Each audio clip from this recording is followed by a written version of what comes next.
people from the medical school right there. I want to be clear. I'm not going nuts. I'm not sure whether it was a medical school or where the hell I spoke, but it was on the campus. I want to thank Rich Fitzgerald, the county executive, Allegheny County executive, for being here. And I propose, and I'm going to digress slightly. We're in a situation. The president asked me to head up a cancer moonshot. President Biden, just to be clear, would you or would you not rejoin the TPP, yes or no? I would not rejoin the TTP as it was initially put forward. In Guatemala, El Salvador, and to win and say in Honduras and say, look, I know I'm called middle class, Joe. It's not meant as a compliment. Means I'm not sophisticated. And there's an area where there's an important difference between this and there's an important difference between the candidates. And I'm running. The country wasn't built by Wall Street bankers, CEOs, and hedge fund managers. This guy is moving to just foment hate. The price for whatever the drug costs are. Well, folks, eliminate one tax loophole out of $1.6 trillion worth, $1.4 trillion worth. Out of $1.4 billion.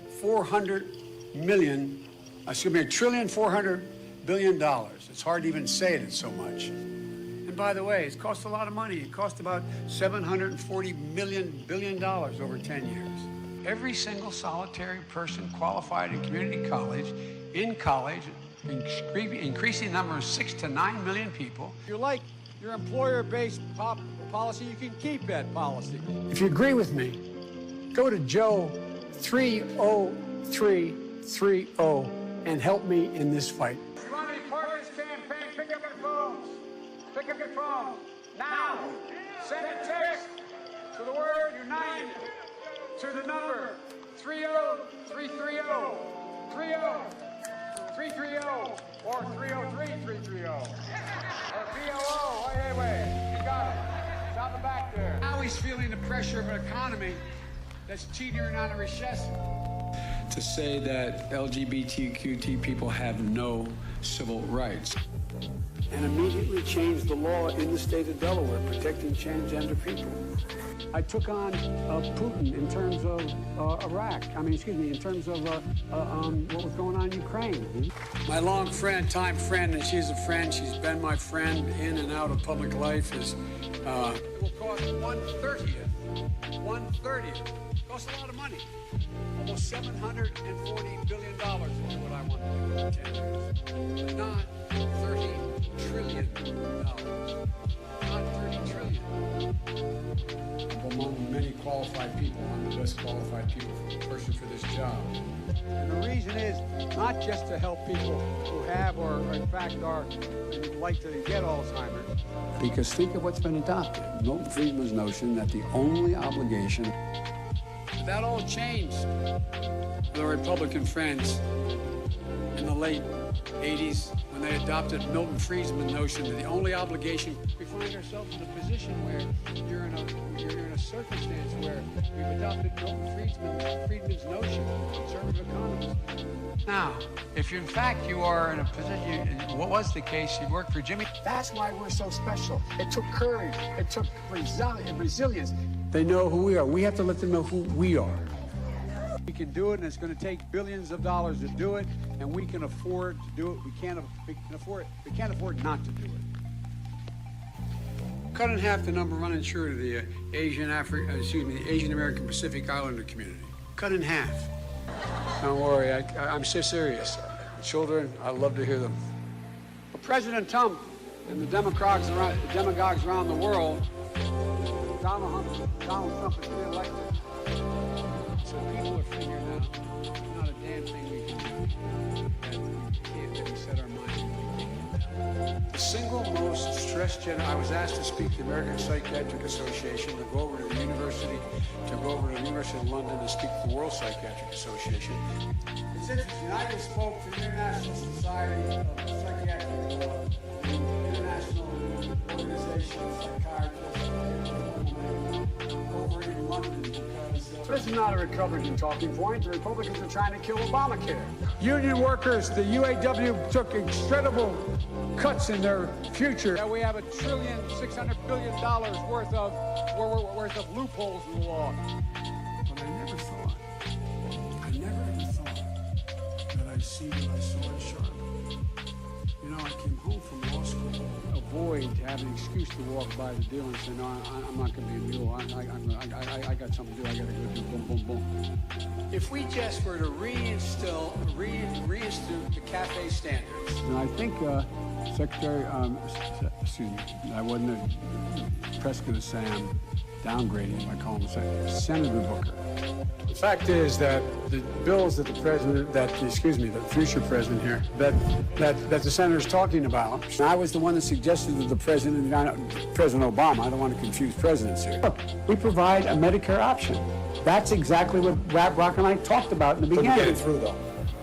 So I couldn't tell anybody but Barack.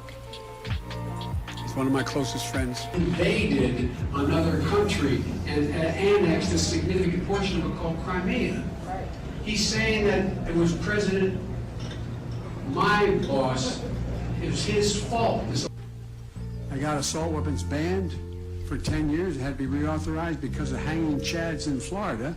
The last president said, no, I'm not going to reauthorize it. We need to work again with Canada and Mexico as neighbors, not as adversaries. Saks or Benettons or Nike or whatever in the market, in their places where the malls. Donald Trump does pose an existential threat to this. It's not hypothetical. We can put every one of them in school, cutting in half the cost of a four-year education.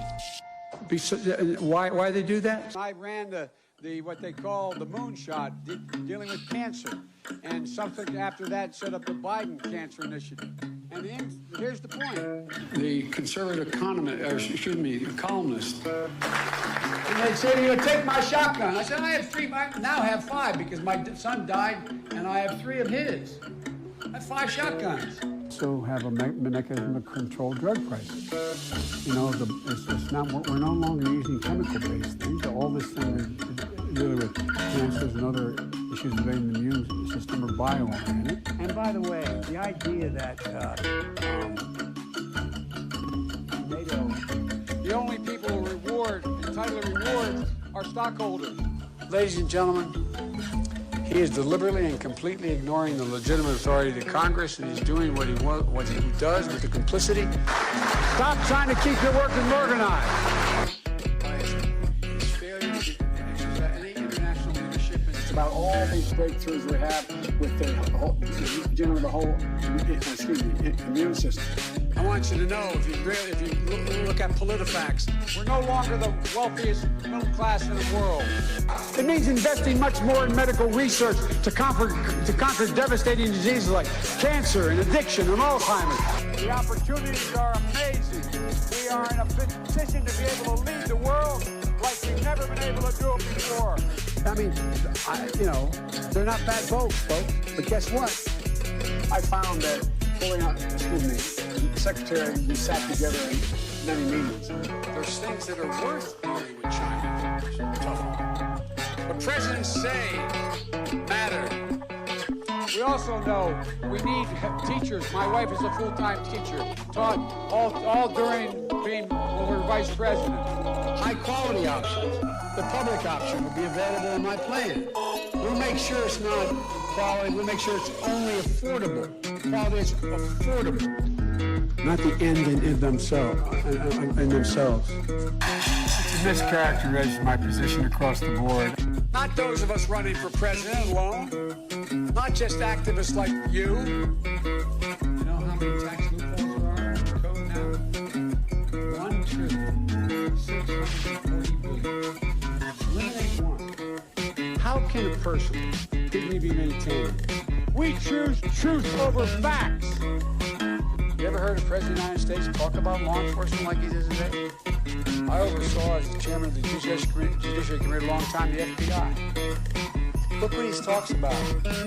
But we lead by the example of our power, not just the power, not just the example of our power, but the example we're out there, and it's what we say. By strengthening. We have to eliminate the funding gap that exists between minority white and majority white and non-white districts. The fact of the matter is, I'm awfully sophisticated about why, how, and who built this country. Let me say this simply and clearly.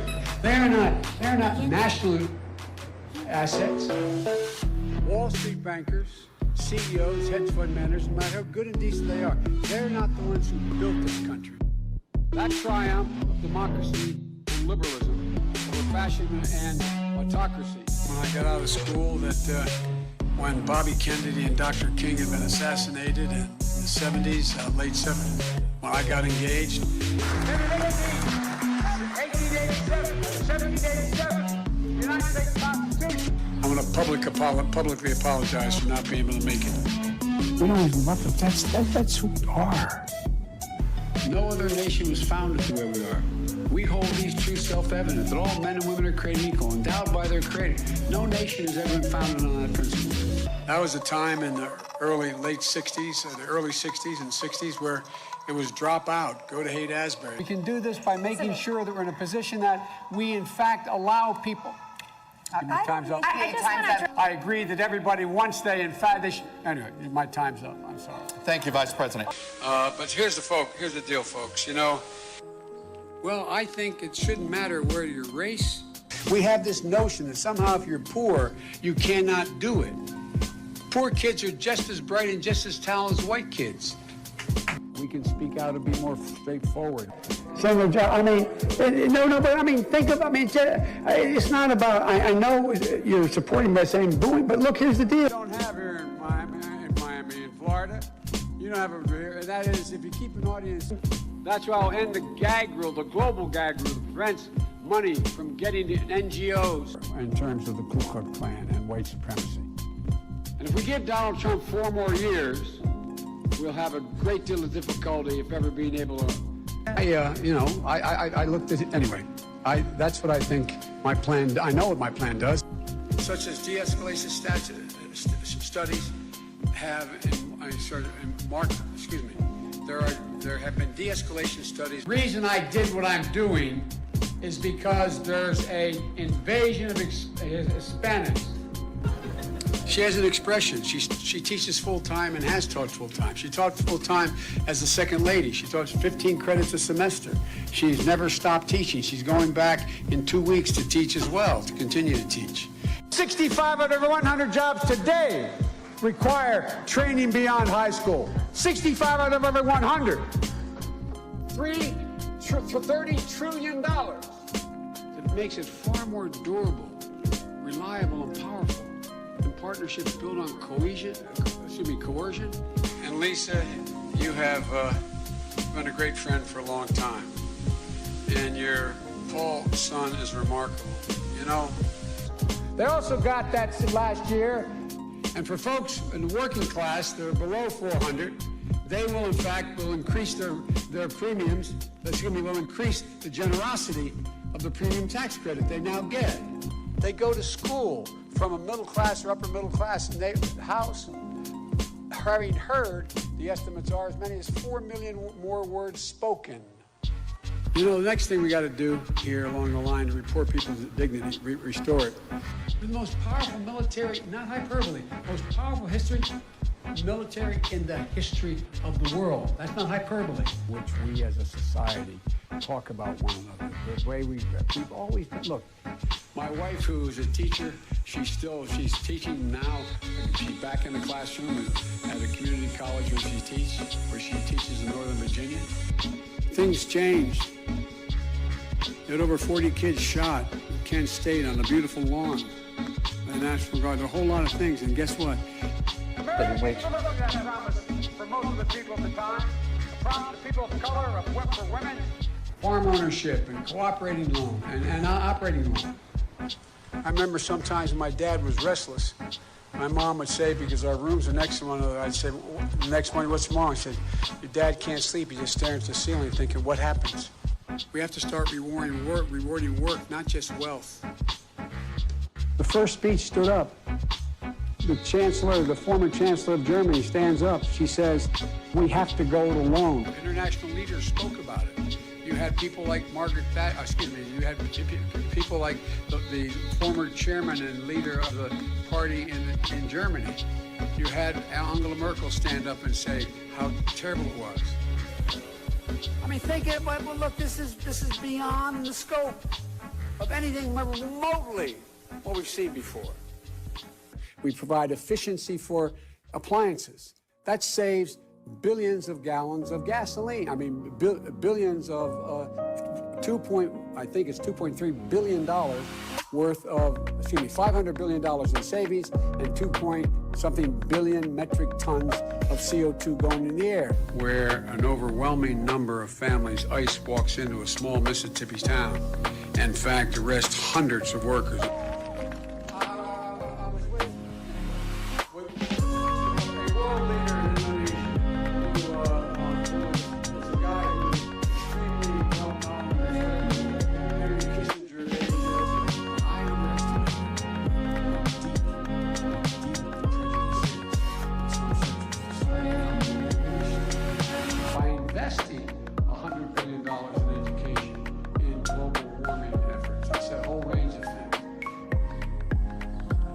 I was told when we were in office, Demanding that HIV/AIDS be designated, destigmatized and treated. that's why we need to make post-secondary education affordable, available, and training, reducing the crushing cost of student loan debt. What's not to like about Vermont? What a neat town. This is sort of a scenic, beautiful town. We can't afford it by just eliminating, beginning to treat reward work as much as wealth. While Trump is pursuing the Hello everyone, we're back. How are you all doing? People subbed before. Let me see. Kafka, thank you for the 9 months. Mighty Mukid, thank you for the 4 months. There's some Brian 4. Oh, that was 4 hours ago. But thank you for the sub. If you're here, that's not 4. That's some Roman numeral, but not a Roman numeral that you guys can see because it's only on my feed. So it's 4. It's Ryan 4. Fat Clayton, thank you for the 100 bits. Oh yeah, so yeah, Rudy got COVID, which, by the way, he's gonna be fine. If you're worried for our boy, our king, Rudy Giuliani, he'll be okay. They'll give him the adrenochrome or whatever, what's it called? The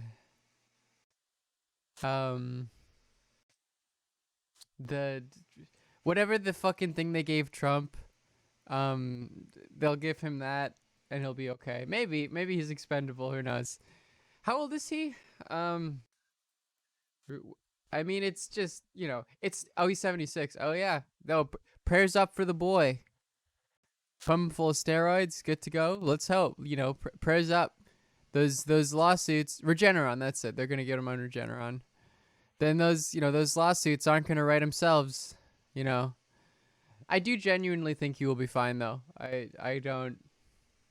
After the Trump stuff, I think it's clear that, well, I guess Herman Cain died, and that was I guess ironic, wasn't it? Because he's conservative. Or not ironic. No, it wouldn't be ironic. It would be poetic justice, I guess. Is that? But you know what? Prayers up for the boy. Prayers up for Rudy. I mean, who else is gonna give us great content like that fucking? What was that thing? Like this woman. The poll book. Who else is gonna give us this type of content? It's completely off. Completely off. I'm gonna watch it again because it's so funny, dude. I'd say that poll book is off by over 100,000. Queen. That Queen. poll book. Queen. Why don't you look at the registered voters on there? Also, there was a discourse about comparisons between factory farming and the Holocaust, and I have a lot of thoughts on that because it's a very like sensitive subject. So I wrote up some notes. How many about that. registered voters are on So I there? want to talk about that too. Do you even know? I'm not the gonna answer to talk that? about who like got fucking No, I guess I'm trying to get to the bottom Zero. slammed for it. Zero. There's zero. So, my question then is if the Guess how Yeah, many? what's your- What about the turnout rate? 120%. Let's let Look, and Rudy's like, come on. I also prayers up for her. Like, does he have it here? Chain of Dog, thank you for the 4 Representative months. Johnson ask his question, please. so the poll book number. There's two things that could happen here. Either the poll book number, if ballots were counted multiple times, there's two options. So also, she was at the moment she's on probation for obscenity for like sending her like ex-boyfriend's new girlfriend like porn videos that she and the ex-boyfriend Option shot. number one is that the poll book numbers are not going to match. They Other way don't. around? The actual. Not by thousands and thousands of votes. That's not what we see right now. You That- take that's a look option number again. one. Take Oh, like her current boyfriend's ex. a Oh, I look see. again. Option number two is that they Wild essentially stuff. were filling in names of people who didn't vote. Dead people too. So is that? I Let's guess is let that your Representative suggestion? Johnson ask his question, and then when I he's thought that done, was his answer. Okay. Well, I guess that's well- my question here is why we're not seeing the poll book off by 30,000 votes. Chain that's not again. the What did you case. guys do? Take it and do something crazy to it? I love her. I'm just saying the numbers are not off by 30,000 votes. So I know what are you I saying saw. that they're filling in? I know what I names? saw, and I signed something saying that if I'm wrong, I can go to prison. Free her. Did you? Free her. okay, Yeah, I just wanted to. It's very funny. Anyways, yeah, I'm still shadow banned, I think, and I was told that if I don't post for a while, I get on shadow banned. So I'm gonna do that. I still have to post the link out to this, but your hair looks nice. Thank you. Is there any videos on Rudy getting COVID? Because I guess there's just an announcement, right? Like he's got it. Following boy. some breaking news right now regarding Mayor Rudy Giuliani, the president's lead attorney, in his efforts to overturn the current U.S. election. The president tweeting out moments ago, and I'm going to read his tweet verbatim. Rudy Giuliani, by far the greatest mayor in the history of NYC, and who has been working tirelessly exposing the most corrupt election by far. We know that is not accurate. There is no evidence to suggest this election was corrupt. He goes on, Brent in the B. history of the Hello, USA, thank you for has 4 tested months. positive for the China virus. Get better soon, Rudy. We will carry on. So NBC News has not confirmed this information. We are merely getting this news from the president, who tweeted it out moments ago. We're going to follow this story So, yeah, for you what happens and to bring all the you court up to date cases? on any information that we I guess you know what would be funny is like he gets COVID and someone actually competent starts managing the legal funds, get throughout the hour. As and they actually get like a case to soon the as we Supreme know more, Court. NBC I News know that's not confirms this news, possible, we'll but bring it to let you. me But dream. as of now, it seems the president tweeting out that former New York City Mayor Rudy Giuliani and his lead attorney, Yeah, the Kraken returns. has tested That's positive. that's for the real coronavirus. result We don't is know they have where someone he who's is more at crazy. the moment, where he is being More watched, if incompetence. at all he is hospitalized, or what his condition is, or if he is symptomatic or asymptomatic. But all of those details we will bring to you as soon as we get them. Again, I want to reiterate, I'm reading this because of Oh my god! Like the Chinese state-affiliated media posters are like really such top tier. They really just I don't. Is there like a school of posting warfare in China you can go to? He tested positive for stupid racist Trump virus. Wear a mask and don't drink. Bow. Got his ass. Fucking sniped him. Sniped him. Yeah, he doesn't miss. This man does not miss. It's influencer school, you're right. There's a branch of the PLA, People's Liberation Army in China, that's just for posting. a tweet we saw from the current president of the United States, not because NBC has confirmed I this saw news. it. That's my favorite. As soon Yeah, as we can NBC look has at that too. confirmed it, we'll bring you more details as we get them. Hey there, I'm Chris Hayes. That one is so funny. Let me see this.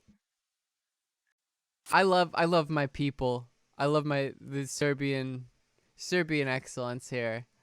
So this guy doing, he's got all the great emotes. The globe, the fucking justice emotes, EU, drums, stock going up, The fact is, the Balkans are a very poor region, and I don't believe most people in Serbia, Bosnia, Croatia have access to technology like computers or cell phones. And then look at what the Serbians start doing. Fucking playing Tic Tac on his forehead. Got him. This is wild, though. I mean, the like cops are bad cops. long hits for Birdie. Thank you for 2 months. Like, if you love neoliberalism and the free market, and your understanding of the world is that like Europe and North America are like developed, and everywhere else is just like they don't even have computers. Like, is that supposed to be a good? You're like, yeah, this system is great. I love it. How does that? Anyways, that's a very funny tweet. What other tweets are there? Oh yeah, I got Debt by David Graeber, which is cool. I'm excited to read it. It looks. I've been hearing many people are saying that it's good. I'd also talk about this. There was a discourse that came back up about like comparing factory farming to the Holocaust in terms of like suffering, and generally I think there's a problem in like the way that I'll just say animal rights activists, although that phrase is not fitting. Like, it doesn't, most of them don't, a lot of them don't believe in the rights system and it's non-human animals, but like everyone sort of understands what I mean when I say that. And particularly white animal rights activists with this problem. I won't say who it was because they got like really fucking, ratioed or whatever, and I'm not gonna contribute to it or whatever. It doesn't matter. The like, and in a certain sense, like, as there's something that I find quite interesting with Daytrain. Thank you for your bucks. There's something I find quite interesting with the position, particularly like a non-retributivist position, and also a position of like viewing non-human animal suffering, particularly social, intelligent non-human animals, as valuable, and maybe not making it an analytic comparison that they're equally valuable, but that they have sort of political personhood. Did I get ratioed? I did not. But I swear to God, Pete is a fucking like op or something. They're so bad with optics. They just piss people off. It's like I don't which is, but again, is to say that like, for if you are an animal rights activist, you should not say that like factory farming is the same as the Holocaust. It's like a wildly insulting comparison. Even if you take the belief that like non-human social, like non-human suffering, non-human animal, like social intelligent animal suffering is sort of similar to humans. Even if you take that conceit, which I'm sympathetic to, in which like that's technically true, I guess you could make some comparison. And to be fair, there are some like Holocaust survivors that make that comparison. And you can see that like there's an interesting stat I saw that like veganism and vegetarianism is more common among is higher among like survivors and children of survivors of the Holocaust. So there's clearly, yeah, but regardless of that fact, and I will credit young neocon on Twitter, who is a good poster, for making a lot of these points, because I found the way he articulated them interesting. But like, there's something very damaging about, in general, making the Holocaust the sort of end-all comparison for like suffering and death events as a benchmark, in which many cases the use of the benchmark generally minimizes its existence and its value and doesn't let it exist by itself. And also, takes for granted the idea that there is a universal acceptance of the existence of the Holocaust and not a massive anti-Semitic sort of revisionist and denial like literal fucking industries. And Flies, thank you for the 100 bits. So there's a lot of issues there. Like, presenting it as hegemonically understood benchmark actually sort of also helps to deny the idea that like it is wildly sort of under it, that there is like anti-Semitic revisionism and denial that needs to be like combated. There's a couple good papers that talk about like the relationship between like even teaching the Holocaust and more and it creating more anti-Semitism in anti-Semitic societies, which is like incredibly it's like a terrifying empirical connection to make. But also that's especially comparing it to like factory farming. The only thing that you could imagine that would do for the most part is actually increase anti-Semitism. There's a book called The Holocaust and the Nakba that sort of talks about this and how like the use of the Holocaust as a comparative tool actually just creates sort of harm and tension. And in general, like even comparisons between like the death and suffering of like different events related to even like human animals and or between humans and humans like sorry, I'm like my brain's sort of fried right now because I was just doing final studying. But even comparisons between like not even considering non-human animal suffering, but comparisons between human and human suffering as an analytical tool actually creates far more like harm than anything else. And a lot of that is an emotional reaction by people, but we shouldn't assume that those emotional reactions are wrong or should be discarded. And like raising the Holocaust as the important benchmark for human death and suffering in analytical comparisons actually far more than anything else creates harm, which you would think it would do the opposite. But again, for the reasons of denying sort of the existence of anti-Semitism and assuming that it exists as a hegemonic sort of hegemonic event, actually All cops are almost does the bad opposite. cops. Tulip PQ, thank you for 3 months. Yeah, so like in general, there's like a sensitivity required, especially in relation to like the comparison between like speciesism and racism. So like there's a like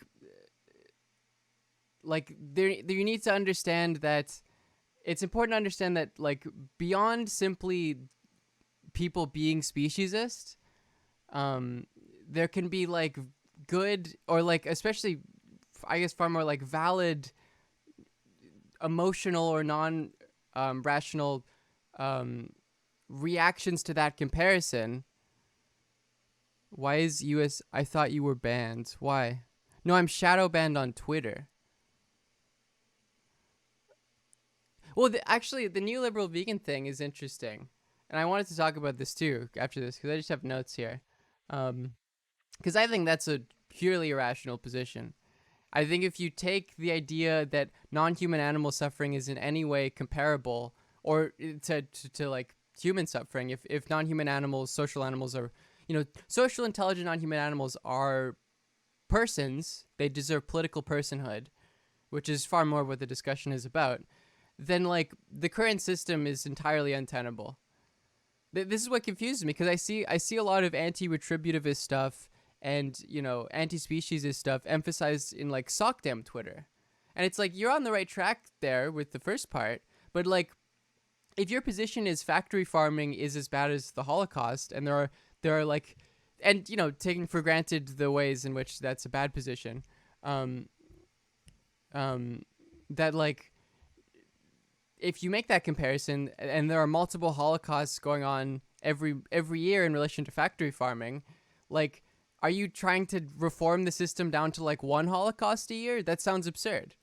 The current system in relation to like extractivism, climate catastrophe, obviously factory farming, even like large scale travel, that the international system is predicated on like an insane amounts of both human and non-human animal suffering. So it always confuses me to see like people who take that position and then are like libs, and it's like, well, clearly there's something that needs to be drastically different done, especially if you believe the idea that non-human animal suffering in factory farming can be compared to the Holocaust, like especially if that's the case. I still think that comparison is a bad one to make, but if you believe that, isn't like the position of like we should reform it down to one Holocaust a year is absurd.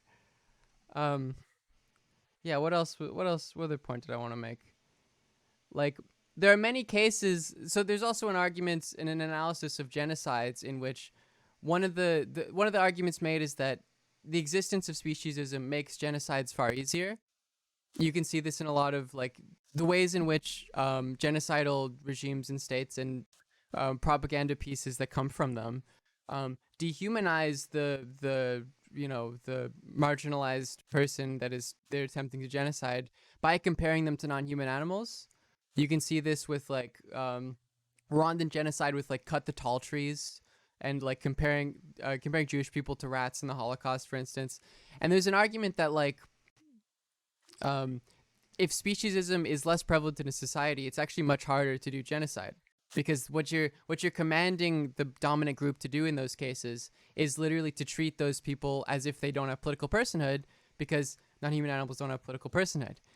But which is an analysis that I agree with, and I think it's all fine and dandy. The problem is that I think a lot of, and I think this is particularly a phenomenon among like white people, is that you take that and then you think, well, there's no reason that any marginalized person would feel insulted for comparing non-human animals to their struggles, which is incorrect. And a part of that is literally just as a result of like, well, they experienced that comparison as a dehumanizing one.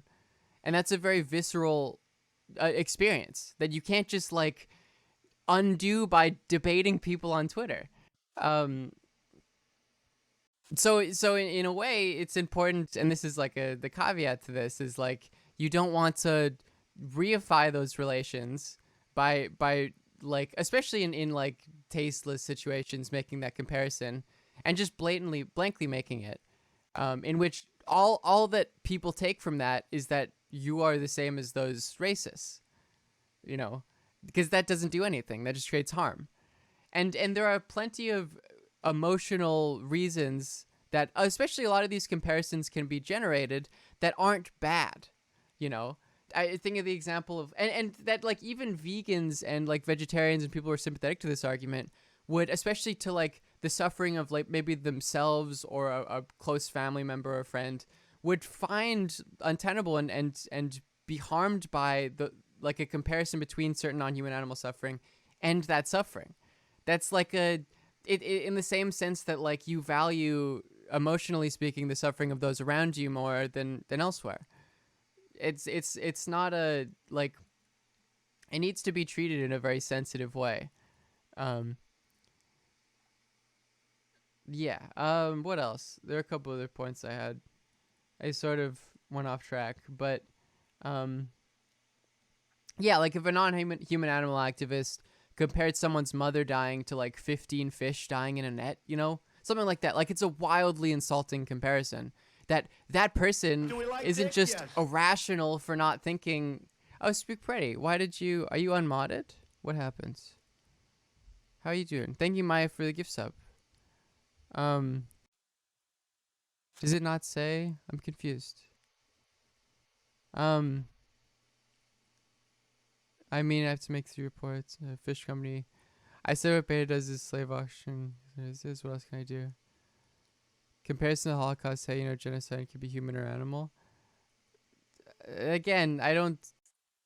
Oh, okay. I don't. Did you listen to the thing I said before about how that only creates harm, and that as an analytical tool doesn't actually help. It just pisses people off. And it's especially the case with non-human animal suffering. I am this type of a joker guy. I don't know. Savage Goon, thank you for the 5 gift subs. It's just like. And then also again with like comparing non-human animal stuff to like anti-black racism in America, like is a very important example here of like the emotional negative response of that by like, let's say a black person whose main experience being compared with non-human animals is racism. You can't say that they're like, oh, you're being irrational for not understanding how my example is different. You can't say that. It's absurd to think that that's like a that you can undo that association, and again that anything outside of that will just, and that anything will be produced outside of that except just harm in relation to the comparison. You should allow these things should be allowed to stand by themselves. Handsome Miss Robot, thank you for the 2 months.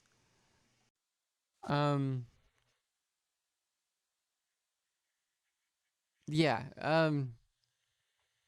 I do agree with the idea that the best vegan argument is environmental, but you also have to deal with like veganism is understanding that environmental harm is an individual choice and not a structural problem. Where insofar as like these things are solved on a structural issue, right? At a structural level, not like individual consumers not choosing to, it's, and I think that ethical arguments in general, and a lot of these don't work. Like there's an anti-ethicalism. It's not a word. I made that up. That needs to be employed here. Genocide against animals. I think the concept. I mean, I guess you could redefine the concept of genocide, but I think it's particularly a humanist idea. Maybe you could extend it, I guess. But yeah, I mean, again, this is like, I'm sympathetic to the idea that those systems are connected. Again, the argument that genocide is far easier to do if non-human animals do not have political personhood. Ecofeminism is cool. I think it's fine. Yeah, I like what the fuck is his name? I like Lemkin's sort of original account of genocide that includes cultural genocide, by the way, as like probably the best or the better account, that the way it was ratified in the UN, particularly ignoring the idea that destroying cultures is related to like genocide as bad, and a compromise, because like Canada and America and a lot of different states were like, oh well, we do this cultural genocide thing, so we don't want to be held accountable. So it's, while it's bad, it's not as bad, and I don't see the distinction. I think Lemkin's initial account of genocide is pretty anti-statist. I don't even know if he's trying to do that. But fundamentally, like one of the primary way that states govern difference is like through homogeny, or an attempt to drive towards homogeny. Anyways,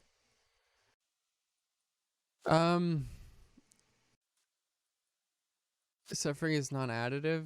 I guess that's like an anti-utilitarian position. Yeah, and I also do believe, like, at a certain level, it's why I have a particular dislike of someone like Singer, is he attempts to make the political change based purely on individual ethical decisions. What's that fucking book? God awful book I had to read for a class. The one about giving to charity. It's old. I'm a philosophy major. Oh yeah, UK banned puberty blockers. Can you speak about it? I mean, it's really bad. There's something fucking wrong with the UK. I don't understand why it's particularly them, that their transphobia is like, even in the Anglosphere, like America is far less transphobic. And it's interesting. I was seeing something that like the general public doesn't really give a shit. They're not particularly more transphobic. It's just like the weird media politico journalist class, which isn't a single class, but their connection is that a lot of them are transphobic. I don't have an understanding of it.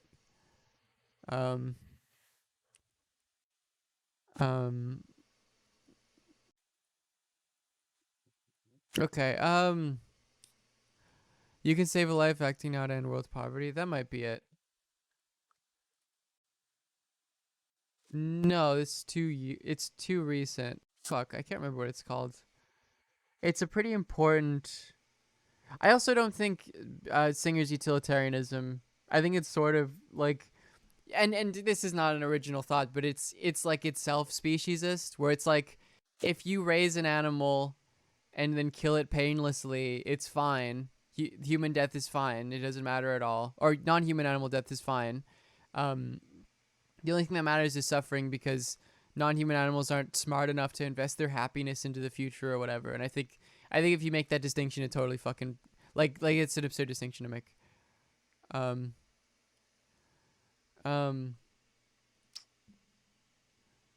Yes. Here it is. Famine, affluence, and morality. No, is that it?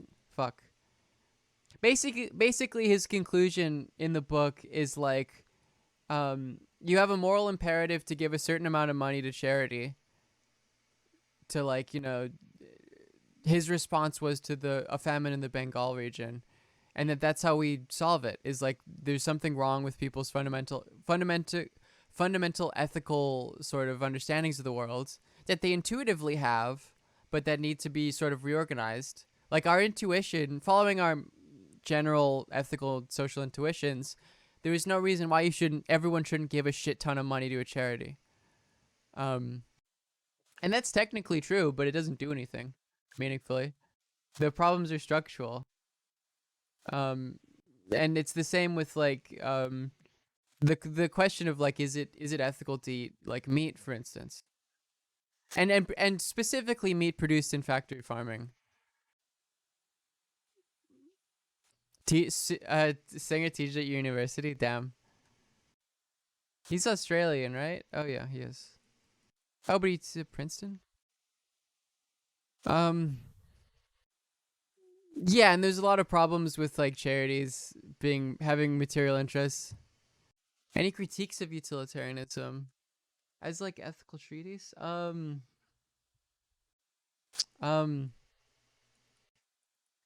I'm far more a fan of like general critiques of like ethical decision procedures, and that it's very difficult to sort of universalize them.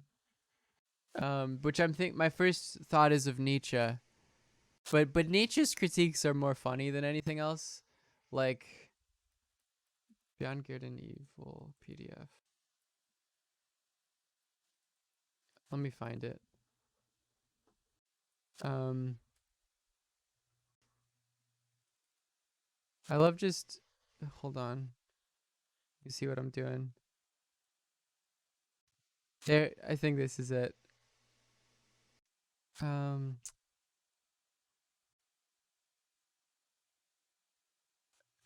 Is it not in Beyond Good and Evil?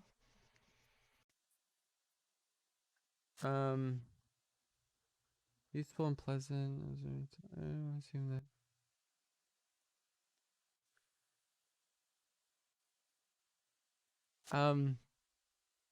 Fuck. I don't think I can't find it. So the answer is no. I know Zig's Utility Monster is cool. Honestly, I don't like thought experiments like that.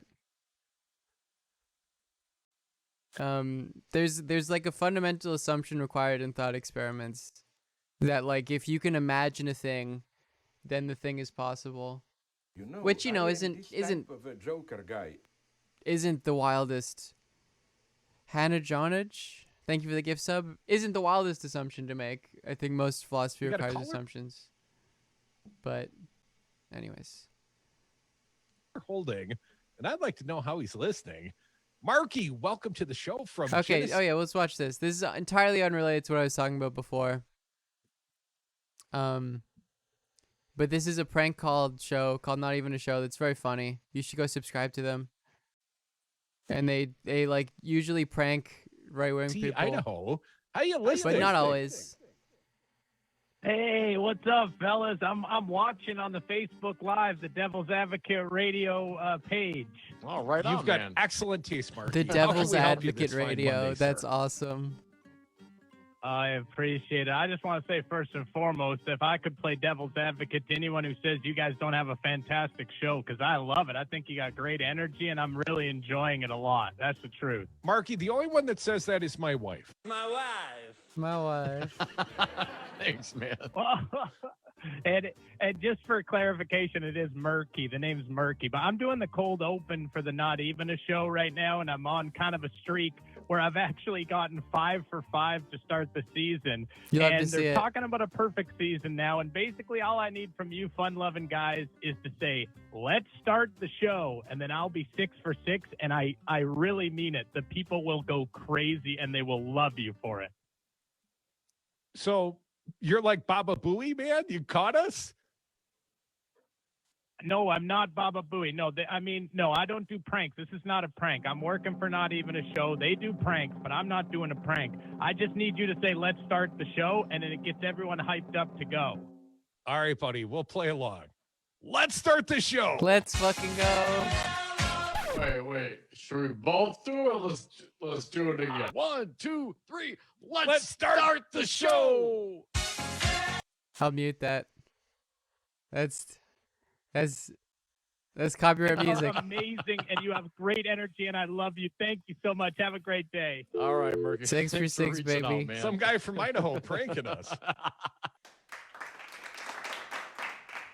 Sorry if you thought it so, but this is not even a show. It's NEAS Saturday night. Folks, there's a new kid in town. SNL is going down. I think that's sort of. Here I am hosting Can't you say it for that? I don't know. Saturday night. It's me, Garth, and what a journey we're about to go on.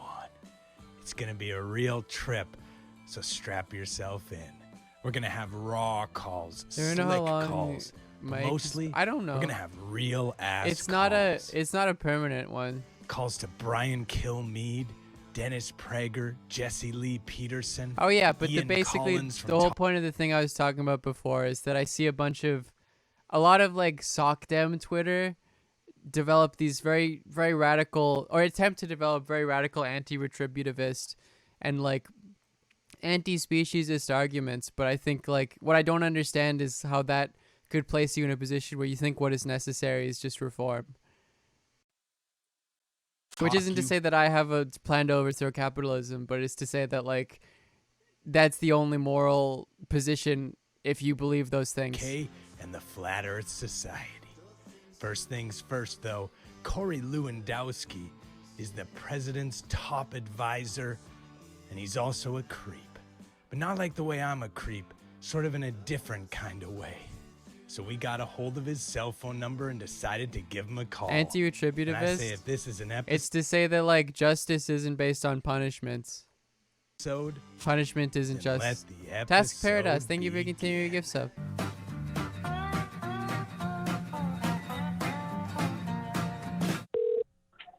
Yes. Hey, Corey, how's it going? It's Jesse Hale calling. I had received your phone number, and we were hoping to write a piece about you, a profile for my publication. Would be a positive profile. We were just hoping to get a word or two from you about it. Okay, I don't know I what love- publication you're with. I love the numbers I'm he with, fucking has. Sex Creep Monthly. Got his ass. How?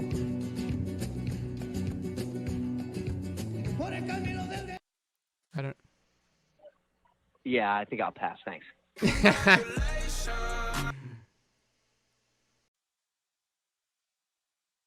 Okay. You sure? Brian Kilmeade is a Fox News host who also wrote a bunch of books that absolutely suck shit. And that's why every time we get through to him, we love to bring up the fact that all of his books suck shit. Check it out. What even is the goal of justice? Fuck. To think about that, you gotta go back to. There's this guy named Socrates.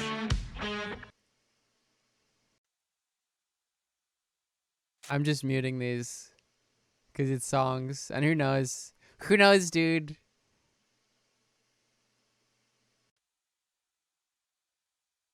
I mean, I would argue that if you're, when is Young Neocon? He asked me, and I said whenever he wants to. Young can drop in. This is the Brian Kilmeade Show. All right, let's go out to Terry listening in Idaho online. Hey, Terry. Am I debating? No, I wouldn't. Terry. Sorry, just with a P. I just want to make sure. I have a friend named Terry. I don't want him getting credit for my good phone call. Good. Yeah, let's get that clear. Yeah, Can I hear it? good. Yes, I'm work muting in it on your end. With everything that's going on with the quarantine, I work in a bookstore. We actually have all of your books in there, every book that you've written. Things are tough. And I will say, we haven't actually sold any of your books. Yeah. Got him. So I know this is How? not a real call because you are Terry How? and not Perry. And that guy has called in before. I was saying I recognize him. But he's got a lot of free time. So if it's 11:30 There's a lot of free time. He's got that call. That really says 20 a lot minutes about max you. on his. This is a funny song. It's a funny song. If you want to listen to the songs, you go watch it, and I'll link it here. They're very good song covers. It's very high production value. I'm enjoying it right now. Prager is But an you guys can't 'cause of extremely DNC old stuff. man Shot who Rob, thank you tries for the to 3 months. appeal to a younger audience. And that's why every time we get through to him, we love to talk to him about the fact that he's an older gentleman who tries to appeal to a younger audience. Check it out. 1-8-PRAGER-776. And let's go to your calls here. Jerry in Seattle, Washington. Hello. Hey, Dennis. I found you through your PragerU videos, and man, I really love the concept behind those. I think it's really important to reach a younger audience, although I was curious if you think it might be a good idea to have a more youthful person as the face of the campaign, someone like Larry King, maybe? Got him. Got him. All right, everybody. All right, everybody. Let's go to I love Raleigh, those North edits. Carolina, and Charles. Hello, Charles. Yes, hi, Dennis. How are you? Okay, thank you. Yes. He Turn sounds your great. radio down, because otherwise you'll go crazy. He sounds very happy. Okay, can you hear me now? I do. I hear you fine. Okay, sorry about that. Slight audio hiccup on my side. Yeah, well, I got to be honest. I had something I wanted to tell you, but first and foremost, I'm just, I'm starting to lose hope that Trump's going to pull this thing out. And All right, I'm sorry. You got a call on the topic that you give? 1-8-PRAGER-776. Tech head Terry really loves tech. That and was he also good. loves health, but he also loves tech. And that's why when last week we called a UK radio show, he got a little idea. Oh, full and hearing some him listen. Oh, questions absolutely. started popping Yeah, let's up in watch his that head. after this. Like, do they I'm use excited. the same technology over there? Anyways, this week he found out. Check it out.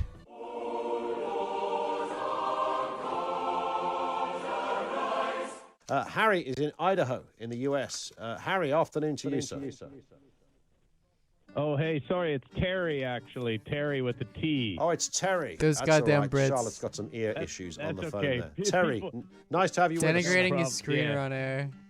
Thank you. People Goddamn will be, women. It'll be important Love to them because I'm hearts, known as Tech Head transgender Terry. pride. The song will play Lilith, and everything, thank you so I for gotta 7 get that months. name right. How are you, Ian? How are things going? Glad to speak with you. Yeah, I'm good, and it's lovely to hear from you in the States. How's life over there at the moment in this big transition between, the old and the new? Mr. Biden with his he broke his foot, didn't he, at the weekend, Joe? Cops He are fell bad over. cops. Is there a I heard sense? that he broke his foot with his Fox dog. Street- He was playing with his dog. Thomas, I think his thank dog you, tried to Jay eat his Bucks. foot or something. That's what I heard, but that might be. Damn, you got the bad whole information. squad Might be fake laughing. But news no, from I've- Donald. I've been inside mostly. Got the whole I'm a squad tech head, so laughing, I'm mostly dude. into the tech. I do have an important question, I think, regarding this subject, though. What kind of mic y'all working with? What sort of mic? Yeah. Hang on, what is it? Oh, it's one of those. I've got one of these at home. What are they called, Ricky? I don't know. What's it called? Well, we'll find out. We'll tell you in a sec, Terry, all right? Oh, that's nice. What kind of headphones y'all working with? Yeah, got a different kind of headphone from Anything you can get in Idaho. This guy sounds it's a very different. really That's what I'm happy. wondering, do you use the same kind of microphones in the UK and the headphones as we do in America? Or and is that real behind you? Is that really out the window, or are you using a green screen? Yeah, well, the microphone is made of Play-Doh, so that's very different to the American models. Don't make fun of me. Don't make fun of me. Don't make fun of me. Don't think you're better than me because you live in England. Don't think you're better than me. We're royal. You're talking fine. to Tech Head Terry. You're talking to royalty I here. watch The Crown. I watch The Crown. I know that it's not so serious. I know that I watch The Crown. It's real. It's a documentary. It's not a drama. Got a mic. I've got an E320. And that's where Terry ended his attempt at getting on the radio. He did it. But it wasn't even a good one, Ricky. He was on the it? radio. You know, when you kind of What do you hope mean? for this is going to turn. There's going to be a big punchline here, and that so often happens. I wanted to know what It's type of like mic he was working with. You have to kind of sort of loosely I'm script it disappointed. through in your head, and you've got to be up a little bit earlier for that, with us at least. Unbelievable. Rudy Giuliani wasn't on this week, and so we weren't able to call him about the fact that he married and had sex with his cousin. And so That's instead, true. we That really decided to call happens. Jesse Lee Peterson and tell him about the fact Pray that for our Rudy boy Giuliani Rudy. I wish you a speedy recovery, Rudolph, from married and had coronavirus. sex with his own cousin. Check it Amazing. out. Amazing. Hey chat. Do you love black people? Jason is a first-time caller. Presenting. Thank you for your out of business bucks. Idaho, not Navajo. Is it possible to But get Idaho- gender dysphoria predominantly on intellectual grounds? Well, dysphoria is a feeling. Have y'all ever heard of I'm confused by the question. Idaho? Yeah. How about Navajo? It's a product of your conscious intellect discomfort. How about Arkansas? Actually, not necessarily conscious. Arkansas is right next door to Navajo. I'm playing. Jason, I'm playing. welcome to the show. Okay, You're on I'm the good. air. Hey, Jesse, thank you for taking my call, sir. I hope that you're doing well today. It's amazing, Jason. All is well. I like your shirt. It looks like there's an X over you, like, no Jesse. Get him. Got his ass. Amazing. Funny. Amazing. What, did you know, I just read a thing about Rudy Giuliani. I'm a big supporter of Rudy, all the support he's given to the president. You know he married his cousin when he was younger? How do you feel about that? Well, when I was growing up, I used to hear that white people did that kind of stuff. Mm-hmm. So Yeah, well, I don't think all of them do, but Rudy did, definitely. Rudy Giuliani, he married her and then he made love to her a bunch of times. is I'm it true curious that how- white people used to do that? I mean, Rudy did for Yeah. sure. He's white, so. So but when I I don't know was that growing it's- checks up, out. I used to hear stories like that. Were those I guess it stories checks true? out. I guess Oh, they Rudy, do. I guess the No, stories about you were white hearing people. were About white people. Maybe the stories you were hearing were about Rudy, your friend Rudy, And who you love so- and support so much. Do you believe that about Rudy? I do believe it, yeah, because it's true. He admitted it. And so why are you telling me about it? I don't care. Oh, so you think it's okay? I don't care either way. I'm not Judy, Annie, Rudy, Julie, Female last name. Judy, Julie, Annie, Rudy, Julie. I see Rudy. I think if Rudy's coming in, I Julie, expect a beautiful Annie. woman. Rudy. So I don't care. Oh, That's on him, man. Do you care about that? Is Tim Pool banned on Twitch? No, I don't really Julie care about it. I Giuliani? just wasn't So sure why if are you you cared about it. bringing it up if He you isn't, don't right? care about it? Well, I No? just wanted Okay. to know how you felt about it. Vanity Fair, I'm being told that Vanity Fair said he did not know. So did you know that he didn't know it was his cousin? I heard he did know, and then that made him feel extra. So got wh- the loins going extra hard. Which do you because he knew it believe? was. Which do you Lance watched the rather Destiny believe? That debate, he okay. did know or he didn't know it was his cousin? It turned out it 'Cause was I got his a second recommended right there that I want to Which watch. do you See how prefer that to goes. believe? That it was, that he did know, or that he didn't know? That's a good point. Good to see you got your Twitter account up and running again, Jesse. Which That do was a you little prefer snafu to there. believe, Satan? That he did know, Satan! or that he didn't know? Your Twitter account's up and Goodbye, running. Satan. That's Satan, child. That's Satan talking. Satan, boy. Nick said this guy was quoted the Bible when he took Every Canadian is the child of Satan. the That's call. true. Oh, amazing. Satan's boy. Butch is a new caller on the program, and he loves calling his favorite show Jamie Chapman at the Flat Earth Society. Oh, and the main amazing. thing about Butch is that he's a dumb guy. He's very dumb, and he Oh, loves did I to get the call amazing emote? Jamie I and did, talk awesome. turkey with him. Check it out.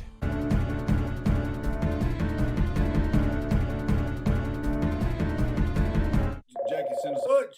Oh, this guy's awesome. This guy Hey, rocks. what's happening? Are you doing? You're not doing any of the video games? No, we're doing the show. We're doing Charles the show Julian live right K, now. What thank you you got for going on? Bezos bucks. Oh, that's Folks, if you beautiful, have a man. Twitch Prime and you haven't used it yet, make sure to use it on me. I get 27 cool tier 1 emotes. Called you before in the video game, and the Attorney General for the President for the United. Any primers? Bill Barr. Bill Barr. Yes. He says there's no cheating. What do we do if Trump is loose? We sit back and we got content for 4 years. I don't think Trump's going to lose. I don't think the good guys are going to allow this shit to happen to our country. He's his lose. That's a cool way of doing that. He's what? Cracking your fingers by like his pulling loose. them? He's his loose. I don't want him to be his loose either, but he's his loose. I've seen it. He's his loose for sure now. Even I can tell. He says he can tell from when he says he's loose. You can tell it from what Trump said? Yeah, he's loose. I got a question. Okay. You know where my house is? No. I gone out to the store buy some milk. Can't remember where my house is. You can't remember where your house is? No. This guy is just like very Are you serious? You easygoing. can't find. You don't remember where you live at? I'm serious. I went up for some milk. I listened to the show. I'm a big fan of yours. I love what you do. Thank you. And I can't mean, find this my guy is house. awful politics, but I can't help but feel like Well, do you got a driver's license in your pocket? he's the all around okay They don't guy. let me drive. Well, They don't let hello, me drive Anna. no How's it more going? days. Well, do you got any kind of ID on you that tells you where your house, where your residence is? I have my Trump state card. Well, does it got your address on it? I can't tell. It's He's got just some like kind of helping him number. out. He's like, "Oh, you I lost. don't know That's what that bad." mean- If they mean his address, though. I know. You like a Trump steak? You ever had a Trump steak? No, I never had a Trump steak. What an absolute trip that was. I loved going on that journey with you, talking to That's you great. from my camera. He rocks. Go follow Not Even a Show. No Prank Radio. He does like talk show stuff. He has like a call-in thing. Yes, I hope Chris found his house. Let's watch this. I was told that this went well, right? I mean, not well for fucking Pim. I guess Pool. Destiny went on Tim Pool's show. Did he go in studio?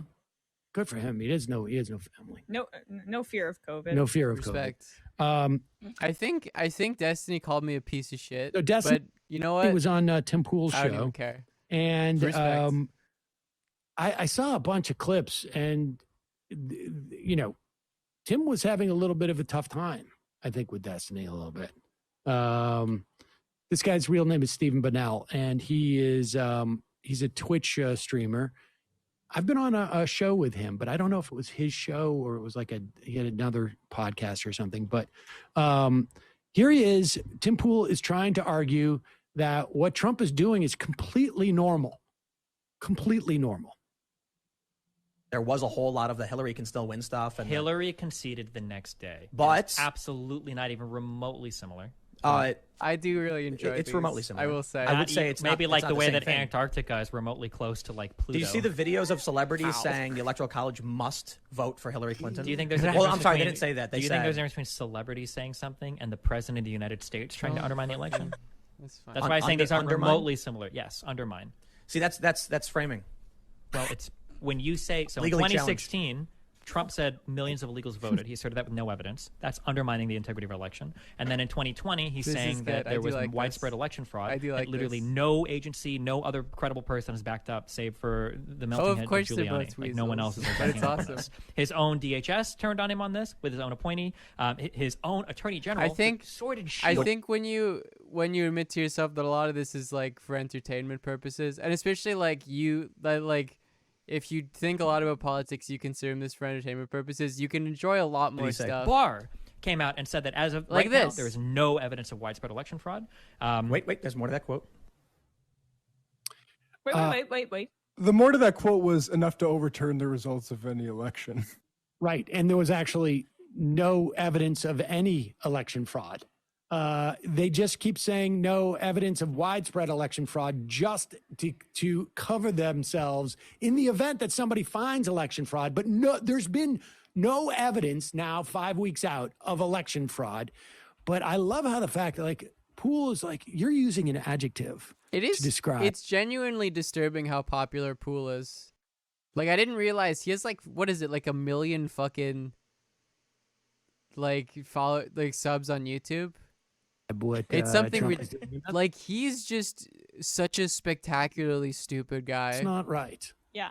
I mean, it's just nitpicking, just one thing. Because, look, Destiny, I guess that's his name right there. I didn't know. I was unfamiliar with who that is because I'm old at heart. But did a really good job there. But it shows how refreshing it is when you actually get a right winger to have a dialogue one-on-one with these fact patterns, because it's so overwhelming that all Poole can do is just pick a tiny crumb off of this cake of an argument and say, see here? No. Like, you're ignoring everything else, and it's so glaring.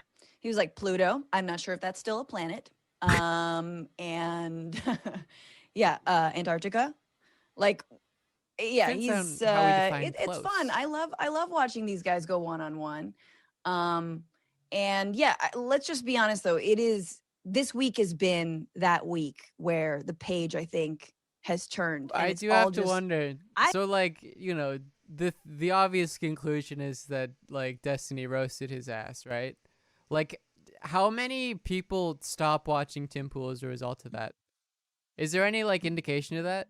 I think it's just fun. I'm genuinely from asking. here on out, because I know like it was like what Vosh and Destiny debated those two Nazis, and then there was like, you know, you looked on 4chan and people were like, oh my god, I can't believe, you know, our side got so roasted, I'm gonna stop being a Nazi now. It's like, I thought my impression of that was that most of those people were like DHS coming out the people who were not on that side and against making it look election like, fraud was huge. That's how the week began. And now we just get to keep watching these crazies eat themselves alive. And I'm here for it. I'm here for every last MAGA tier, and I'm excited. You know what? I have to say, gain some views. Oh yeah, no, it's like, but that's the thing is like the main effect is like promotional stuff, right? Which is fine. You have a situation I'm streaming on Twitch where this is a genuine twofer, because the stakes of this are actually really huge, right? I mean, this is all What, Tim about Pool Georgia fans at watch this Vosh? point, and there's sort Look of at the like comments in three. the Tim Pool video. But again, I want to see like the real thing you see. Where's the video?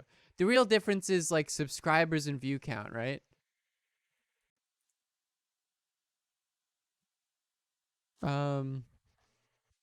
Can someone link the Tim Pool video? Like, did Tim Pool himself upload it? Bad cops. Spud Stromboli, thank you for 2 months. Did he just like delete it or something? Back- Where's the video? Incentive structures here, right? You have the incentive structure of the Republican politician to create enough aggrievement amongst their voters in Georgia to come out.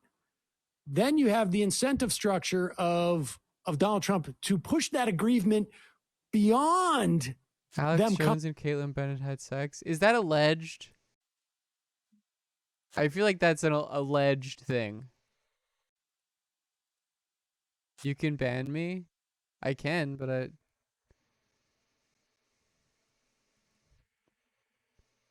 Oh, you tried to get me with the fucking... Oh, that's why. That's why you tried to fucking get me with the... I see you. coming out for an I'm a merciful God, and I'll time you out for trying to get me to watch. election, bypassing the Bashar. election and just coming out to support whatever, sort of like fundraising endeavor he has or post-presidency project. And then you have like people like Tim or Ruben who have this incentive structure that is sort of like probably more aligned with Trump because that's where their cash Can is. someone actually link me it? Than actually winning Can in someone Georgia. actually link me it instead of Syria, Allah, But they Bashar? still have to pay lip service to it in a way that Trump dun, doesn't. dun, And that's why you're getting like Michelle Malkin saying that Dan Crenshaw is a globalist. Oh, you did find it. And, awesome. Okay. Here we go. Oh, it's long. Oh, jeez. Is there like a... I'm just... Okay, let's look at the All comments. cops are bad cops. Tadich, thank you for the gift. Or the tier 1. 6.1k dislikes. Because it's hard to... Like, how much of that is literally just, like, people who hate Tim Pool coming to this?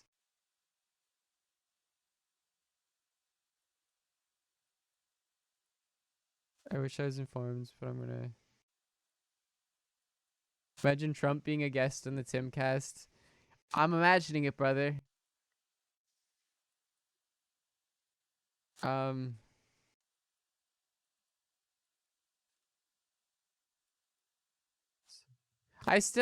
mean, again, I would far more be curious about the efficacy of like getting owns, changing people's minds if people stopped watching Timcast. Earlier, I looked at Dave Rubin's Which maybe that has an effect. YouTube numbers, and his views are very healthy lately. Oh, there's no, I The mean, economy there of has to be people watching him. I just don't know who it is. Right. And this is, so you get to watch them eat Are academic debates really similar to online debates? No, of course not. Themselves. I mean, in a certain sense that they're about ideas. It's also for a really important I think cause. most academic debates are also like long form. Which is the opportunity to get like, Or like, maybe a not major through a- reconciliation bill where there's some massive government spending Yeah. at the beginning of the year. Right. So the stakes are incredibly high, even as it is like the thing that makes me nervous is as entertained as we are by the flailing and the failed attempts to thread the needle it's of, very still being entertaining. I supportive do of enjoy Trump's it. conspiracy theories while also trying to galvanize support in Georgia is that I don't want to actually make the mistake that I think a lot of leftists have made in the past, where we think Republicans are going to eat themselves alive and they're going to fail, and then they end up showing up anyway. Yeah, I think I want to believe so badly that the fucking Stop the Steal stuff and them saying like, if the governor of Georgia doesn't make sure all the delegates vote for Trump, don't vote on the 5th. I so badly want that to be like real. I think still the likelihood I so is badly that want it to, 'cause it's so Democrats funny. don't win both of those That's elections. probably true, Maybe though. they win one. I'm not Maybe sure. Warnock wins. Maybe. But right. But the attack ads are insane, right? That are running constantly against Warnock and Ossoff. But there has, I mean, look at the ground game, I think, in November. And I think it'll be really tough, but that is incredibly mobilizing to see that Georgia went blue. That means a lot for the grassroots and traditionally marginalized communities, Black and brown communities. So yeah, it'll be a fight, but it's not being won by Pelosi. Pelosi is, as you guys were talking about earlier, is not the rhetoric is not. This is oh wait, fuck. Is there a summary of the debate between Destiny and Tim that I can watch? 'Cause I'm not watching the full fucking Not being 3 hours. seized by Democratic leadership That's to too say long. we have a chance to really deliver for the American people, to help them out in this Oh yeah, and crisis. then the Varoufakis thing. Because again, a vaccine, come on. You think essential workers? I think just thinking about the idea that essential workers are actually going to get the vaccine first. No, it's going to be Taylor Swift and people who like want to go to Taylor Swift concerts. I don't know why I'm picking on her, but you know what I'm saying? It's gonna flow the exact. Did I talk about that thing where like for a short amount of time there was a testing facility that was like closed down because they needed the space to film? It was like a TikTok starred gender swapped version of like an 80s film. And so they shut down a testing facility for it. What's it? It was If She's All That. Yeah, that was Same way. And I'm sorry to say this, it's going to flow similarly to the ways that testing has flowed, which is if you can pay for it, you get a quick rapid test. And if you can't, without a doubt. Yeah. Yeah. I mean, I guess we'll see. Actually, okay. This is a Yanis Varoufakis. I think it was Turing News that brought this to my attention. Shout out to them. He sort of goes over his geopolitical. The preceding chapter is one where I describe how corporations work in this market socialist system that emerged after 2009, 2008, 2009, in my fantasy book, right, in my science fiction novel. But the difficulty as an author, as a writer, was to write the next chapter, which is called How Capitalism Died. There, once I had more or less described the market socialist foundation, that is the corpo-syndicalist corporation where there is no owner. Every employee owns a single share. They have one vote. That's very similar to like the Bruning position, right? Which sort of comes from like Hilferding's analysis of finance capital. One employee, one. That like the you can use like index funds and stocks to create like basically worker-owned share, one vote. Corporations. You move to another company, you take your capital with you, but you leave the share behind. I guess he's a Euro communist, right? Giannis is. Oh yeah. Right. Brunig wants the whole citizenry. This is more similar to what they tried in like the 80s in Sweden, right? Effectively, you have no share markets. And if you have no share markets and you have the central bank giving a digital account to each one of us, then suddenly, financialization goes away. Financial markets disappear. You don't even need to ban them. They become extinct. Anyway, that's the previous chapter. But the question is, how could such... He follows the Marxist tradition. So does Hilferding. Economic and social and political system ever come about? Don't we need a revolution for that? The answer is, of course we do.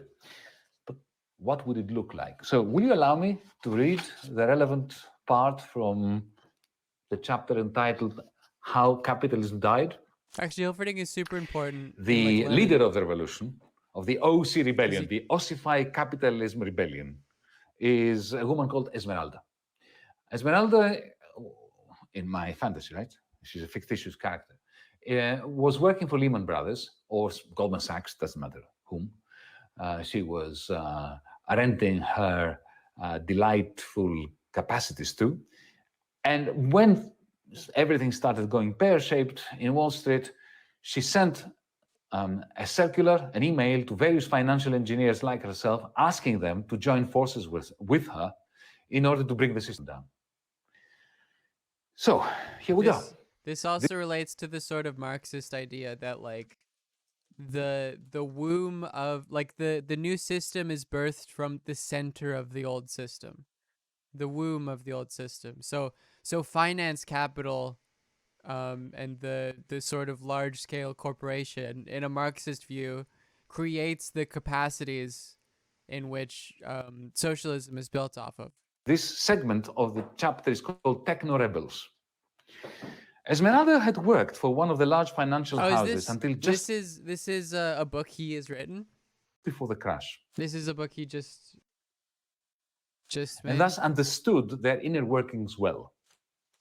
Using her expertise Another now? Okay. her crowd shorters, this is what she called her organization, undermined the central bank's efforts Are you a surgically socialist? I'm apolitical. and stylishly. They realized what few understood. By privatizing everything, capitalism had made itself supremely vulnerable to financial guerrilla attacks. Sure. Specifically, the consequence of having privatized all the utility companies was that every telephone, water, or electricity bill incurred by residents, wherever, in Britain or in the United States, in Europe, indeed in Asia, were owned and owed to some private corporation. However, the corporation, the water utility for instance, had pre-sold these payments ages before to some financier. What exactly had the financier bought? The right to collect the future revenue streams from the little people. And what did the financier do with that right? He sliced it up into tiny chunks and placed them in different derivatives, which in turn were sold on to other financiers globally. Esmeralda and her comrades had the technical skills to unpick the contents of every derivative. Painstakingly, they wrote software that could identify precisely which chunk of debt within each derivative was owed by each household, when each chunk of a bill or a debt repayment was due, to whom it was owed, and who owned the specific derivative. Hold on. By precisely which chunk of debt within each derivative was owed by each household, when each chunk of a bill or a debt repayment was due, to whom it was owed, and who owned the specific derivative at every point in time. Using this vast database, they were then able to contact households, most of which were outraged by the bankers' behavior, remember 2008? And the bailouts they were sent to receive, and invite them to participate in low-cost, targeted short-term payment strikes, or crowd shorting, as Esmeralda called these campaigns, thus the name of the organization, Crowd Shorters. Remember, this is early 2009. People are enraged. Oh, this is the like banks are. This is like the alternate universe where everything is happy and all the bad things that happened in the last 12 years didn't happen. National privatized companies and so on. The Crowd Shorters' pitch to residents was simple. In fact, one of the first of them, a circular sent by Esmeralda to Yorkshire residents, is now commemorated in the other now, the alternative universe, on a plaque that adorns the Houses of Parliament in London. It said, "Help us bring down those profiting from your exorbitant water bill while you are struggling to put food on the table. Just delay paying your water bill for 2 months. And don't worry about the late payment fee. We are crowdsourcing funds to compensate you. United we stand, divided we fall." Similar plaques are on display in the entrance of the Capitol building in Washington, D.C., or even the Greek Parliament on Syntagma Square. Well, that's my fantasy, right? I can do anything I want with it. The uptake was breathtaking. People all over the United Kingdom, soon the world, began to take great pleasure in tracking and heeding the Crowd Shorters' calls. Their meticulously coordinated payment strikes caused cascades of crashes in the derivatives markets, which spilled over into the major stock exchanges. Within 3 weeks, the central banks realized it would be impossible to refloat the bankers' trillions of dollars worth of securitized debt, while at the same time, the privatized utilities were going bust and demanding bailouts also. Unable to convince Congress to pump the missing trillions into Wall Street for a second and then a third time in the space of a few months, the United States federal government had to allow Goldman Sachs, JP Morgan, and the other behemoths to be wound down. The repercussions were immense. Europe's banks, which were in a far worse state than America's, shut up shop too. The City of London was in meltdown. Governments were forced to nationalize the failing utilities. The Fed, the European Central Bank, the Bank of England, the Bank of Japan, even the People's Republic of China had no alternative but to step into the void and provide citizens with bank accounts. While they played a central role in sinking global finance, Esmeralda and the crowd shorters could not have sparked the OC revolution on their own. Wrecking an already collapsing Wall Street was one thing. Ossifying capitalism was quite another. This is where other techno-rebels came into the picture, spontaneously. Recognizing pension funds as the largest shareholders in the great corporations. A band of radicalized traders working out of Mumbai's financial center and calling themselves Solidarity Sourcing Proxies, sole sources for short, decided it was time to target globalization's most ludicrous racket. Drawing inspiration from the crowd shorters, the crowd shorters, the sole sources invited people to nominate companies around the world with the worst record of 0-hour contracts, low pay, carbon footprints, working conditions, and the tendency to downsize in order to boost their share prices. Millions of people from all over the world pitched in to name the worst offenders. Then, the sole sources organized a mass withholding of pension contributions to the pension funds that own shares in those companies.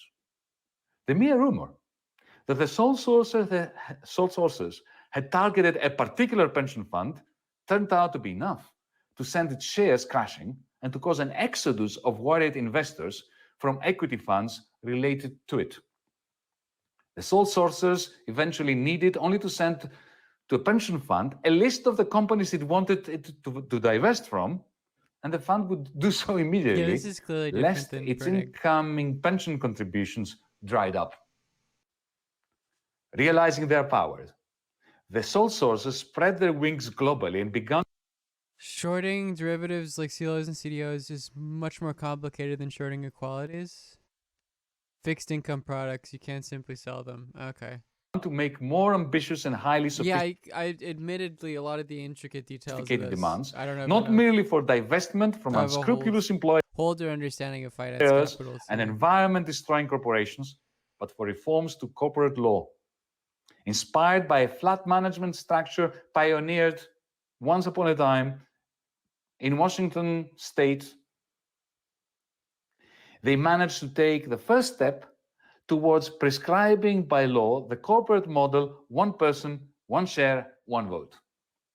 By early 2010, the sole sources had been joined by another group of techno-rebels. This is interesting. First, like it reminds me of it's like a weird inverse of like the Dengist or even like Maoist argument in relation to how contradictions and what contradictions are used to overthrow capitalism, and you can see this in like the Dengist model, and I think that like the TrueAnon, I admittedly haven't been listening to make podcasts lately, but TrueAnon outlined a sort of like Maoist Leninist idea that like or the generally believed Maoist Leninist idea that like worker state or like nation states have revolutionary potential, and that you can use the nation state as a way to resist global capitalism, and in an inverse and that it's the state here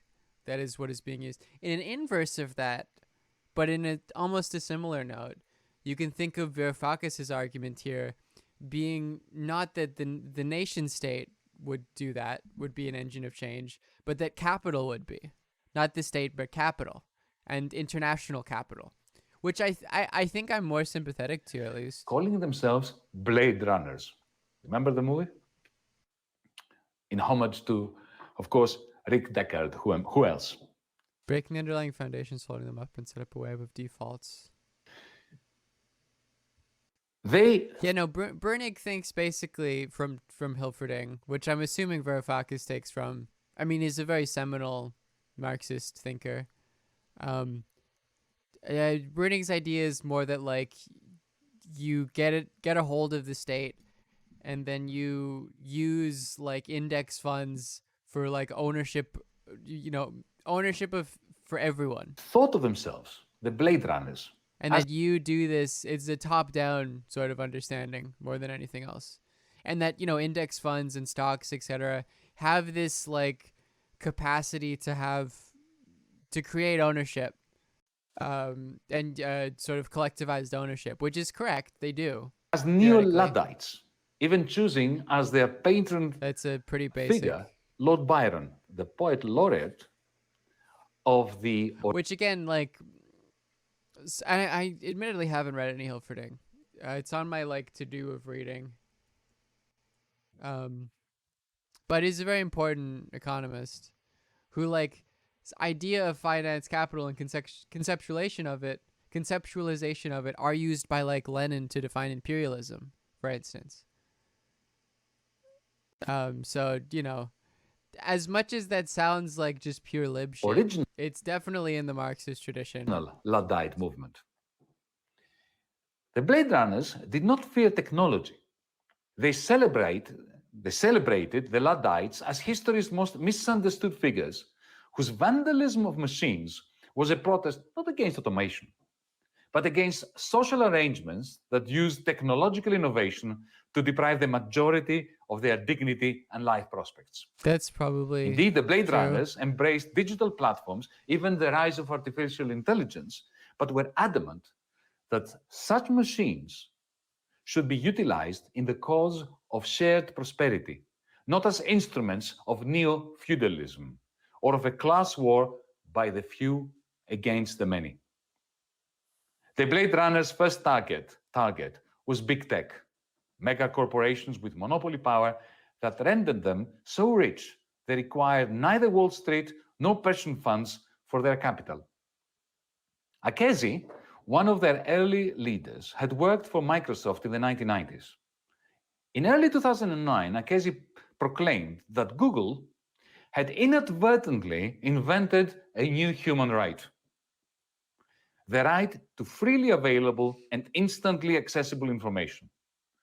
The problem with inventing a human right, Akechi explained playfully to a director at Google once, is that you lose the right, mate, to monopolize its provision, and most certainly to profit from supplying it.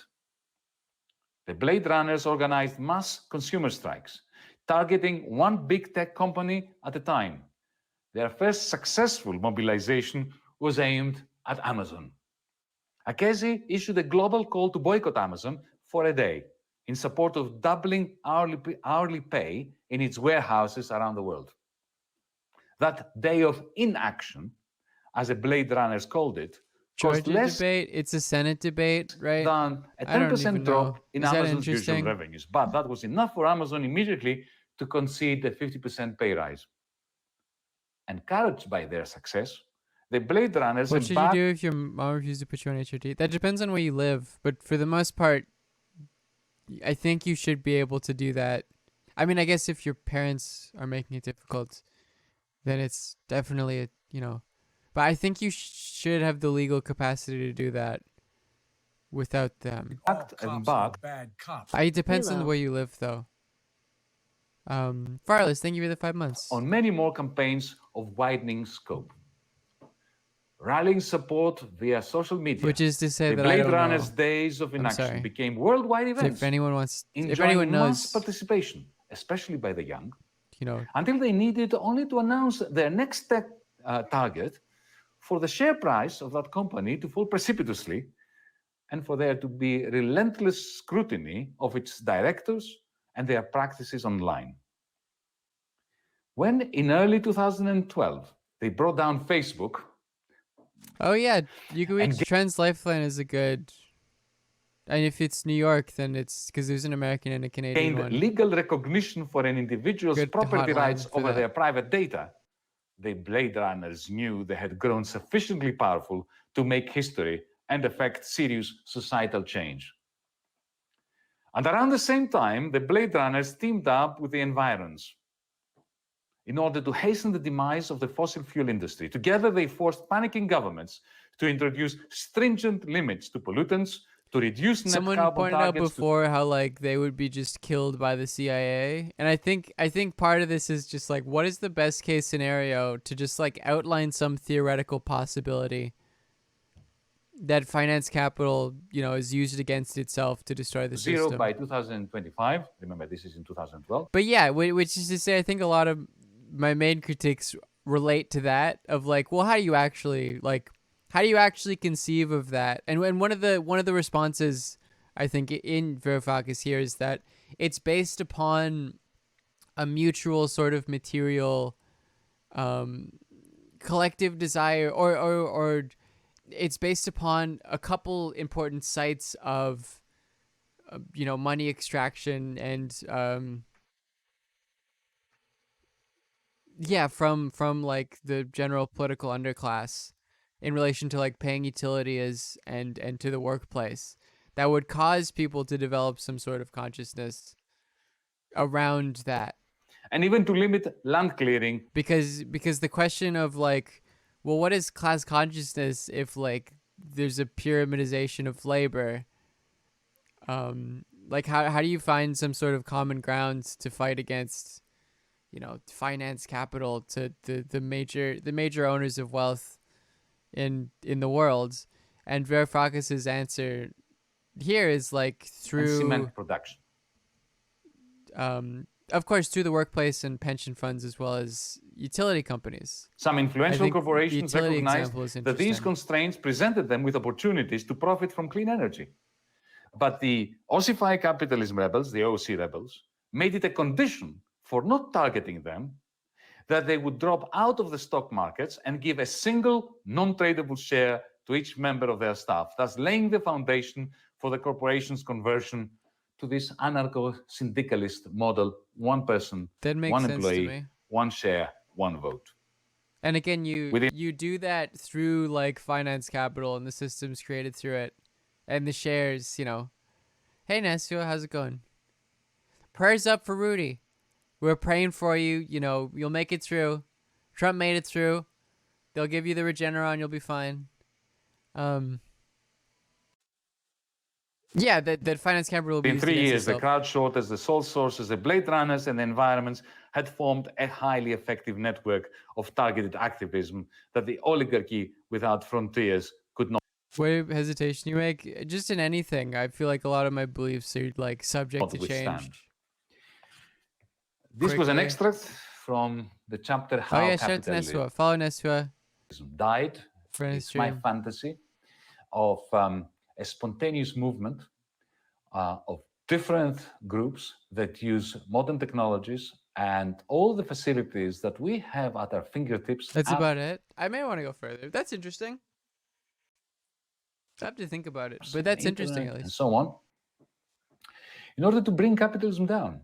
Capitalism is already, in any case, morphing, as I said at the beginning, into a kind of feudalism, techno-feudalism, and Amazon is an excellent example of that, as is Facebook. Is it not time that we used those resources against the beast, which is now in the process of devouring the prospects of humanity and indeed Trade the News, thank you for capacity of this $3. planet Thank you to for the reproduce clip, by the itself? way. Follow Trade I'm News going to as go well. back to some questions, right? And then read another part, if I may. I mean, I always feel like a lot of my critiques of people who draw a coherent line of like, well, here's how we do it, here's how the system ends, is like, well, that's unrealistic. Which I think criticism is valuable in itself, and the sort of criticism should be appreciated in itself. And you don't need something to follow it up by. Okay, here we have And in another. a lot of ways, criticism itself helped build a sort of understanding of the world, and a way out. That's the sort of Deleuzean idea, at least. The Deleuze, and I believe Land as well. I think Land really is the person who elaborates this idea, views capital as the single most powerful critical force in the world, insofar as it sort of uncodes things. It takes the sort of preconceived idea of society and reduces.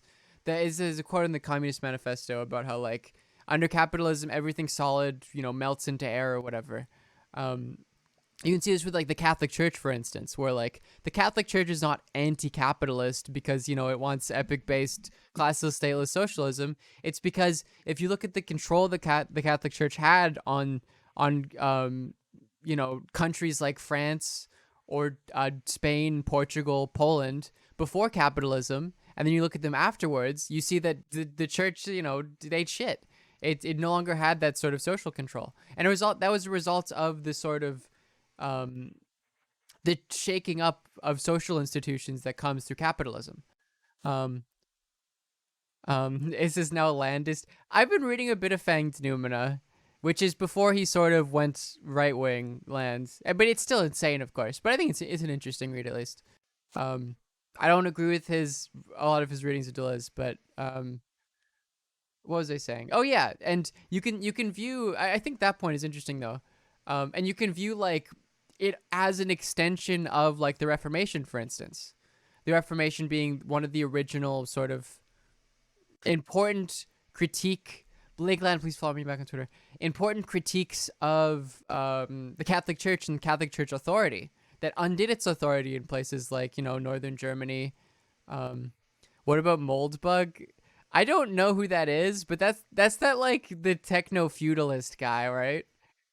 I mean, it's all of that is insane.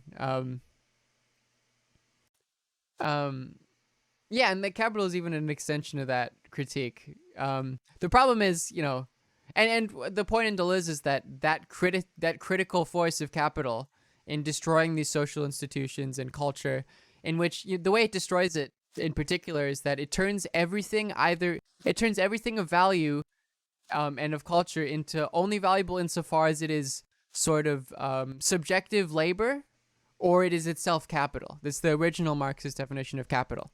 All that capitalism wants from you is your capital to reproduce capital, or your labor.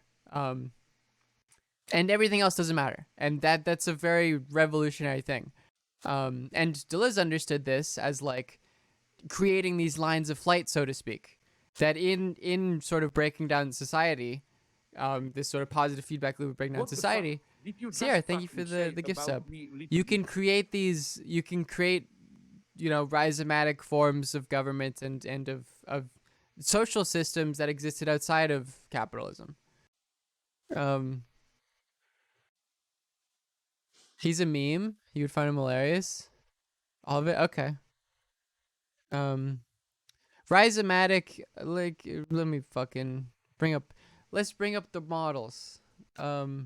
A rhizome is like it's different. It's a, what is it? It's a type of mushroom. It's the political structure that Deleuze likes to. Oh, okay, yeah, this is a good illustration of the Deleuzean sort of ideal political structure. There's no root to cut off, you know. All of these points are not contingent on each other in a very particular way. As long as there is a connection, then it's fine. You know, you cut off here and the system continues to function. As opposed to like a tree, which model of a tree. Let me see this model. The arborescent understandings of the world, which is, you know, a tree. I'll go over this very quickly because it's in which you can see like there is a hierarchy here and a particular point of importance. This is these sort of this network of sort of contingent connections in which place no hierarchy or importance over which connection exists and are allowed to sort of sprout off into new areas. That's sort of the classless, stateless society, sort of. There's no center. Yeah, I can't remember why I got onto that, but I think it's interesting. I can't remember why I started talking about Greek, that.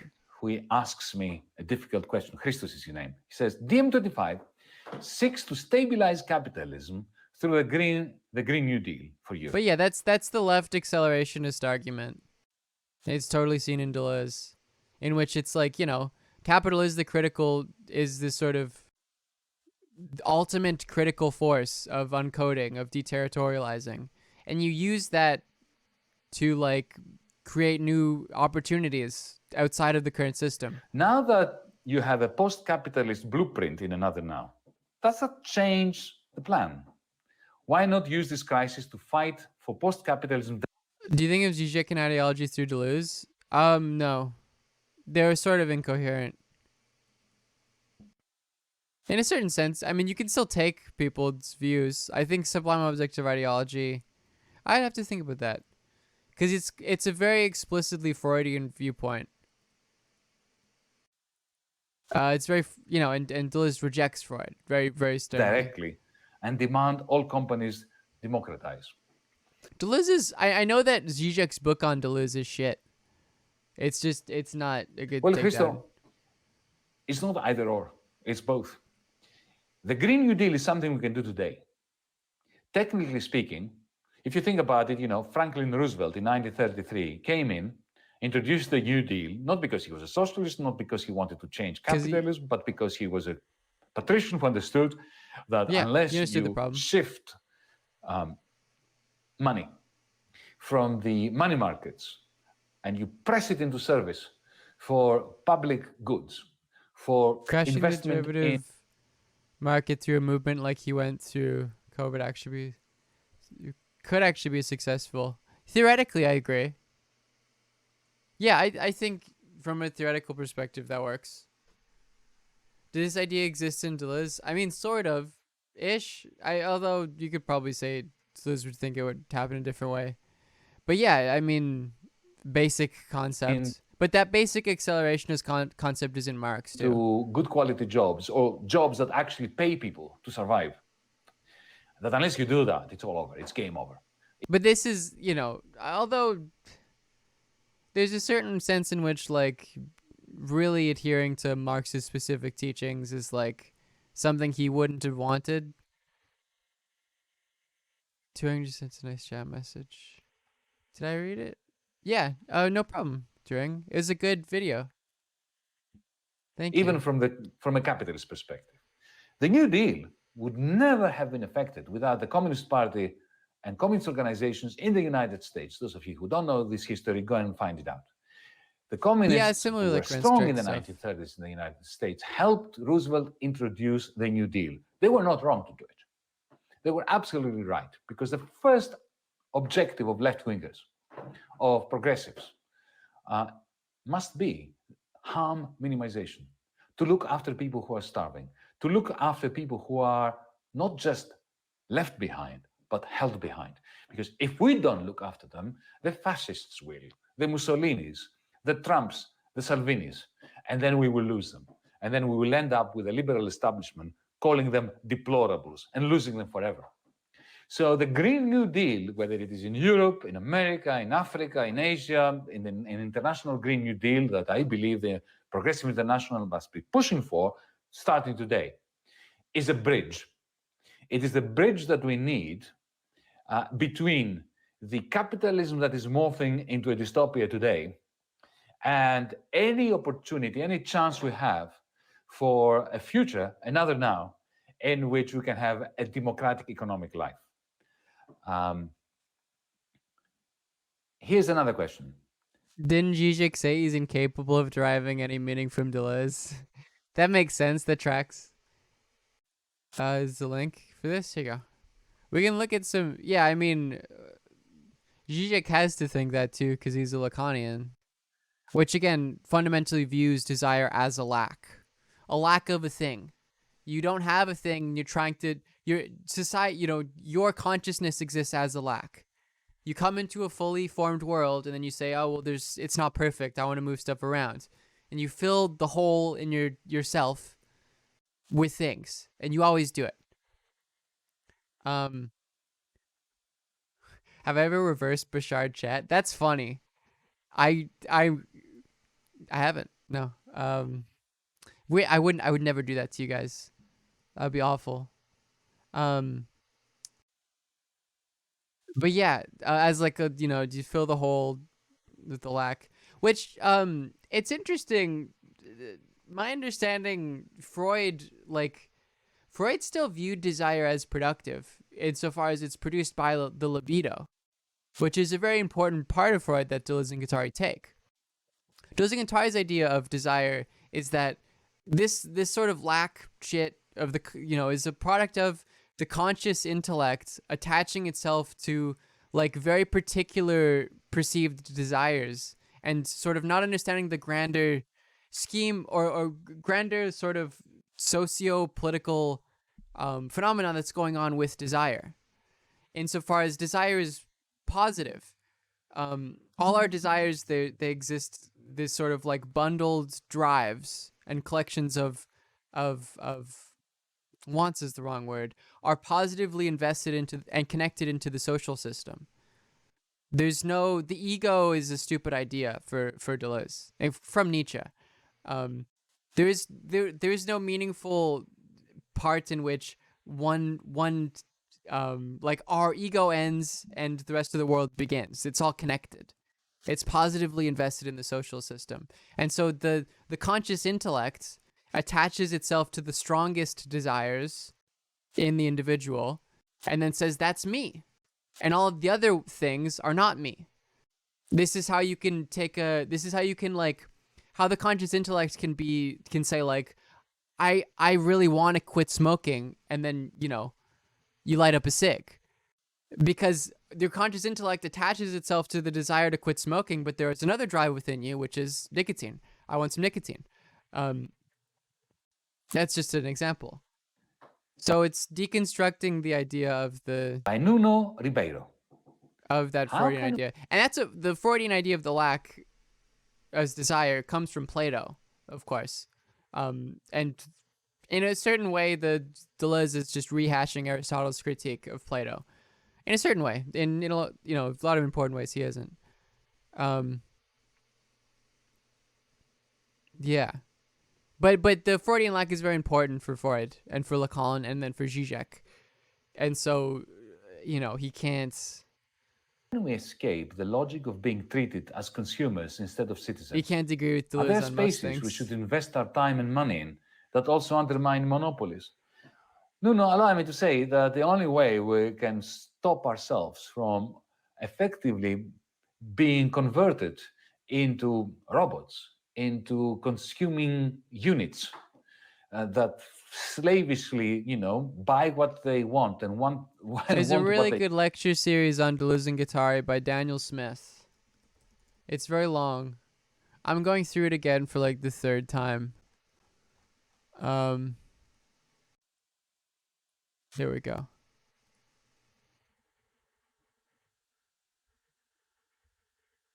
They buy is through, firstly, critical thinking, and far more importantly, through collective action.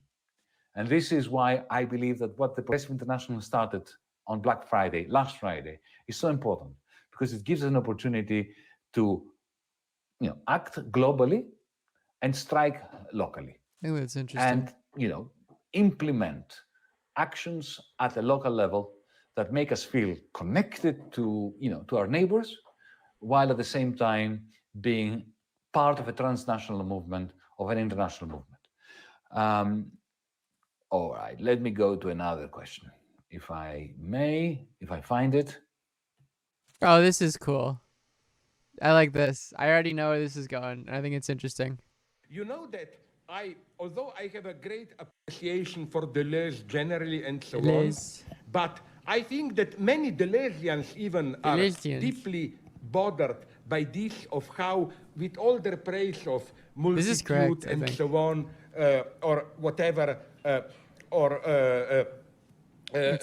molecular and so on, but today's capitalism works like that. It's no longer the old centralized edible capitalism. My big problem with Deleuze is that today's capitalism is post-edible.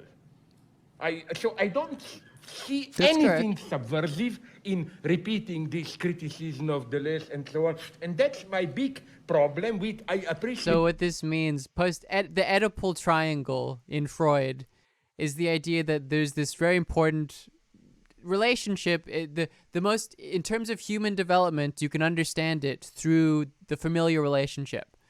You know, mommy, daddy, me. And there are these important stages of development within the family that come to determine consciousness and its relationship with, you know, the id and libido, etc. Her greatly. She wrote one of and Deleuze's critique is like, desire doesn't play out through the family. It plays out primarily through politics. Your family is a political, you know, the familial world is immersed in the political world. It's actively invested within it. And the political world, the social hierarchy and rankings of drives, social production, defines familial production. So Freud is at the wrong position. Her best book, I think, still is on Hegel. I'm talking about Judith Butler, of course. My problem with her is just this. The type of subjectivity that she describes, and I know she's not the lady. But this is a point, I don't know, this is not...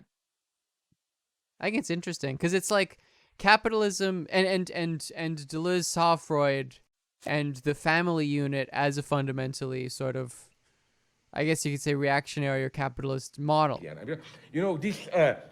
But that, you know, capital has decoded so much that the familial model no longer matters nearly as much. That's the, like... Because all capital wants from you is your subjective labor or your capital.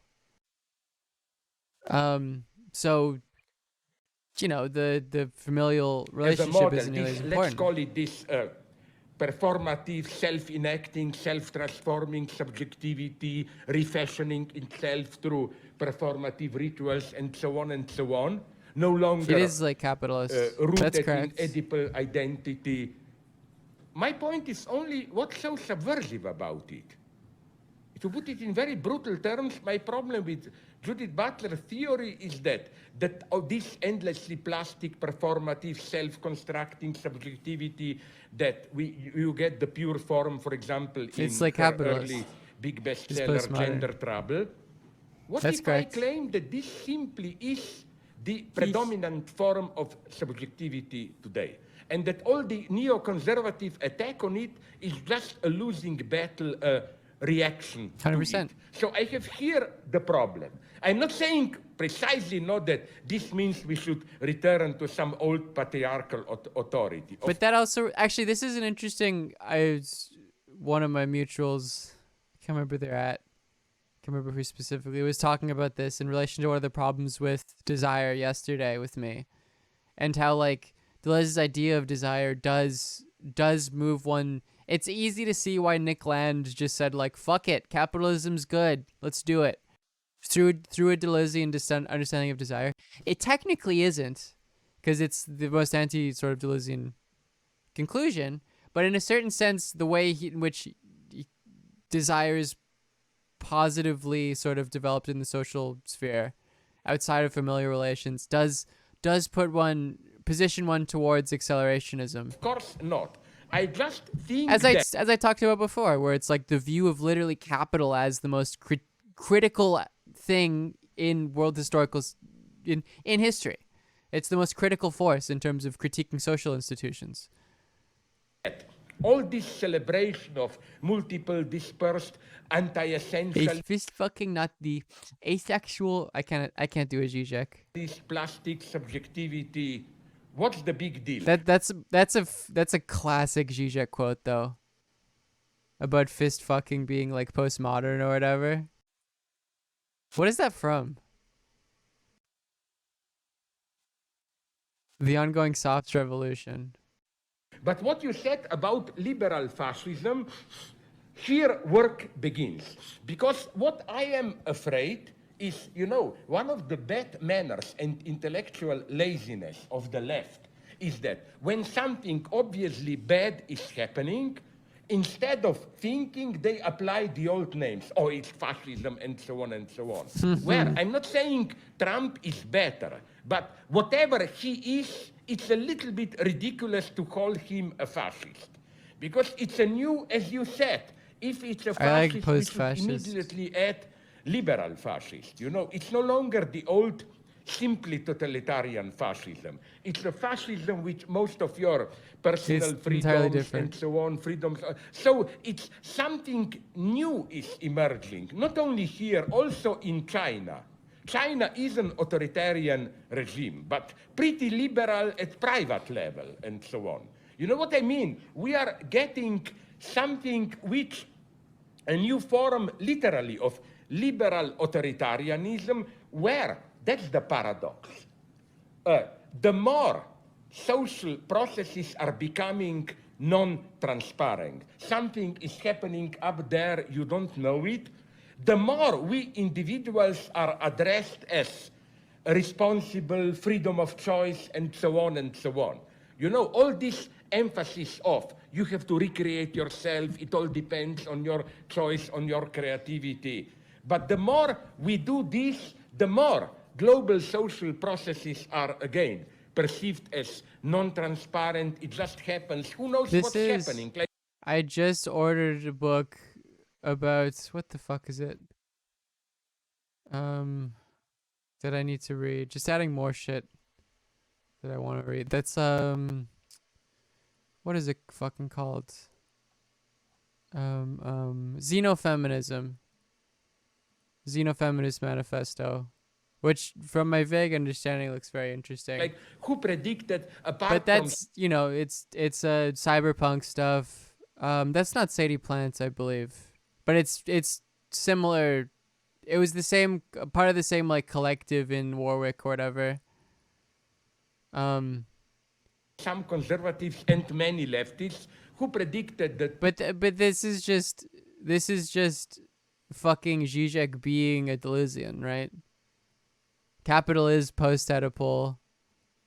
It's, you know, it's deconstructed even that concept, and this sort of like the idea of a legible, like even like transsubjectivities being themselves legible is the product of that sort of critical elements of capital helping destroy social institutions. And, you know, yeah. 2008. That's like that's like a. We should watch there's that really interesting video. Crash and so on. On Land that we watched a How while little back. we know about society Which today. isn't So a transphobic belief, but it's like I think a fairly straightforward argument. In relation to like transsubjectivities only being legible in the recent history, because they have only been. You could say that like, oh, there are like, you know, non-Western ideas in which there are more than two genders, in which, you know, gender is more of a spectrum, and that's correct. But the particular way trans stuff manifests itself is postmodern. I think that's, which isn't to say it's bad. Of course, it's not.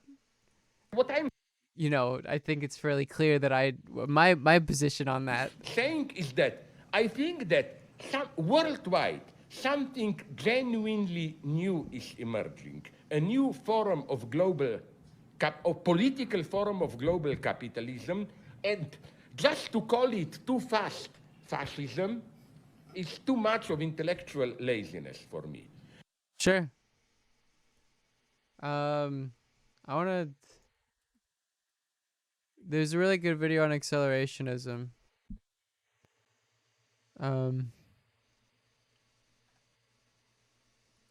Here we go. Oh no, this isn't it. Quick rundown on accelerationism. We already watched this, but I think it's great. I want to watch it again. Understanding has gathered that the market economy, capitalism, is a discovery process. It's inherently epistemological. It's not just the object of philosophical attention. It has its own inherent philosophical activity. I think capitalism and what's that noise? Artificial intelligence are the same thing. It's the same process. Capitalism can only A quick be rundown. I never artificial picked up on intelligence that. That's and a good artificial pun. intelligence can only come out of self-propelling capitalism. You're not understanding either if you don't see that they're ultimately identical. Follow the light. The light is your guide.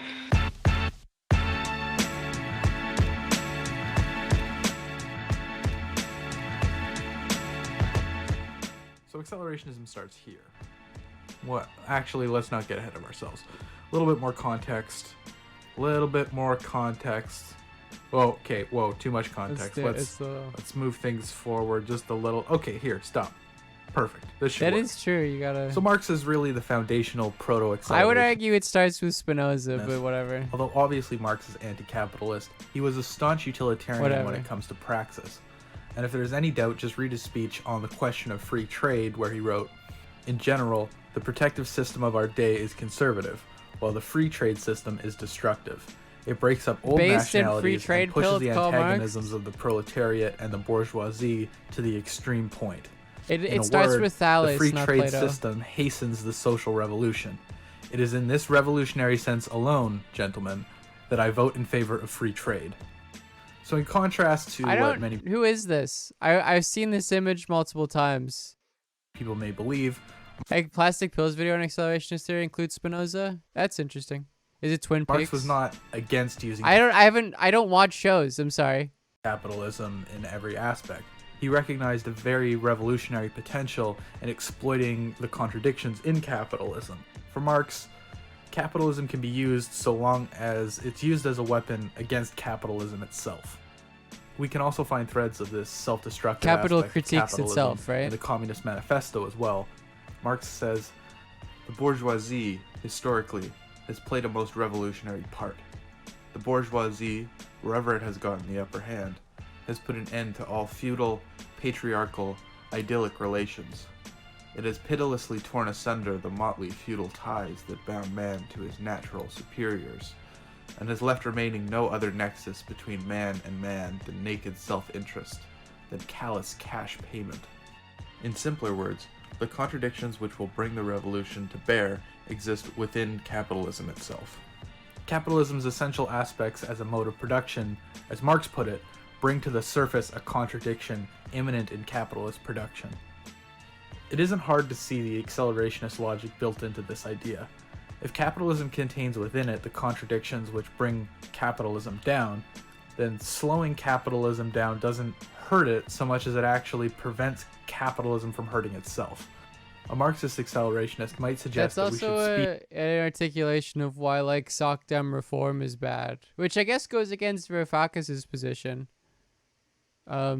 Which is fair because, you know, in terms of capital going any faster, the world's gonna fucking end because of, climate catastrophe. So I think being an accelerationist just as a matter of empirical fact is suicidal. What was I gonna say? speed up capitalist processes in order to hasten their collapse, instead of trying to focus on protectionism, both economic and humanist, which would only extend the capitalist process over a longer period of time, thus resulting in a greater net negative. Oh yeah, but the idea of like social democratic process, like FDR is, I guess, an example. Although, yeah, no, he's a SOCDEM. As like being integrated into the state in capitalist form and actually working to protect it, even if you get these sort of important labor concessions or important concessions of living standards and etc. Then we get these guys. Deleuze and That's Guattari the write the Deleuzian Capitalism position, and at least. Schizophrenia series, taking Marxist You become like a court philosopher. materialism and surgically replacing dialectics with psychoanalysis. This Frankenstein's monster of theory becomes influential in many disparate subjects such as anti-psychiatry, art, literature, and eventually this guy. But wait, we'll get there. Jeez, he really aged poorly in the The last... key to Deleuze and Guattari in relation to accelerationism is the idea of deterritorialization.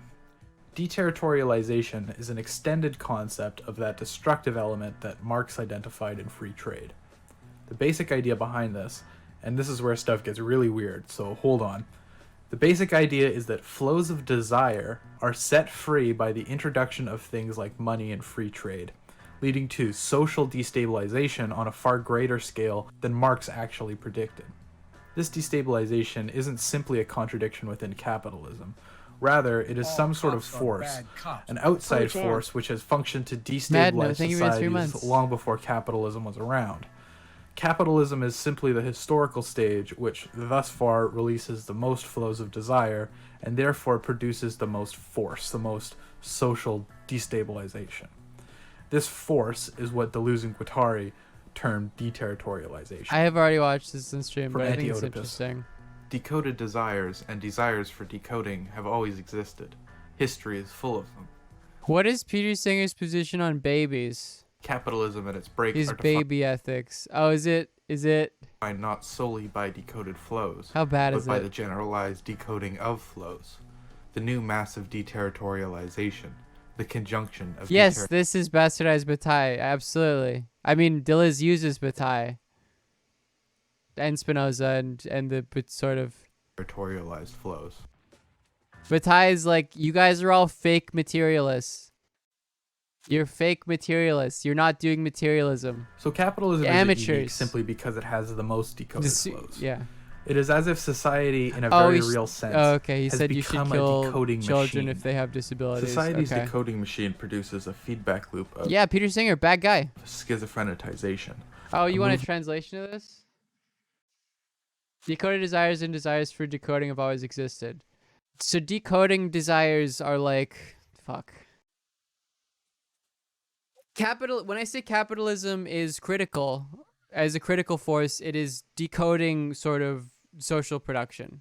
The ranking of desires within society and the sort of social norms, it is undoing them, as you can see with like lack of influence by the church. And so decoding desires is a part of that, because our desires are positively invested in the social sphere. That's why, that's why someone wants to go to church. Even if that want is like not something that's necessarily in the conscious intellect, it's a positive flow of desire that is invested in the social sphere. And so one of the things capitalism does is it uncodes those desires. It sort of frees them is the wrong word. The conjunction of By the generalized decoding of flows, the new massive deterritory, and I mean, flows. yeah, that's pretty much it. That's So the basic capitalism point. isn't unique simply because it has the most decoded flows. It is as if society, in a very real sense, has become a decoding machine. Society's decoding machine produces a feedback loop of schizophrenitization, a movement which opens the potential for an attempt at overcoming the barrier of capital itself.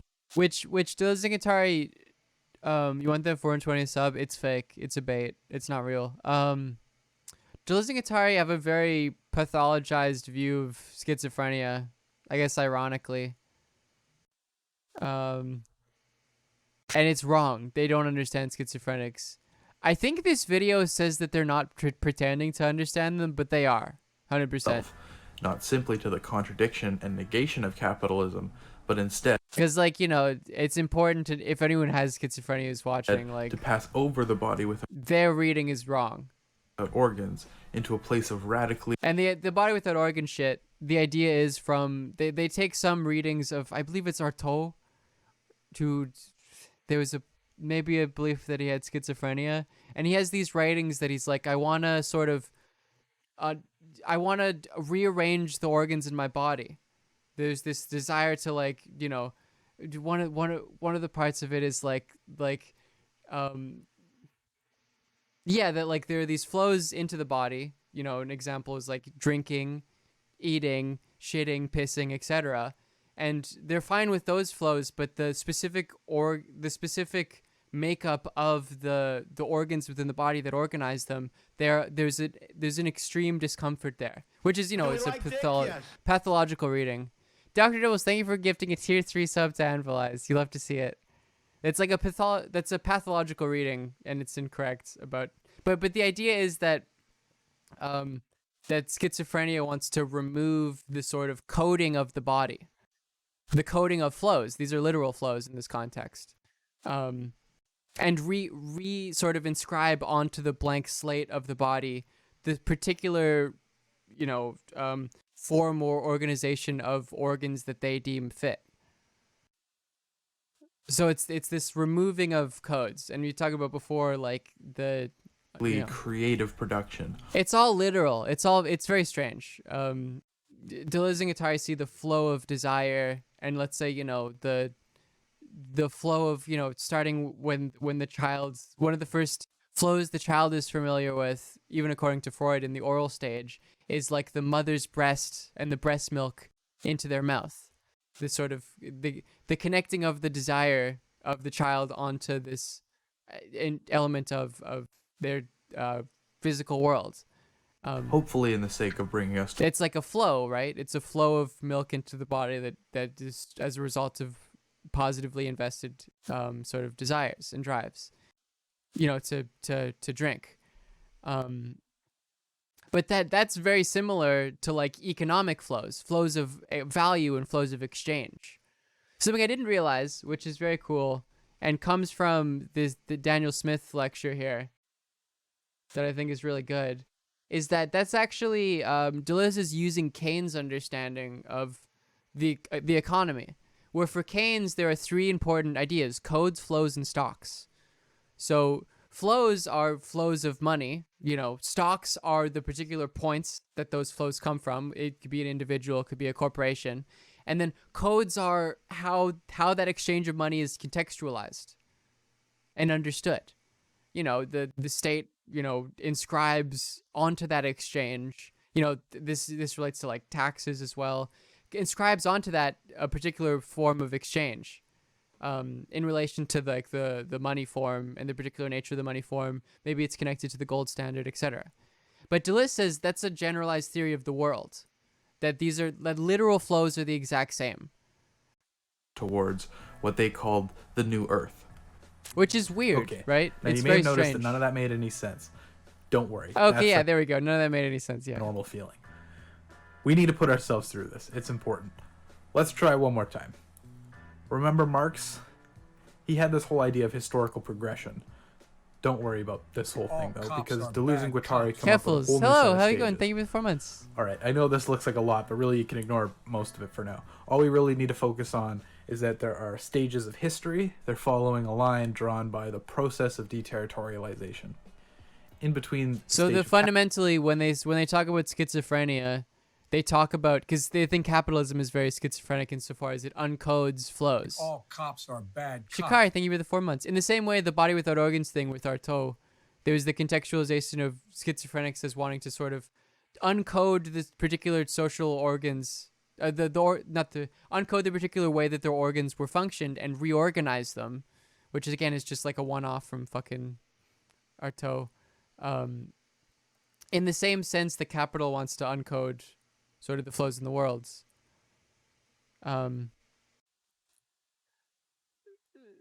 It means that it's very hard to find Deleuze's theory as something truthful as opposed to thought experiment. I mean, it's weird. Capital sure. And the body without organs, we see... How is deterritorializing and reterritorializing different than dialectics? Well, deterritorializing is a process that is particularly related to capital. And reterritorializing is like the sort of compensatory sort of remaking of the social production so that society doesn't collapse. But also importantly, what's it called? For Deleuze and Guattari, systems work by themselves. So the constant breaking down of the system is actually a part of the system. Meaning, like, there is no natural inclination towards another system. It's not inevitable. It's spontaneous and can move in many different directions. Thanks for the and tier thank you 3, for the 300 Dr. bits. Dibbles. This message brought to you by Dr. Dibbles. Oh shit, Hype Train. We can do that for a bit. We can take a bit of a break from this. But yeah, I mean, if you're not convinced, that's fine. Probably doesn't mean much. Because it's very obscure and weird. So it's like, even if you were convinced, it wouldn't change your political practices much, admittedly. If you have a Twitch Prime and you haven't used it, make sure to use it on me. We have 27 cool tier 1 emotes, like the lizard emote, like Max Turner doing the PogChamp face, lots of cool stuff. When we are decoding the body, wouldn't it be wiser to choose the decodification instead? All cops are bad cops. Plaidwife, thank you for 10 months. And Ethereum, thank you for the 6 months. Having a desire to decode it, or wouldn't it be wiser to choose the decodification All instead. cops are bad cops. I'm confused by that. What do you mean? Good Flight, thank you for the Prime. Rex Parky, thank you for 300 bits. Film Bro, Nick, thank you for the Joe Bezos bucks. Oldran, thank you for the gift sub. What do you mean? Decodification.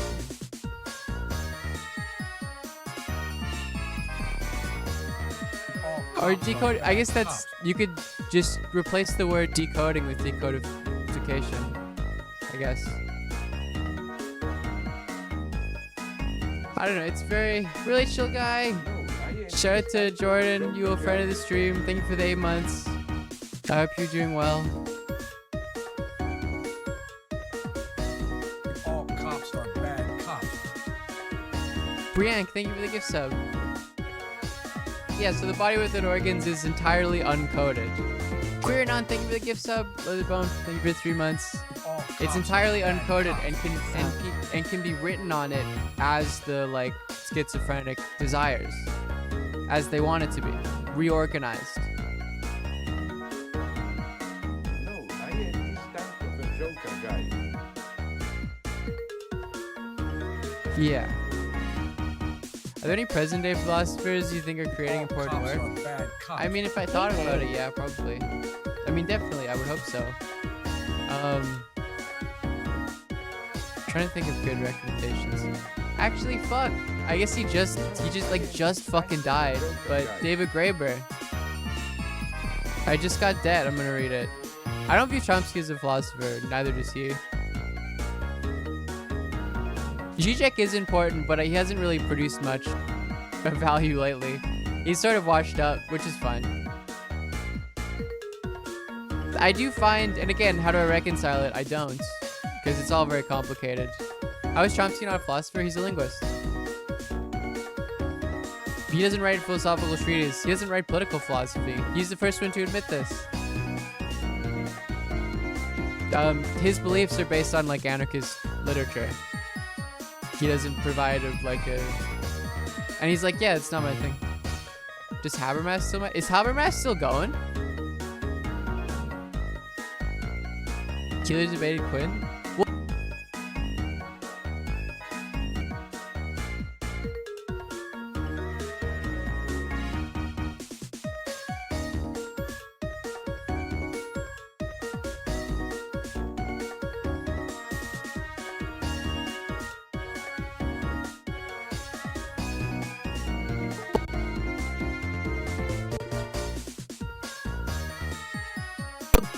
God damn it. Sorry about that.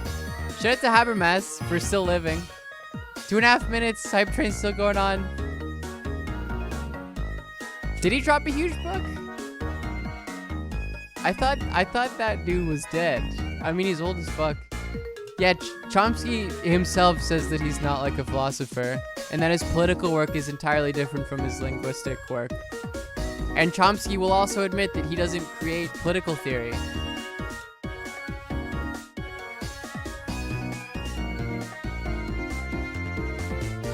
Yeah, so I don't, and he sees it as entirely unrelated, which it's not, of course, but from his linguistics.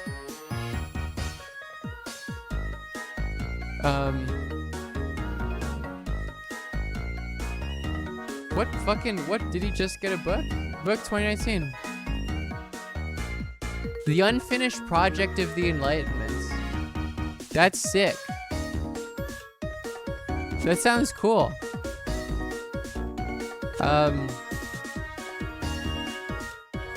Cornel West? Yeah. I honestly haven't read any of his. I've only seen his public appearances. Which, based on the standard of Zizek, I'm sure his work is better than his public appearances. I really do think Peter Singer, 0 to 10.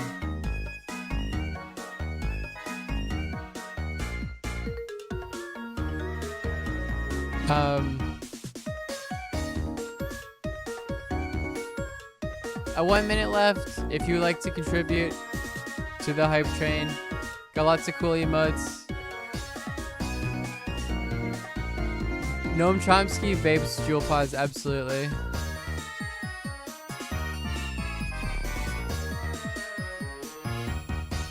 trying to think of other. There's a couple of contemporary philosophers that I think are interesting. What's wrong with Peter Singer? Actually, I didn't realize. Yeah, the best. Ask Peter Singer what he thinks is ethical to do with mentally disabled children. I think that's actually the best example of what's really fundamentally wrong with Peter Singer's utilitarianism.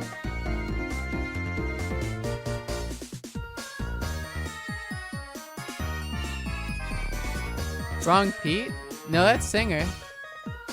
No, fuck. Why do I always confuse those two. Fuck. Peter Singer is also annoying. No, I'm thinking of Peter Singer.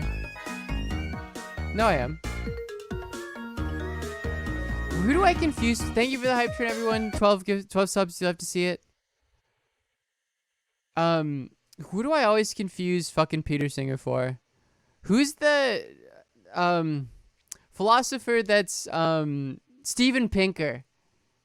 I don't know why I confuse those motherfuckers so much. Steven has visited Epstein Island Pinker. Steven is on the flight logs Pinker.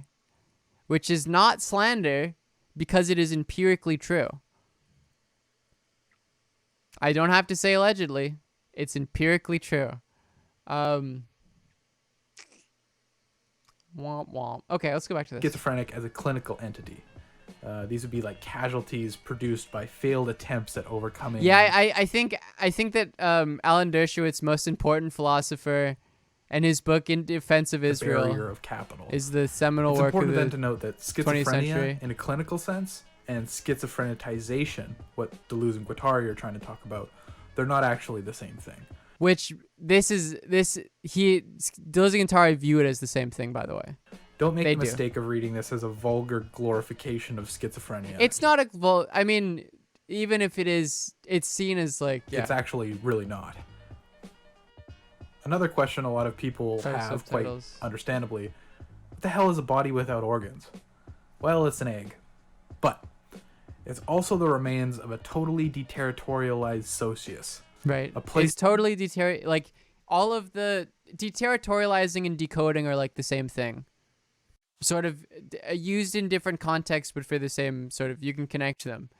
So again, with the body without organs in Artaud, where he wants to totally decode the particular way his organs are contextualized, to recode them so that, in a different way. And record yourself upon. That's where the idea comes from. Deleuze uses the term. Have I read any of Figglesleeve's books? I haven't. Sarabat-sur, which means literally fold back to on. fall or fold back upon. And upon this totally deterritorialized socius is the potential for those decoded flows of desire to move in these radically new and creative, unprecedented ways. Yeah. There is a real potential in this production of deterritorialized flows of desire, of the schizophrenitization of Lines capitalism. of flight, right? A potential to actually, as Deleuze and Guattari put it, overcome a limit. What do you mean by organs? I mean literal organs. Like I know there's a part in Artaud where he wishes like, that the asshole could open in any convenient spot where it was necessary, produce shit, and then close up. It's a reorganizing of the organs, which is again, a pathological view and like very contingent Lateral on wall, one particular. the capitalist barrier. Hopefully the logic. Because that's a flow, right? It's a flow of shit, and Deleuze's idea is that like that flow is a part of, that when he talks about flows, he means them all in literal sense of flows. Here is pretty clear, and he thinks that the flow exchange of money is one of those flows that is related. The deterritorialization It's of very capitalism weird. isn't something which simply needs to be dealt with. It's something which needs to be worked through. In order to take full advantage of that schizophrenitization of capitalism for our potential. Actually, a really interesting example, and this comes from an example from Lisa Gunther, who is a good contemporary philosopher in the continental tradition that does a lot of ideas on like torture and solitary confinement, or solitary confinement and prison abolition and that type of thing. I remember reading in one of her books, it's like her main one, what is it called? Which is a good read. Solitary Confinement is the book. Social Death and Its Afterlives. Very good book. Would recommend reading it. But she gives the example of like as at the university I got to. That's why I'm familiar with this. Gives the example of like, in these supermax prisons, that there's a sort of a state beyond our typical understanding of prison labor and the prison as for the purpose of free labor, where the supermax prison, the for-profit prison, is for the most part. Is this that one philosopher Philosophy Tube made a video about? I don't think so. That would be strange or a weird coincidence. I don't think so.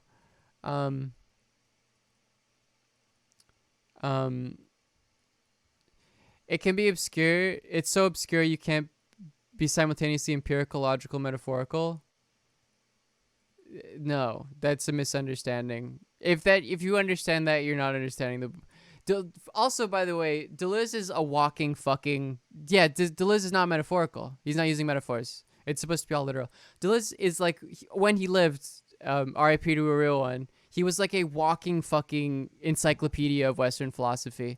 That motherfucker read everything. And you can see in a lot of his works, it's hard to read because it's like, I don't know these fucking people. I don't have time to read all this shit. All the people you're referencing. Deleuze kinda hot though. This is my username. Thank you for 3 months. Deleuze sort of invents a new way of doing philosophy in a certain sense. He sort of reinvents the fields. Oh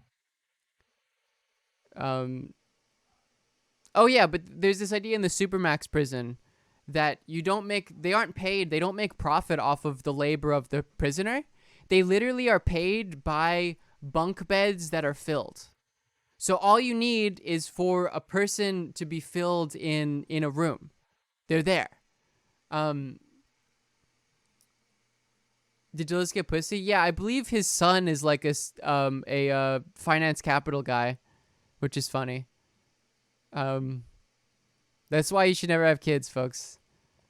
And there are these situations that I think Lisa gives the example of.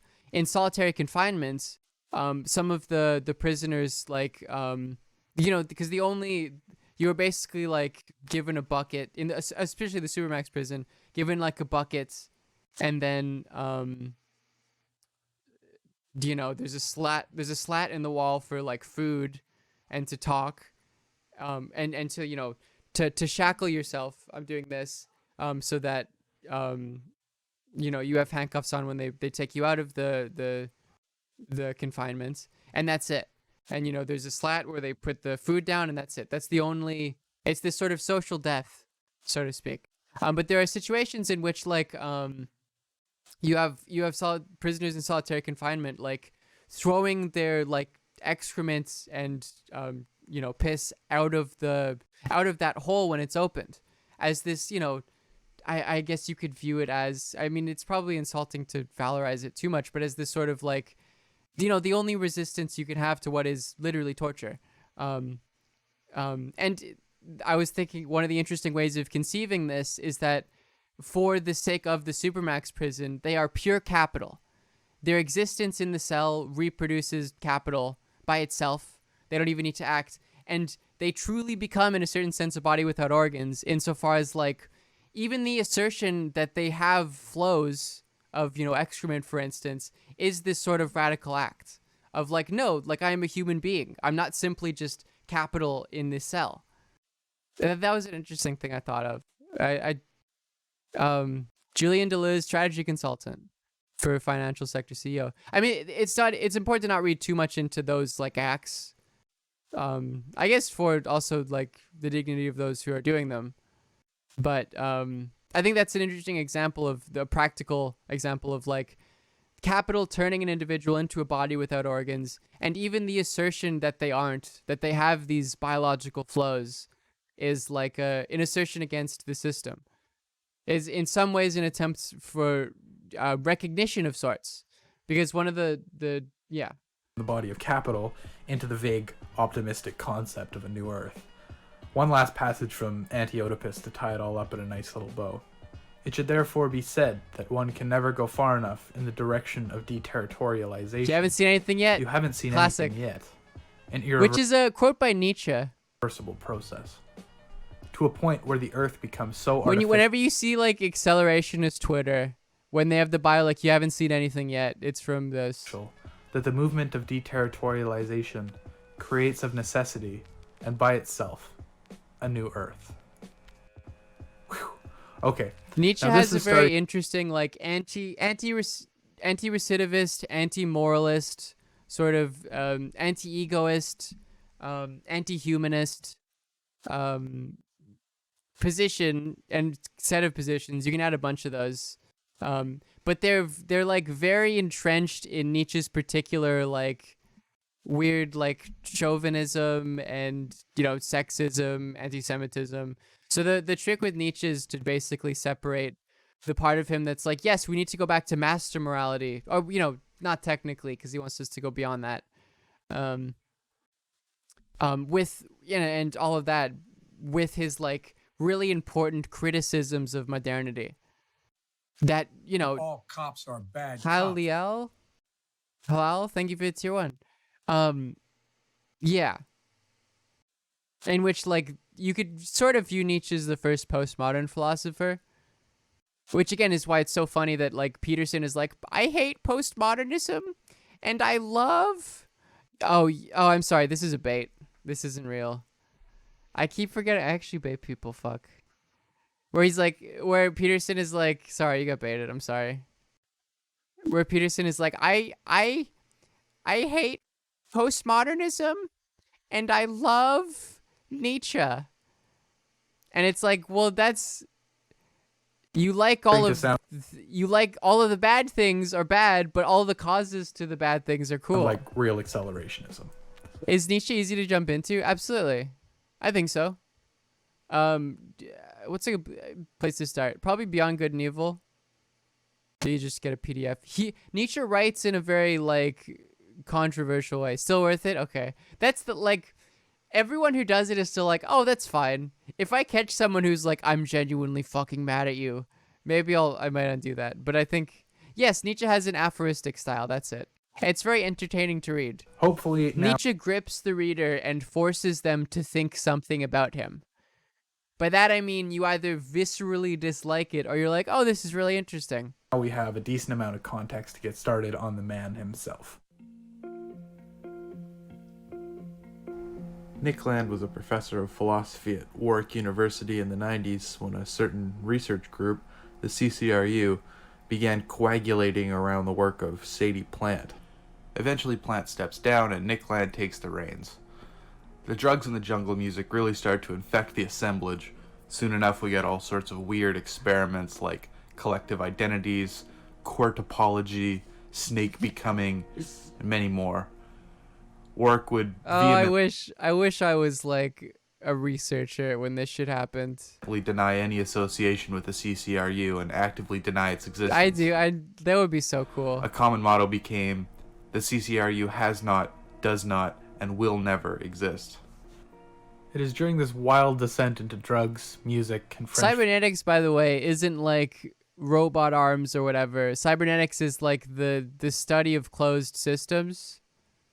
So like feedback loops, like which works with Deleuze because there's the philosophy. Like Nick Land conceptualizes capitalism, and capital is a positive feedback loop. That Nick Land makes his major so it creates more of itself. Turn. Accelerationism. It's what it accelerate.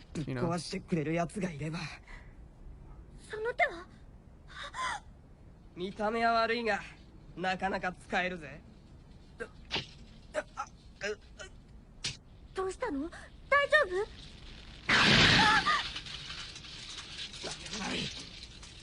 哲夫君。うるさい、あっち行ってろ。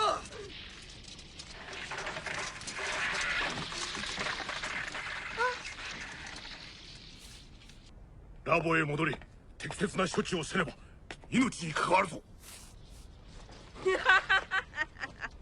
あの幼稚園に入って楽しく暮らせってのかよ。毎日薬をもらってあのガキどもみてえに干からびてけっ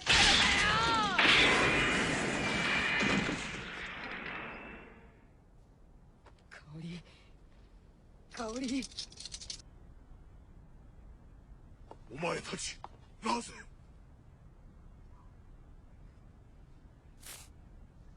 This is such a dumb fucking. 懲りねえやつらだぜ I love it.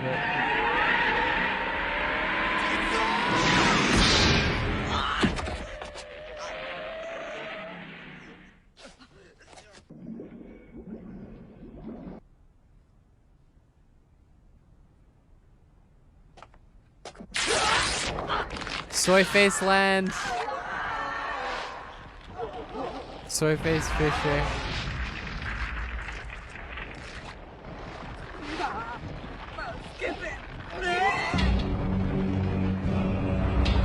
That's from Fang Newman, I think.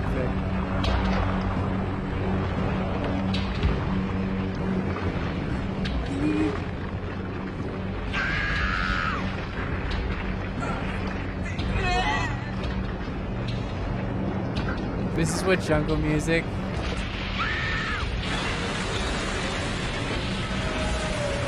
Soy face marks.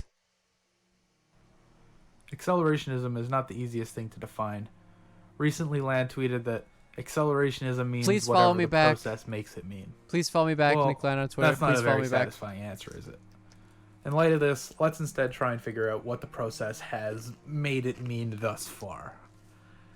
Well, if we go back to CCRU era Land, where accelerationism was created, there isn't all that much as far as definitions really go. Fang Numina rarely mentions the word acceleration, instead focusing on broader notions of cybernetics and the production of non-human intelligences. A quick search of the book shows only one instance of the word acceleration actually written by Nick Land himself. Oh boy. Alright, let's get into it. So let's jump a little bit farther. That's not true. I mean, maybe it's more recently. Forward, see if we can Here's the figure thing out about- why we don't see the word acceleration a whole lot.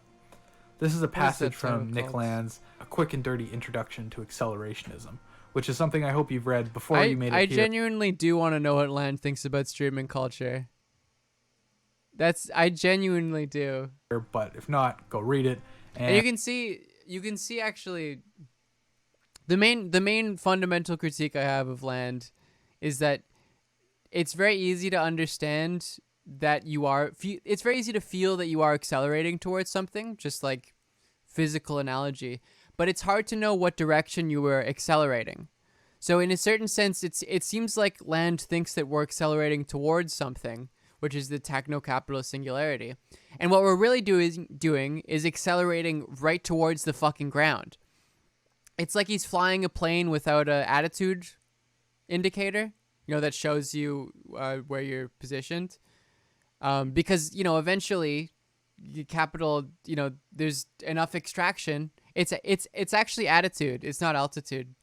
I thought it was, it's literally attitude. It's not altitude. Yeah, attitude indicator.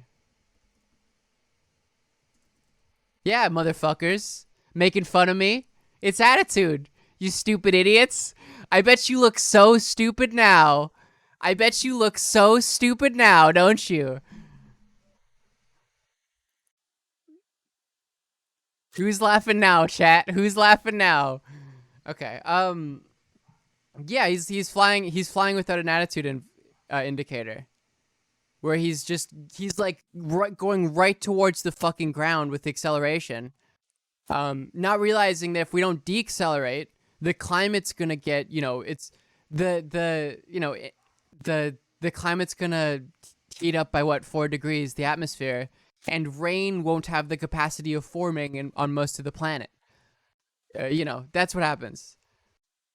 Land thinks we're accelerating upwards towards something, but we're really just gonna hit the ground. And for those of you who aren't That's going the to read fundamental it, here's an excerpt. problem For with accelerationism, the problem with like unconditional and right-wing accelerationism is that fundamentally acceleration needs to stop as soon as possible. That producing more is actually going to destroy the world. For those of you who aren't going to read it, here's an excerpt. For accelerationism, the crucial lesson was this. A negative feedback circuit, such as a steam engine, governor, or thermostat, functions to keep some state of a system in the same place. Its product in the language formulated by French philosophical cyberneticists Gilles Deleuze and Félix Guattari, is territorialization. To capture the contrary trend, characterized by self-reinforcing errancy, flight, or escape, D&G What coined about the acceleration in the opposite direction? That's deceleration, right?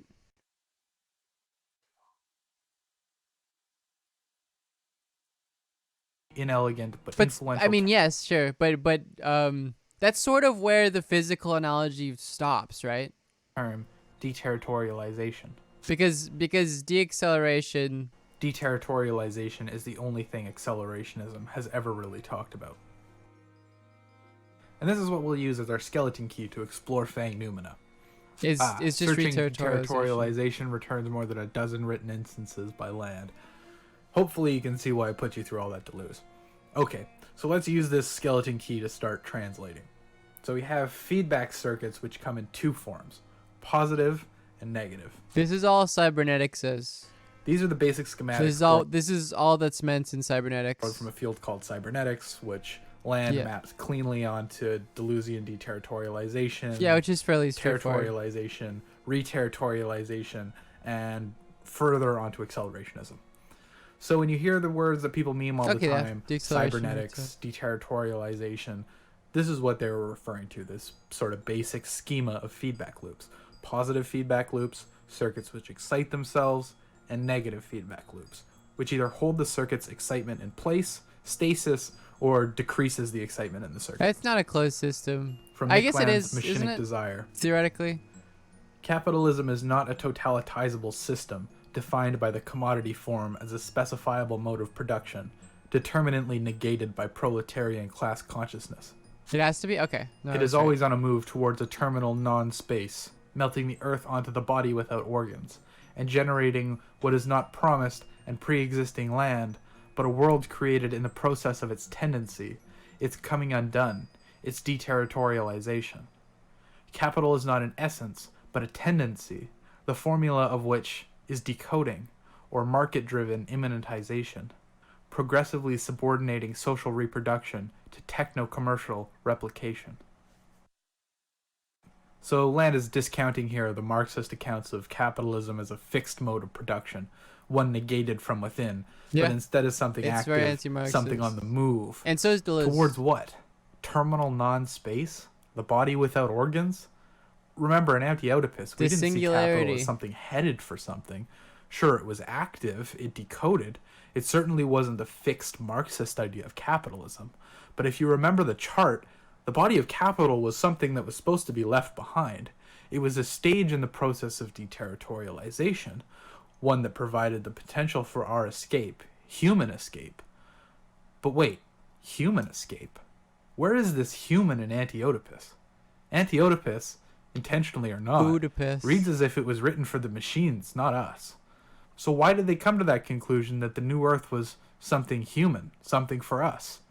Why did they come to the conclusion that escape was meant for humanity? Was it just a given that humans are the protagonist in this cosmic story so many billions of years our elder? That humanity was wearing the plot armor all along? This is the transvaluation, the inhuman transvaluation, that really makes Nick Land's work what it is. He was the one to set aside that unfounded assumption and truly continue the Marxist critique, no matter where it leads. Escape? Yes, absolutely. Oh yeah, I saw that where it was fucking what's her name? Merrick is like a sockdem now. I told you this would happen, by the way. The system. Look at the because she was like a new leftist, and one of the reasons she was leftist was for like clout, and she sort of didn't understand theory, but like posting about it because people gave her likes. And then now, because all of her identity is fucking online, all the lefties are being mean to her, and Sockdem Twitter is being more nice to her, so she's going to become a Sockdem. Territorialization, the movement, the positive feedback, the schizophrenia, the paranoia. So let's ask the hard question then. If the process is... I would recommend not choosing your political alignments based on whether people online are nice or mean to you. That's terminal fucking online brain, which a lot of people have because for a lot of people their world is primarily centered online. But don't do that. meant for us? Whose escape are we headed towards?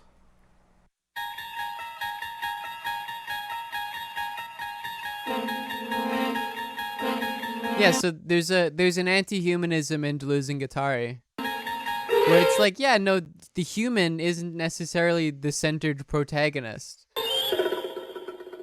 There is no, one of the main, a lot of the critiques of D&G is that there is no like agent that acts in their books, and especially if you read it in English, that's definitely true. But the word assemblage, which is far more used in A Thousand Plateaus, which is the sequel to Anti-Oedipus.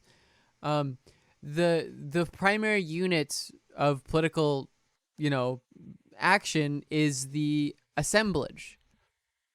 And assemblages are sort of not seen on the individual level, but are generally more larger scale and not focused on the human, but, the investments of desire one has in the social milieu.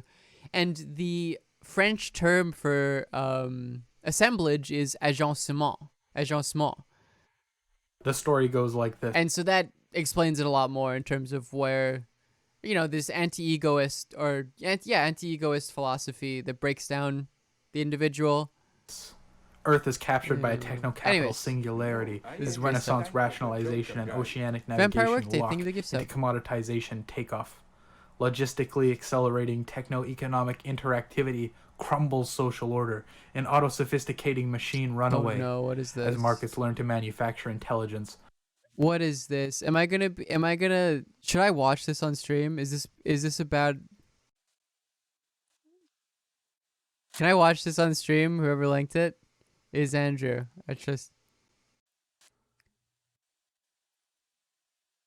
Oh no, what is this? Oh no. Dialectics is trying to find the truth by arguing different sides. That's right, baby. I mean, in the traditional Socratic view, it sort of is. If we were talking about Socrates here, it wouldn't be the worst. But that's rough. I mean, even the Politics case. modernizes. Who the fuck is that? I have no clue who that is. If I was trying to explain Socrates and the Socratic dialectic to like a 12-year-old, that's what I would say. A journey to the end of time. Oh god, what is this? Upgrades paranoia and tries to get a grip. The body count climbs through a series of globe wars. Emergent planetary Bay Area commercium 451. crashes the Holy Roman Empire. He's approached China. The Oh, that's Napoleonic- awesome. I fucking did clip this out of context. I fucking love Dangus. And what I mean by that is they're so fascinating to me. Such a fascinating group of people.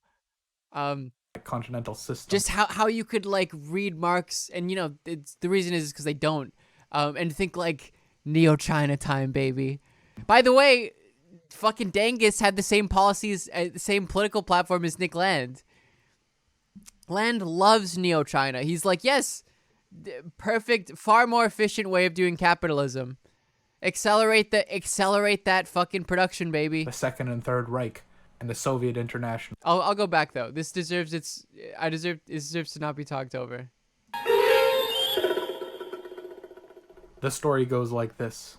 Earth is captured by a techno-capital singularity as Renaissance rationalization and oceanic navigation lock into commoditization takeoff.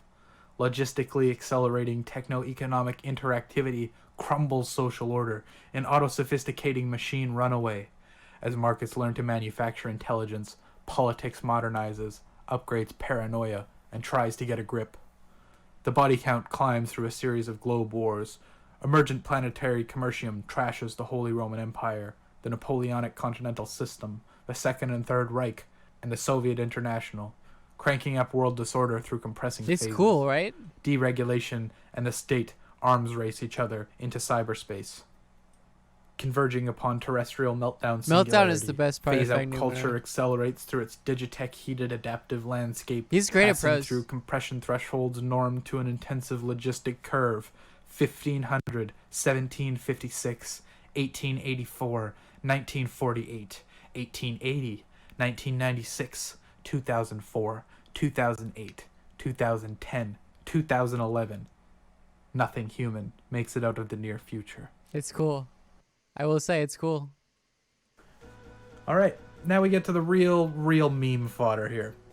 Capitalism is a transcendent AI from somewhere outside of time, working itself into There's a actual couple cool form quotes. through the There's a couple cool quotes I found from Meltdown in particular that I pasted into a doc because I was like, oh, that rocks. positive feedback processes of capitalism. It's fun to read.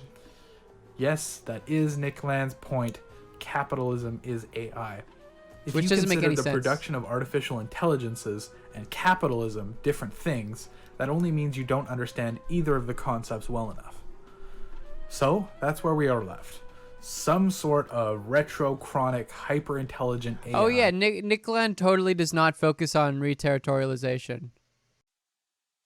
has infiltrated or Yeah, infected mankind somewhere in Europe around 1500, and only now are we in a reflexive position to realize that this thing that we had for a long time thought of as some inert system which we propagated is now something with such a high degree of autonomy and dictation over our society.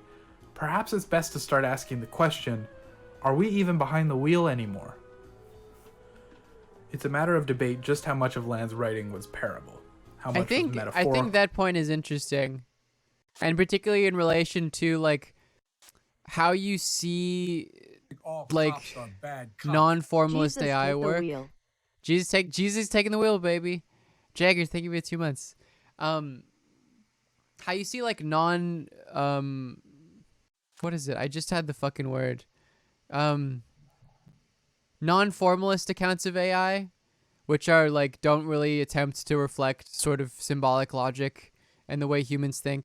You know, like machine learning, this type of thing. And how like it really is quite easy for it to escape our understandings. In terms of like the algorithms that even give me, it's entirely teleological. You mean Nick Land's analysis? Land's analysis is definitely teleological.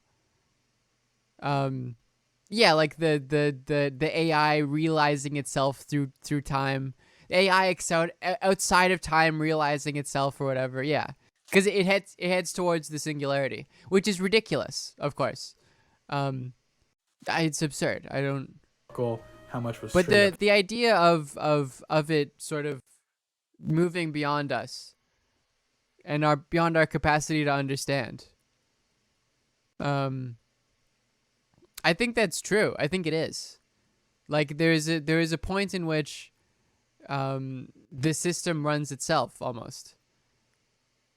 There's no way to have a hold on the I personally, you know, what's the word for it? The algorithms that run the system. I guess that's the way of putting it. I thought Philosophy created by an artificial intelligence. What? What is this? I gotta click this. Fictional and allegorical. It was not created by AI. Boo! I think with the early stuff, it's best to I was lean excited. towards reading Fang Numina 100% seriously. I know that can be really hard to do sometimes, but It's I think funny? Okay. it's on us to sort of take up that challenge and actually try best we can to muster an answer Table to these up questions, RPG no matter based on how Meltdown? That's sick. bizarre they may seem superficially. The late Mark Fisher put it in no less dramatic terms. Land was our Nietzsche. That's such a cool way of putting and if Nietzsche is any Or sort that's of such a model, cool way of thinking about it is that. pertinent to note that more often Which than is not, to say, like, you know, again, the thing I talked about before, where Nietzsche has these really interesting points in relation to like anti-recidivism, like anti-humanism. I'm trying to think of there's a shit ton of like very interesting things in Nietzsche and his critique of modernity, anti-egoism, but it's all fucking tied up in like this weird sort of male chauvinist, anti-Semitic like belief in like the individual and a rejection of liberatory politics. It was his most provocative and radical statements which echo as the most prescient today. I mean, who could imagine the common man hearing that God was dead? Would he not have reacted in the same way that we do when we hear that Earth is captured by a techno-capital singularity? Perhaps. Land might not agree. I mean, not anymore, at least. He's come down off the drugs and began to suffer from an epoch of deep disillusionment, as he put it, stemming from what he called the Facebook era. Before, for example, in the writings of Fang Numina, Land may not have been a card-carrying Marxist or anything, but he was certainly on the side of liberation. There was a certain inescapable feeling of potential, radical new lines of flight. That's a good question. Is Land going mad like Nietzsche did? Well,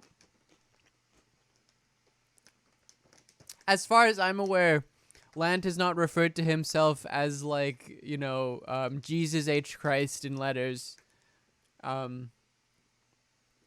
Like what happened with Nietzsche. Isn't Land a massive racist? Yeah, no, he's like all right or whatever. He's like full on MAGA, thinks the election was stolen. Like he is like just a right-wing boomer now. Like he went through all this shit and now the position he's back on is he's just like a neocon.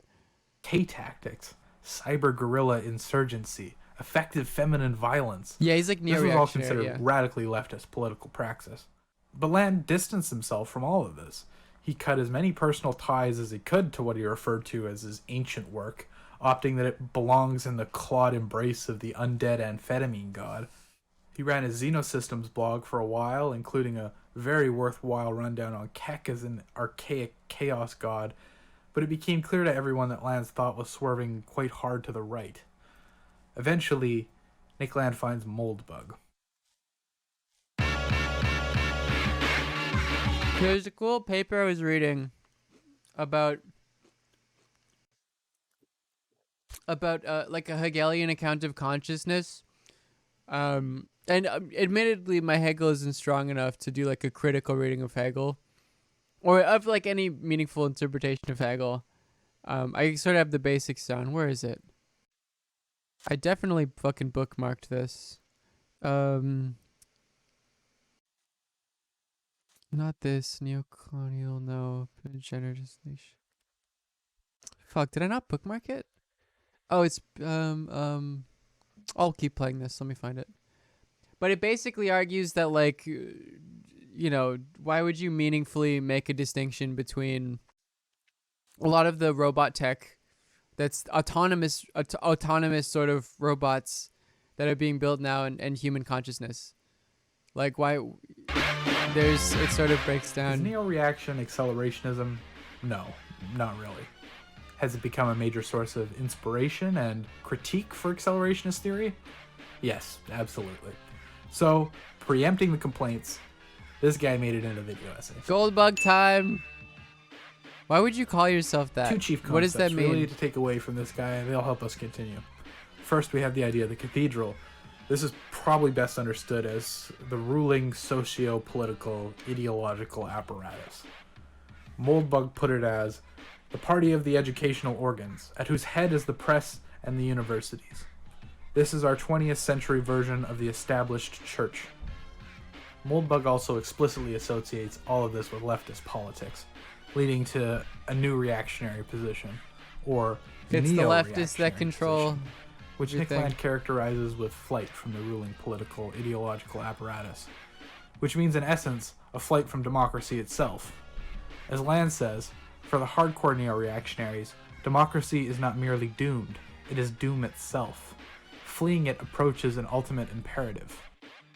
Political alternatives often offered to the cathedral are things like neo-cameralism, which is a return to some form of market-based nobility, or by the way, that's the like, if capital keeps going, and even like as it's sort of breaking down as a result of climate catastrophe, it's still like the system of capitalism is still in control. It's fucking this shit. It's like neo-feudalism, which Moldbug describes as a replacement of crappy governments with a global spiderweb of tens, even hundreds of thousands of sovereign, independent mini-countries, each governed by its own joint stock corporation and without regard to its residents' opinions. Rather than have your right to have your say in government or electing government officials, you instead have the right to choose between a theoretical smorgasbord of political organizations, and you can move to any of them. Rather than vote, you leave.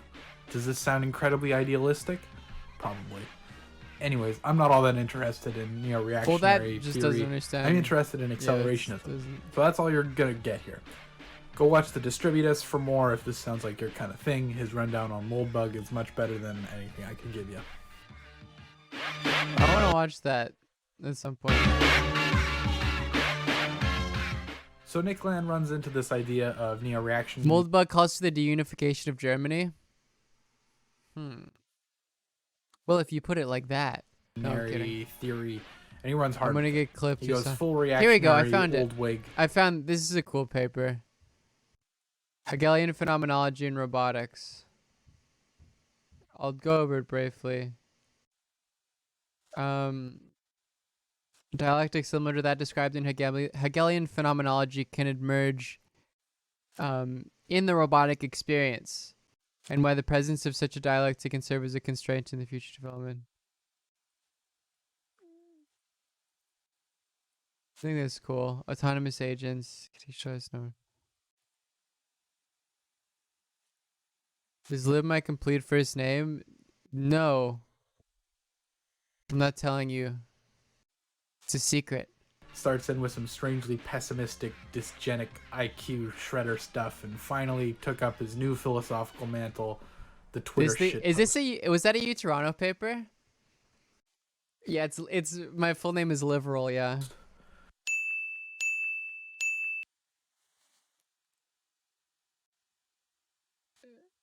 Glad to not be a white nationalist.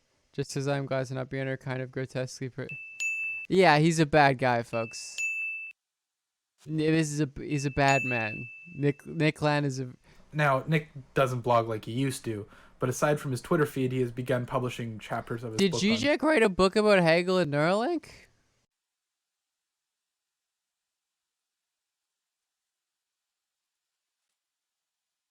Bitcoin and one of his other blogs, Urban Futures.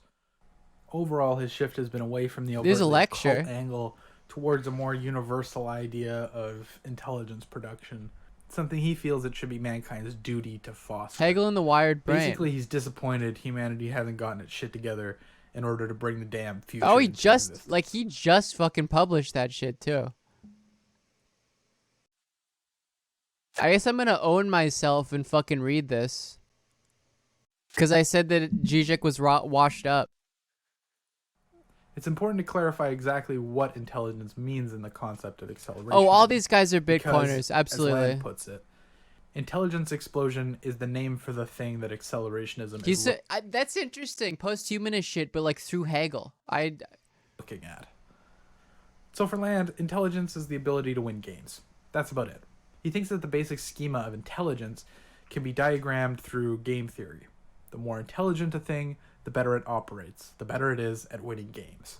This is like the idea of reason that Adorno sort of looks at as like the cause of fascism, basically. Operation and intelligence correlate. There's It's a a meme good I sort of- sometimes see out there that capital is sentient, which it's actually a meme. Land never said that as far as I know. Sentience is the ability to feel, to perceive, Sentience to doesn't matter. experience. Who cares? Land doesn't actually think the measure of intelligence, artificial or not, is determined by feeling. That's consciousness. Zizek reads Hegel through Lacan, which is like just the opposite of Hegel. Land wants to basically. talk about artificial intelligence, But it's not interesting. artificial consciousness. This is another challenging conclusion. I guess that's of why his he can do shit like that. anti-anthropocentrism. We smuggled in the assumption that in order to be truly intelligent, you need to be truly conscious. But why do we make that assumption? Are we assuming all intelligence in the universe must feel in the same way that we do? Michael Albert. And if we take away this assumed subjectivity, I don't know who call that it is. I'm gonna admit. acephalic AI or something. Let's It's go, not Ace absurd Fail. to see how markets manufacture this sort of intelligence. Yeah, The very no, nature of capitalism's ability to operate through even the most severe crises is all the evidence you need. Remember game theory? Capitalism will always win the game, even when we change the rules. You know, the problem is that from the very beginning of capitalism, people had this hope, you know, oh, it's approaching its end, let's push it a little bit further. And I found this quite comical, like Marx described Everyone did it. capitalism, and for Marx, capitalism was close to its end, approaching disintegration. Then Lenin said, okay, now imperialism, the last stage. Then, half a century later, Mao Zedong says this post-World War II imperialism, it's imperialism, capitalism in its highest, last rotting state, and so on. Then with postmodernism, this new cultural, you know, like for over 1 century, this story goes on. We think capitalism is pushed to its limit, but it's like an undead vampire or whatever. It returns stronger and stronger. So, what's wrong with his camera? You guys don't understand. He's putting, like, he's laying down on his bed, and like on his stomach is the laptop. That's why you get that angle. in Youngland, we mostly get a descriptive account of accelerationism. Most of the praxis comes in the form Marx of is critique, absolutely an accelerationist. not positive political formations. In Old Land, however, we have a tendency towards seeing accelerationism as needing our help in some way, as if accelerationism needs a bootstrapping of right-wing political praxis in order to help it achieve its goals. This is what we will call in the rundown RAC, or right accelerationism. This is a form of accelerationist praxis that wants to see capital take over, but only in a particular way. It could perhaps be called protective accelerationism, as it wishes to act as a bulwark in order to protect capital against its potential enemies. And which I guess is sort of what Land is now, right? Or is he still like unconditioned acceleration? I guess he's unconditioned acceleration. Land's analysis of IQ shredders, for instance, is an example of this. It is as if capital must be making a mistake, or it has been bested or duped by humanity. Either way, we must step in to help it. The all-powerful AI from the future is coming, but only if us meatbags can happen to find the right immigration policy. I guess I don't really sympathize with this because capital is supposed to be noumenal, you know? It's supposed to be outside of human phenomena. It's supposed to be the damn elder god, not me. This is from Pete Wolfendale's blog, Deontologistics, from an article titled, So, Accelerationism, What's All That About? Right acceleration. You could probably develop some sort of critique about how, like, both right and left-wing accelerationism is, like, sort of... I mean, it is fake accelerationism. It's, like, conditional. With neo-reaction, precisely because... And that's why it doesn't make sense. The deterritorializing I guess, force I don't know. With capitalism itself. It sees itself... Which is not to say that you should be, like, a Landian... You should be a de-accelerationist. Biting the bullet, and claiming that if we want to accept the liberating alienation of capitalism, we also need to accept an inevitable return to the familiar, feudal structures it has fleetingly displaced. Oh, by the way, you better believe we're going to watch this shit. America explains socialism with Chinese characteristics in 30 minutes.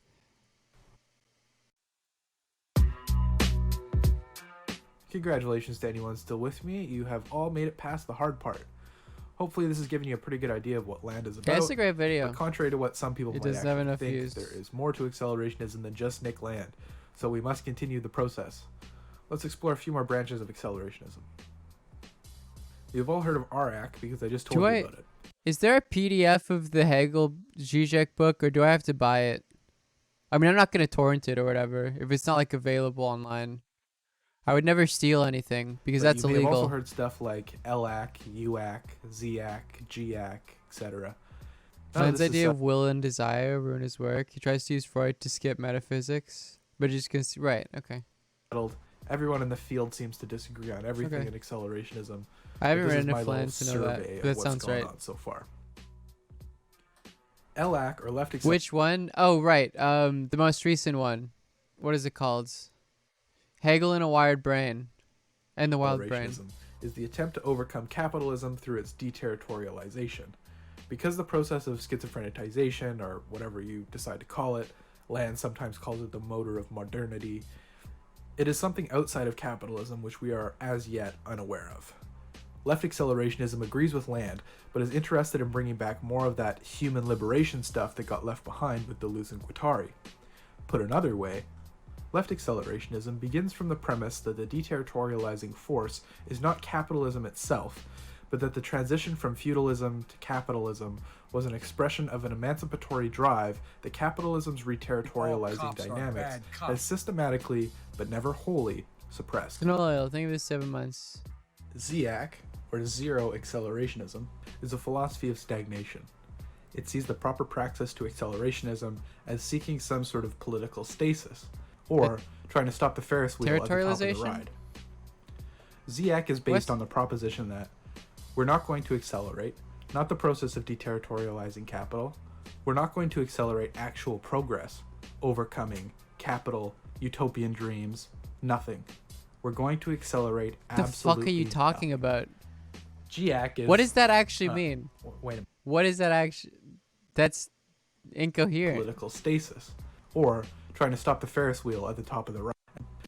Am I- Reterritorializing dynamics has systematically zero accelerationism is a philosophy of stagnation. It sees the proper praxis to accelerationism as seeking some sort of political stasis, or trying to stop the Ferris wheel at the top of the ride. ZAC is based on the proposition that we're not going to accelerate, not the process of deterritorializing capital. We're not going to accelerate actual progress, overcoming capital, utopian dreams, nothing. We're going to accelerate absolutely nothing. So it's an attempt at like stasis. Did Destiny have a debate with the ZAC guy? I want to watch that. I absolutely want to watch that. Was it just confusing? Because this sounds ridiculous. So is it a rejection of the idea that capital is deterritorializing? Or to say like, well, we can make it so that we re-territorialize. Well, no, because that's different than just territorializing. I guess it's a very drastic position outside of Deleuze then, right? GAC is... wait a minute. First, xenofeminism is a movement which looks to technology as a radical potential for lines of flight for feminism. They draw on the work of people like Shalimeth Firestone, who proposed a certain potential for liberation in the automation of the birthing process. The idea being that you could radically flatten the biological differences between man and woman. No longer would women be deemed the bearers of children simply because of biology.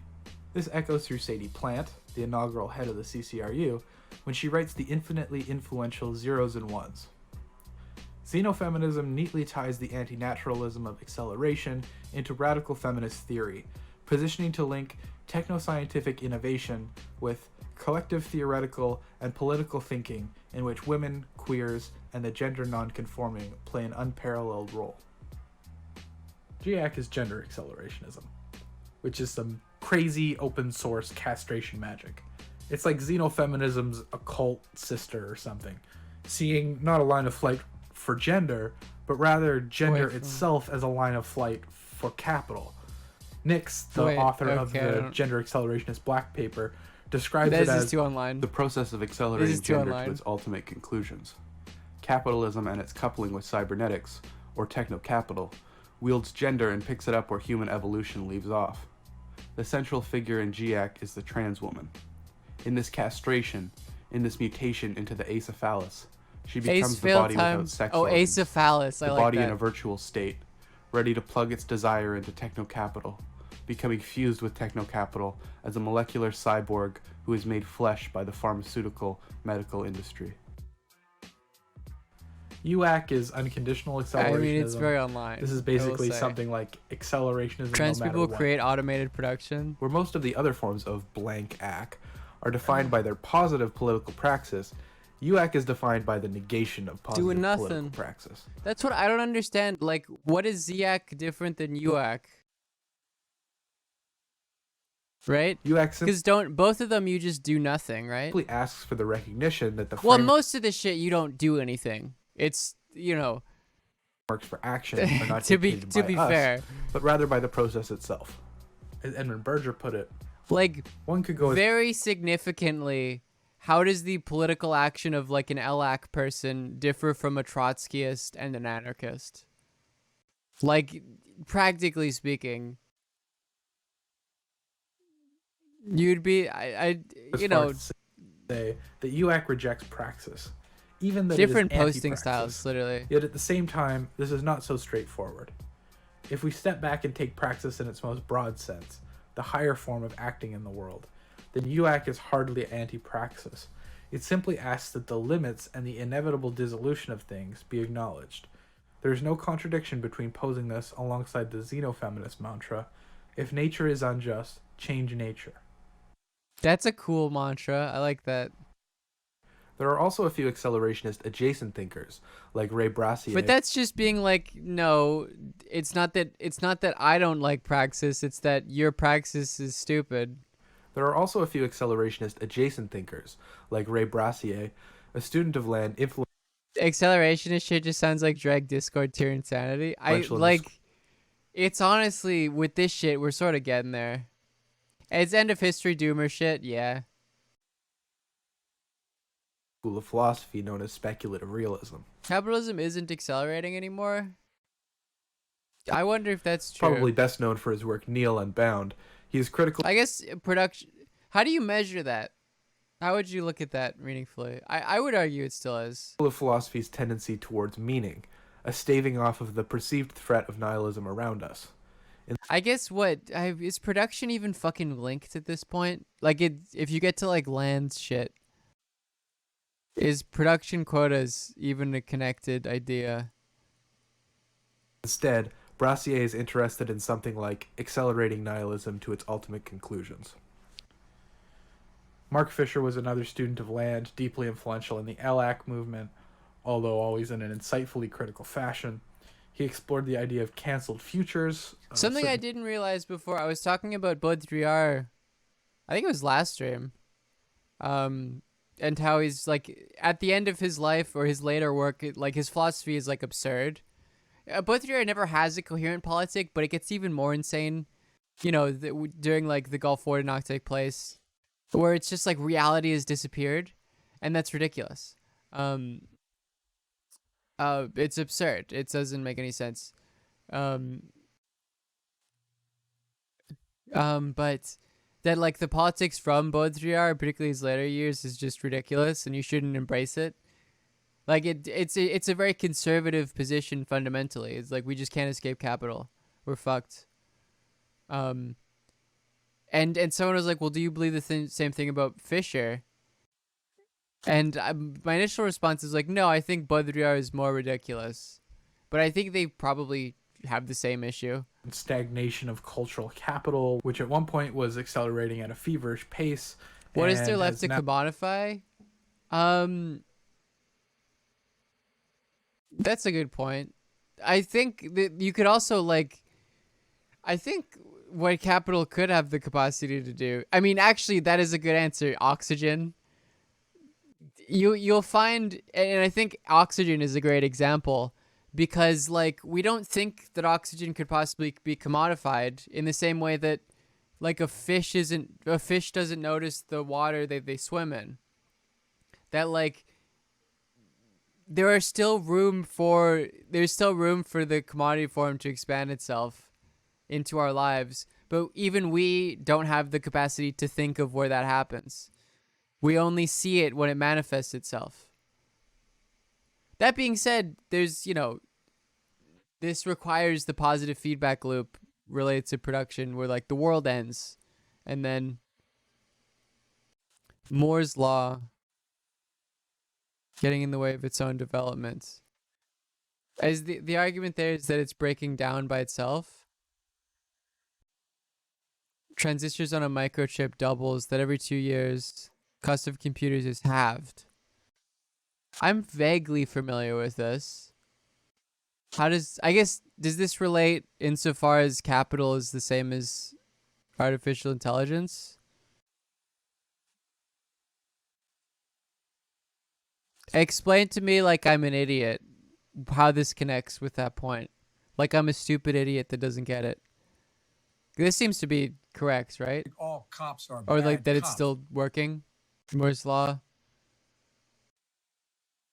Gustavo, thank you for Jeff Bezos bucks. Oh, this is a logarithmic. Okay, but still. Getting in the way of its own developments. Techno development is stalling out. Oh, it's not anymore. This only goes to 2018. The transistor can't work in the quantum level. I see. Is the implication there is that you can't get it to work there? Quantum mechanics is starting to get into the way of Moore's law. I see the point there. Okay.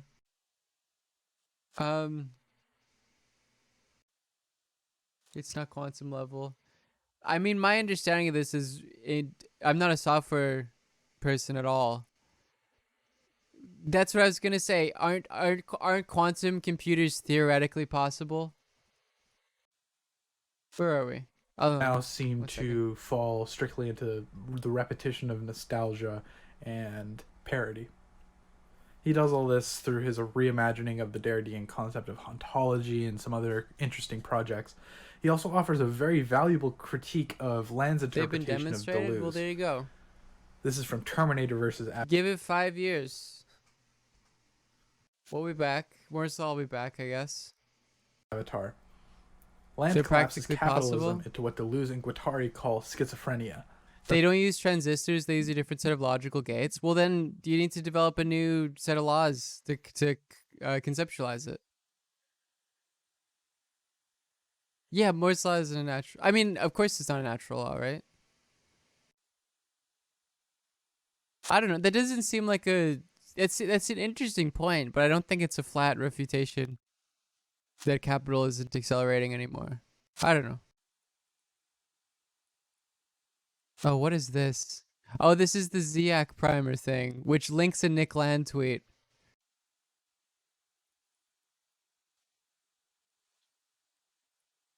Iraq, an increasing proportion of industrial surplus being absorbed by the task of masking biosocial deterioration. Over 100% soon. Come on, Alak, look a squirrel. Oh, okay, never mind. I don't. Thus losing their most crucial insight into the way that capitalism operates via simultaneous processes of deterritorialization and compensatory reterritorialization. Capital's human face is not something that can be eventually set aside, an optional component or sheath cocoon which with it can ultimately dispense. The last Kakapoo, thank you for the tier 1. I'm gonna put this back. Avatar. Land collapses capitalism into what Deleuze and Guattari call schizophrenia, thus losing their most crucial insight into the way that capitalism operates via simultaneous processes of deterritorialization Yeah, right, okay. and compensatory Someone mentioned this. reterritorialization. Capital's human face is not something that can be eventually set aside, an optional component or sheath cocoon which with it can ultimately dispense. Watch Mokrax's video. Reza Negarestani is You don't know how quantum computers work? Could not agree more, King. Great title. Oil is the excrement of the sentient Middle East, or... Okay. So we've got a big map of intelligence and spirit here, actually.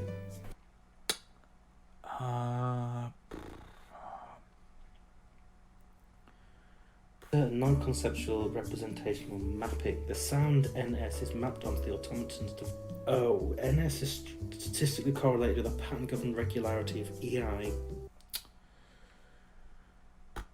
Something about holes, politics. Corresponds to Kant's threefold synthesis. Synthesis and reproduction in the imagination, and synthesis of recognition in the concept.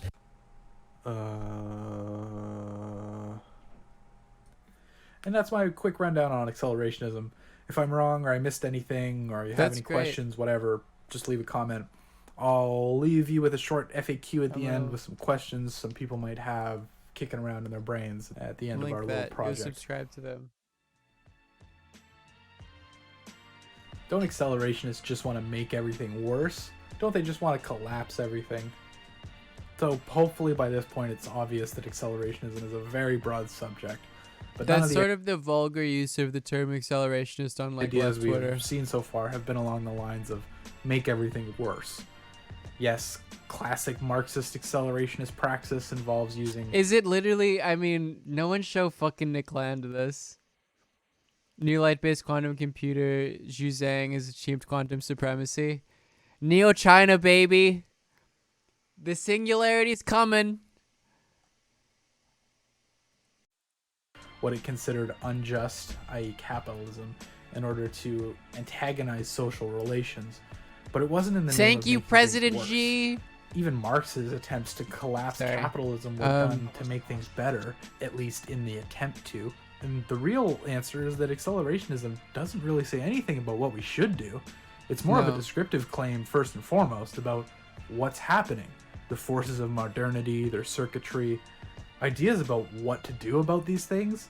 As we have seen, not only are they diverse among the accelerationist community, a lot of them are contradictory. What does hyperstition, teleoplexy, K-pulp, etc. actually mean?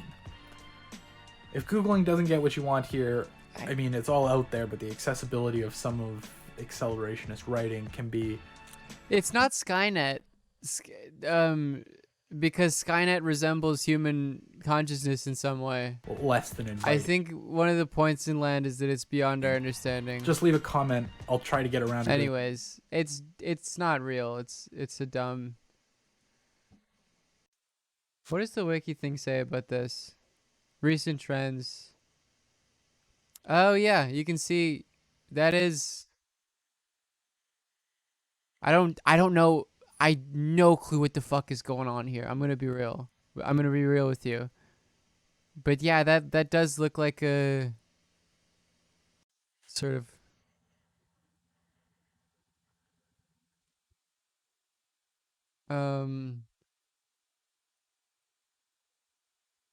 But yeah, that would... Quantum tunneling is bad. Ever since I I'm gonna first watch heard about this. quantum computing, there was something that bugged me about it. The story goes like this. All operational It's just, I try to escape Land and I can't, apparently. computers today This story goes like this. are classical computers. They store and operate on information represented as ones and zeros. Trudeau explained it. Okay, I'll watch that because it's a short clip. Explain quantum computing, but when do you expect Canada's ISIL mission to begin again? And are we not doing anything in the interim while we prepare? Okay. Very simply, normal computers work by... No, don't interrupt me. When you walk out of here, you will know more. Well, no, some of you will know far less about quantum computing, but most of you, normal computers work either there's power going through a wire or not. It's 1 or a 0. They're binary systems. What quantum states allow for is much more complex information to be encoded into a single bit. Regular computer bit is either a 1 or a 0, on or off. A quantum state can be much more complex than that because, as we know, things can be both particle and wave at the same times, and the uncertainty So around true, quantum King. States Wow. allows us to Wow, he's so smart. I get why he's in charge. encode more information Our system really does work, and the experts are really into a doing much it. Good. smaller computer. So, Okay, let's watch this video. That's funny. To solve intensive mathematical That's funny that problems. there's a video from explaining Quantum that. computers, That's which are good. being developed in labs right now, are fundamentally different. They take advantage of quantum mechanics to do multiple calculations at once. This is done by putting quantum bits into superpositions so they can be 1 and 0 at the same time. But you have to be careful with superpositions because as soon as you read them, they collapse to either 1 or 0 with a known probability. If all of that was a little too fast, feel free to check out Building the Bits and Qubits, as it explains all of this more clearly. Don't worry, I'll wait here. It's like the cat, you know. If you look Done? at it, it dies Good. or it doesn't. Now we're on the same page. Here's my problem. If you put a qubit in a superposition to do many computations at the same time, wouldn't you obtain only one of those many 5 times. calculations when you measure Exactly. your answer? You can't get many answers at once, since reading the answer to a quantum computation would destroy most of the information your qubits are storing. How can quantum computers even be practical if this happens? The problem is that this story doesn't completely Everyone keeps talking about superposition this, superposition that. explain Why don't you put some bitches in a what quantum superposition? computers actually do. Why don't we just take a look? To understand what's happening here, let's actually build a quantum algorithm. Got 'em. Qubits can be visually represented as block spheres, 0, 1, and everything in between. Today, we won't be needing all of these qubit states, so let's simplify this representation to a slice of this sphere. Let's call it the block circle. And just a little aside for those of you following the math, the block circle illustrates all possible qubit states, where the probability amplitudes have no imaginary component. And don't worry if none of that made sense. This is just so that those who already know the math can follow along. Now, let's begin. say that I hand over to you this quantum circuit. It takes in 2 qubits and spits out 2 qubits. Let's call these x and y. Qubit x always passes right through the circuit unaffected. So if it was a 1, it comes out as a 1. And if it was a 0, it comes out as a 0. Now, here's where you come in. I'm not going to tell you what this circuit does to qubit y. I will only tell you that it will do one of 4 possible things. Case A, it does absolutely nothing to it, just like qubit x. Case B, it flips it. So if it was a 1, it comes out as a 0. And if it was a 0, it comes out as a 1. Case C, it flips it like before, but only if qubit x is a 1. If instead qubit x is a 0, it does nothing to it. Case D, it flips it only if qubit x is a 0. If instead it's a 1, it does nothing to it. So to review, in case A, never flip y. In case B, always flip y. In case C, only flip y if x is a 1. In case D, only flip y if x is a 0. In cases C and D, whether qubit y flips or not depends on qubit x's value. So let's call these the needy cases. They're the cases where the circuit goes, qubit x, sorry to bother you, what should I do to qubit y? This is not true for cases A and B, so let's call them the laid-back cases. They're the cases where the circuit goes, yeah, I don't really care what you say, qubit x, I'm gonna just go do my own thing. By the way, remember this exact terminology. It's important. No, I'm just kidding. These names are completely arbitrary. So, with that in mind, here is the circuit I'm giving to you. By toying around with it, can you figure out if it's a laid-back case or a needy case? Oh, and by the way, I rigged the circuit to self-destruct if you try to open it, so all you can do is pass qubits through it to see what happens. And it also self-destructs after you use it once, so you only have one chance. Good luck! Okay, that was a little unfair. Let me show you how to do it. What would happen if we pass in both qubits x and y as zeros? In case A, we would get 2 unaffected zeros as expected. In case B, nothing would happen to qubit x, and qubit y would flip vertically to a 1. In case C, qubit y would only flip if qubit x is a 1. Qubit x is not a 1, so it's unaffected. In case D, qubit y would only flip if qubit x is a 0. Qubit x is a 0, so it does flip. So the result will only ever be 0, 0 or 0, 1. If you actually did the experiment and got 0, 1, that means that qubit y would have flipped, and you would know that this circuit is either case B or case D. But which is it? Would y have flipped because it always flips? Or would the circuit have been listening for instructions from qubit x, and it just happened to say to flip qubit y? Would something else have happened if x was different? We could then try passing in x as a 1 instead to see what happens. Whoops. The circuit gets destroyed after a single use, remember? And we still don't know if the circuit was a laid-back or a needy case. In fact, if you just pass in 1s and 0s into the circuit, you would always need to use it at least twice to get an answer. It's such a but pain. We can't do that, because I'm a mean person and I made it explode after 1 use. Let's try thinking of something else. Now, the problem we had before is that we didn't know if qubit y flipped because it always flips, or it only did that because qubit x was a 0. We didn't know if it would flip if qubit x was a 1. So let's see what would happen if we put qubit x into a superposition, so that it's a 1 and a 0 at the same time. That makes sense. With that, we can see what would happen when qubit x is a 1 and when qubit x is a 0 at the same time. To do that, let's use the Hadamard gate. The Hadamard gate is useful because it can take qubits into and out of superpositions. Let's use it to take a qubit 0 and turn it into a qubit right. Qubit right is halfway 0 and halfway 1, or as many like to say, it's 0 and 1 at the same time. If you're doing the math, qubit right represents this quantum state. Oh, of course. That should do it. We're testing both scenarios at once. Let's see what would happen. In case A, nothing ever happens to either qubit, so they are unaffected. In case B, qubit y flips no matter what qubit x is, so it flips. In case C, qubit y flips only if qubit x is a 1, but it's both a 1 and a 0. So does it flip? Does it both flip and not flip at the same time? This is metaphysics. I guess that's true. Something interesting happens here. Qubit y goes into a superposition, but it isn't tied back to its own opposing state. It's tied back to the state of qubit x. In other words, qubits x and y come out in an entangled state. They can no longer be considered separate from each other. Now, measuring either of these qubits will cause both to collapse to 1 or 0. In this particular case, they will always collapse to the same value. Here's the reasoning. If we found that qubit y flipped, it would be because qubit x was a 1, since that is the only scenario in which qubit y will flip in case C.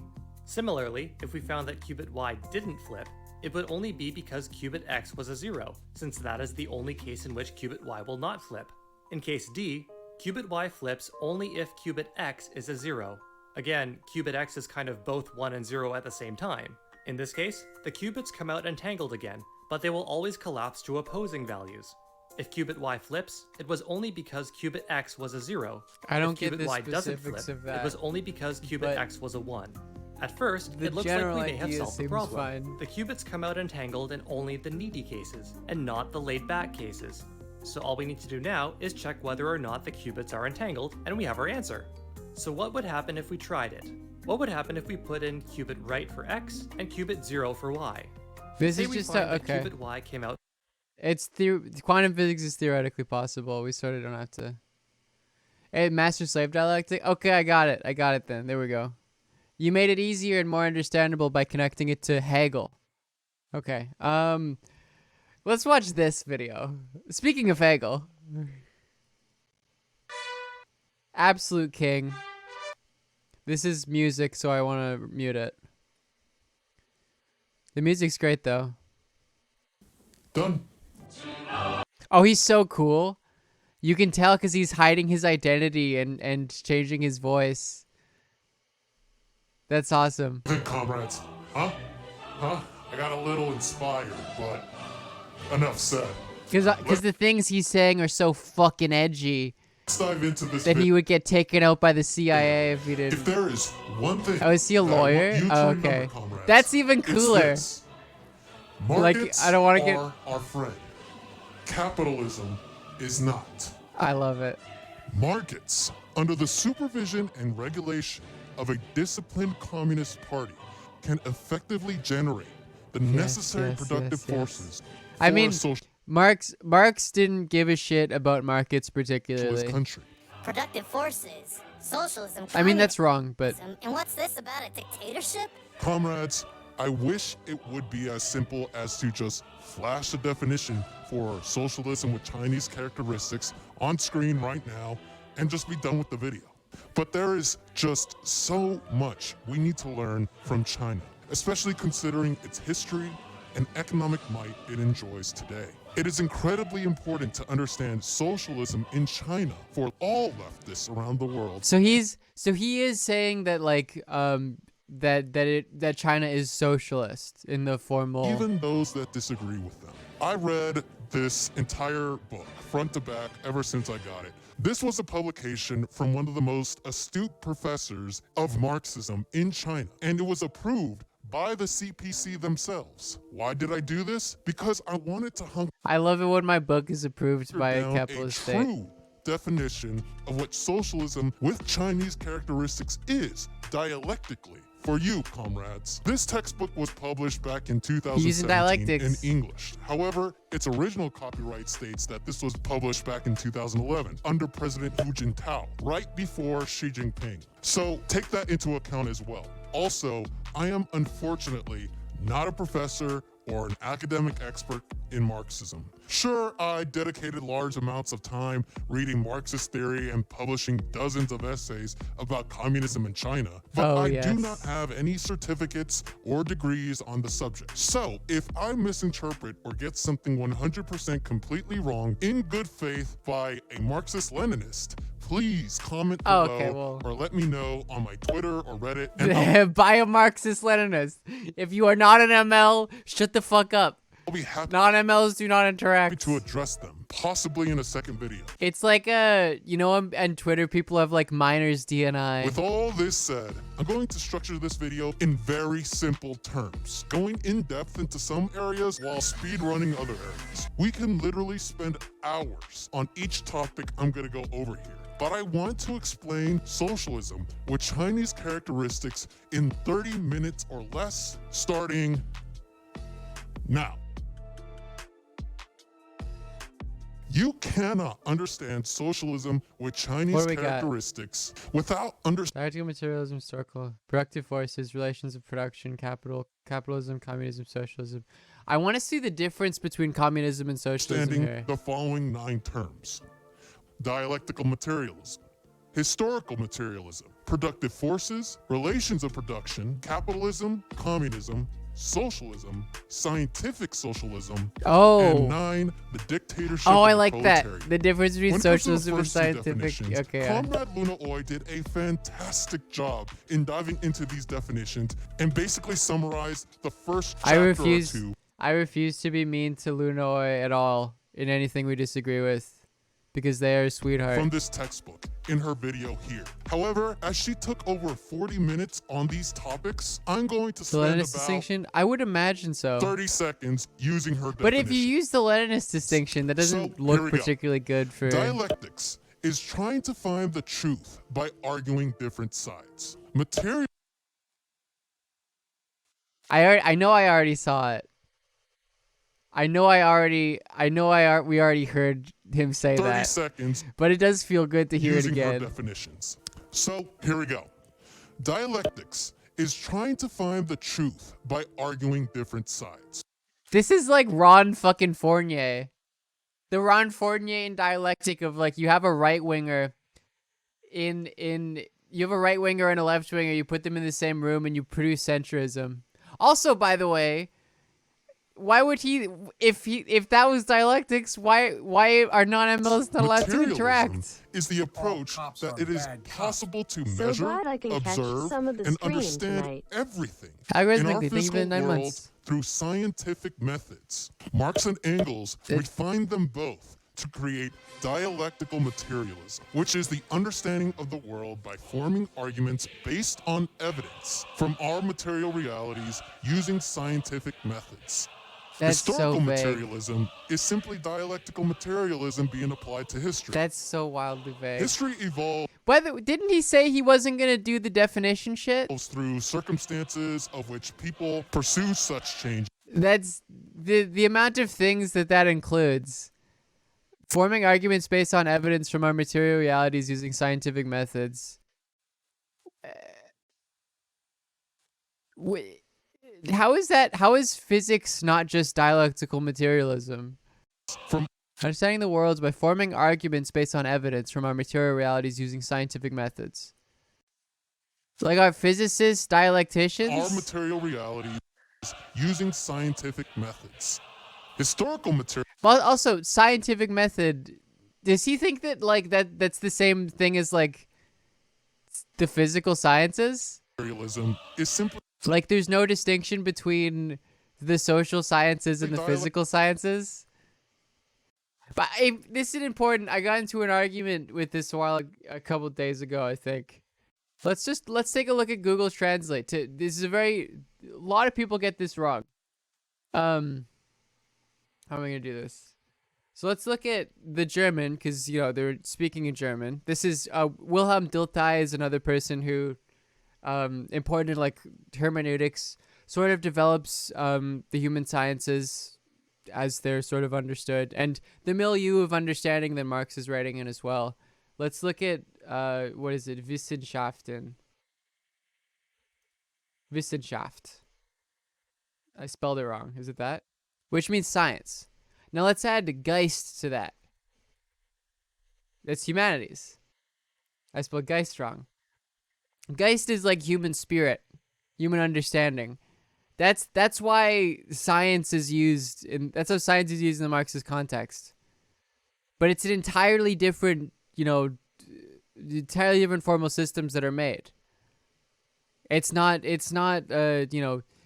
like in the natural sciences, it's not these direct laws of interaction. For instance, the idea and this is very confused in English. English speakers translate this. Science means rigorous field of. I mean, sort of, yeah. German word. I like Geistwissenschaften. Such a cool word. But like this is very confused in English, as especially a result of the professionalization of knowledge. This is why Popper thought he could disprove Marxism by trying to rigorously define science and prove Marxism is not that. Yeah. But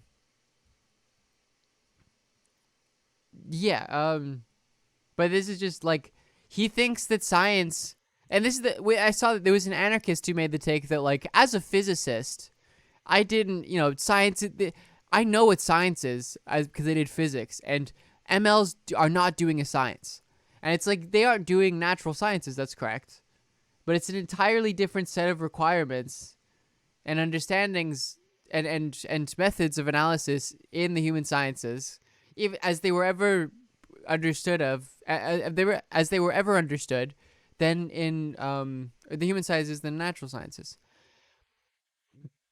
I don't think he knows that. I think he thinks it's the same. Dialectical materialism being applied to history. History evolves through circumstances of which people pursue such changes, and that momentous shifts in history are interconnected with material conditions of the people at that time, either politically, socially, economically, what have you. It's not done by a singular leader. None of those statements are necessarily Marxist. Or idea. Moving on to production. Production is basically how we... That's like, it feels like almost tautological in a certain sense. History are interconnected with nothing. Material conditions of the people at that time, either politically, socially, economically, what have you. It's not done by a singular leader or idea. Moving on to production. Production is basically how we as a people produce the things that we need. Productive forces are the methods and tools we use to produce material goods. This ranges from a miner using a pickaxe to mine ore, to factory workers using machines to refine that ore into gold. Relations of production. Oh, I thought he was gonna differentiate or talk about the what is it, 4 different types of labor Marx thinks are like socially necessary labor. But no, he thinks of it in the way that like every sort of layman account of Marx imagines it, which is just like guys in factories. A society organizes and manages people and production, aka it's material because you have a physical ore that's created. Use who benefits from what production, who relations, how society organizes and manages people and production.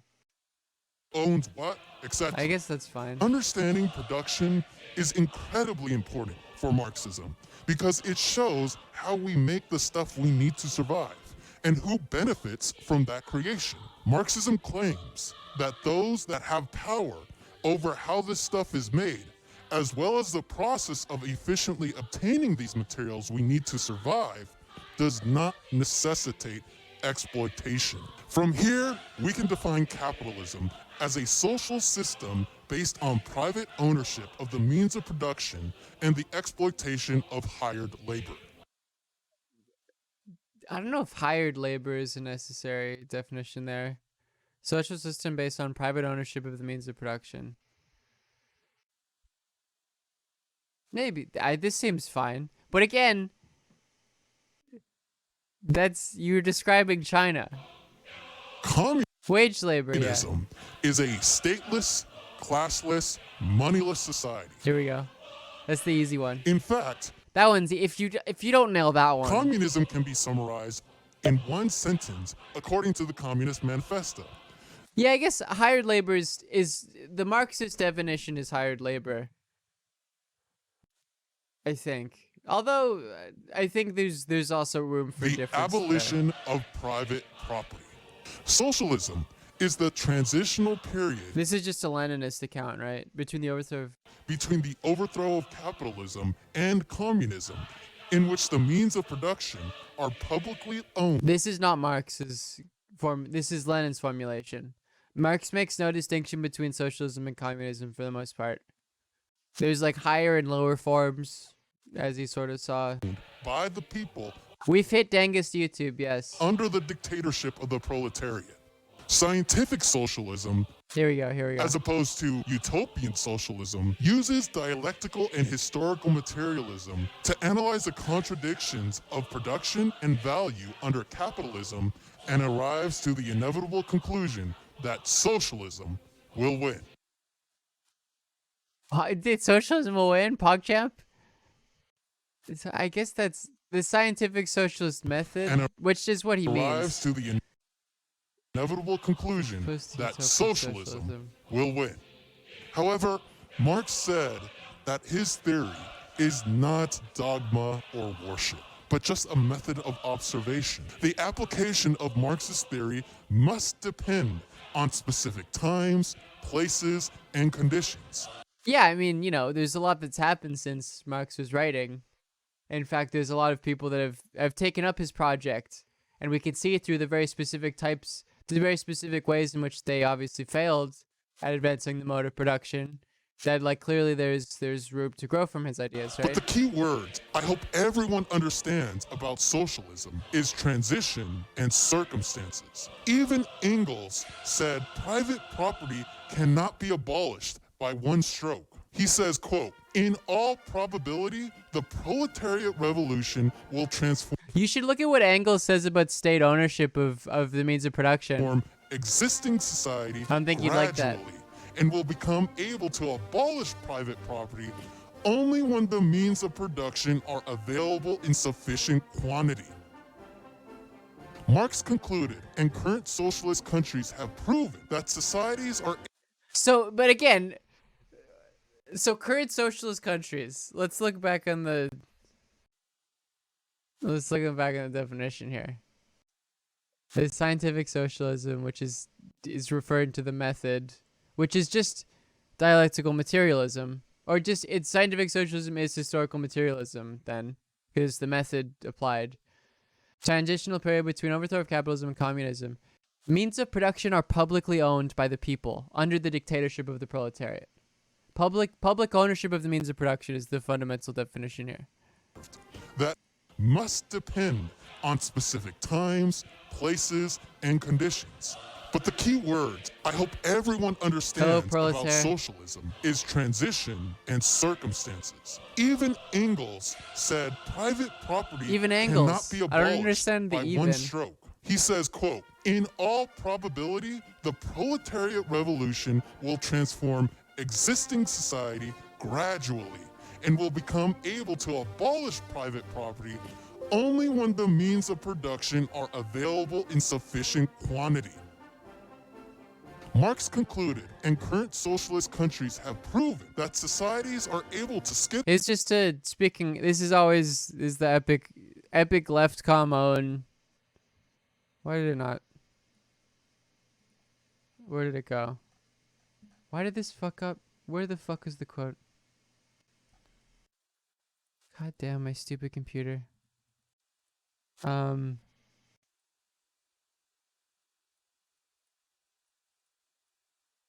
It's an why am I hate my computer so much. Transformation either into joint stock companies or state ownership does not do away with the capitalist nature of productive forces. So Lenin is like, just because something's state owned or it's owned jointly in a stock does not mean it's not capitalist. It can still be capitalist. The organization of bourgeois society takes on in order to support the general external conditions of the capitalist mode of production. So keep that in mind. Modes of productions and political systems. Yeah, but show me they the flag, cannot proletariat. skip over the high development of productivity associated with capitalism to provide for their people and fend off reactionaries. I'm not going to try to pronounce that. Garuda, the king of birds, holding a snake, his arch enemy. That's cool as fuck. That's an awesome flag. And he's got the national symbol in his hair. That the working class cannot simply lay hold That's of from Anti Durang. machine know how to and pronounce it. wield it for its own purposes. The failure of the Paris Commune, according to Marx, was due to a lack of centralization and authority. This The things that Marx wrote about the Paris Commune prove that China is socialist. is where the dictatorship That's so cool. of the proletariat No, he rocks. Subscribed. Hit that bell. which is the QED, my good bitch. power. Let me pull this up. That's such a no. This motherfucker doesn't read. Fuck. Someone was saying that I think they actually read Marx. They literally Marx and Engels took out the original form of the Communist Manifesto. At the end, they had these like this political program of what like the workers should do to dictatorship of the proletariat, and it involved like massive state, state seizure of assets, etc. And in light of the Paris Commune, they changed that. They realized that actually the dictatorship of the proletariat probably doesn't take the intimate form of the capitalist nation state. That actually, and that you look at this with like the ascension of Napoleon in the French Revolution, is like the state attempts to, the state manifests itself precisely when the revolution is destroyed. I mean,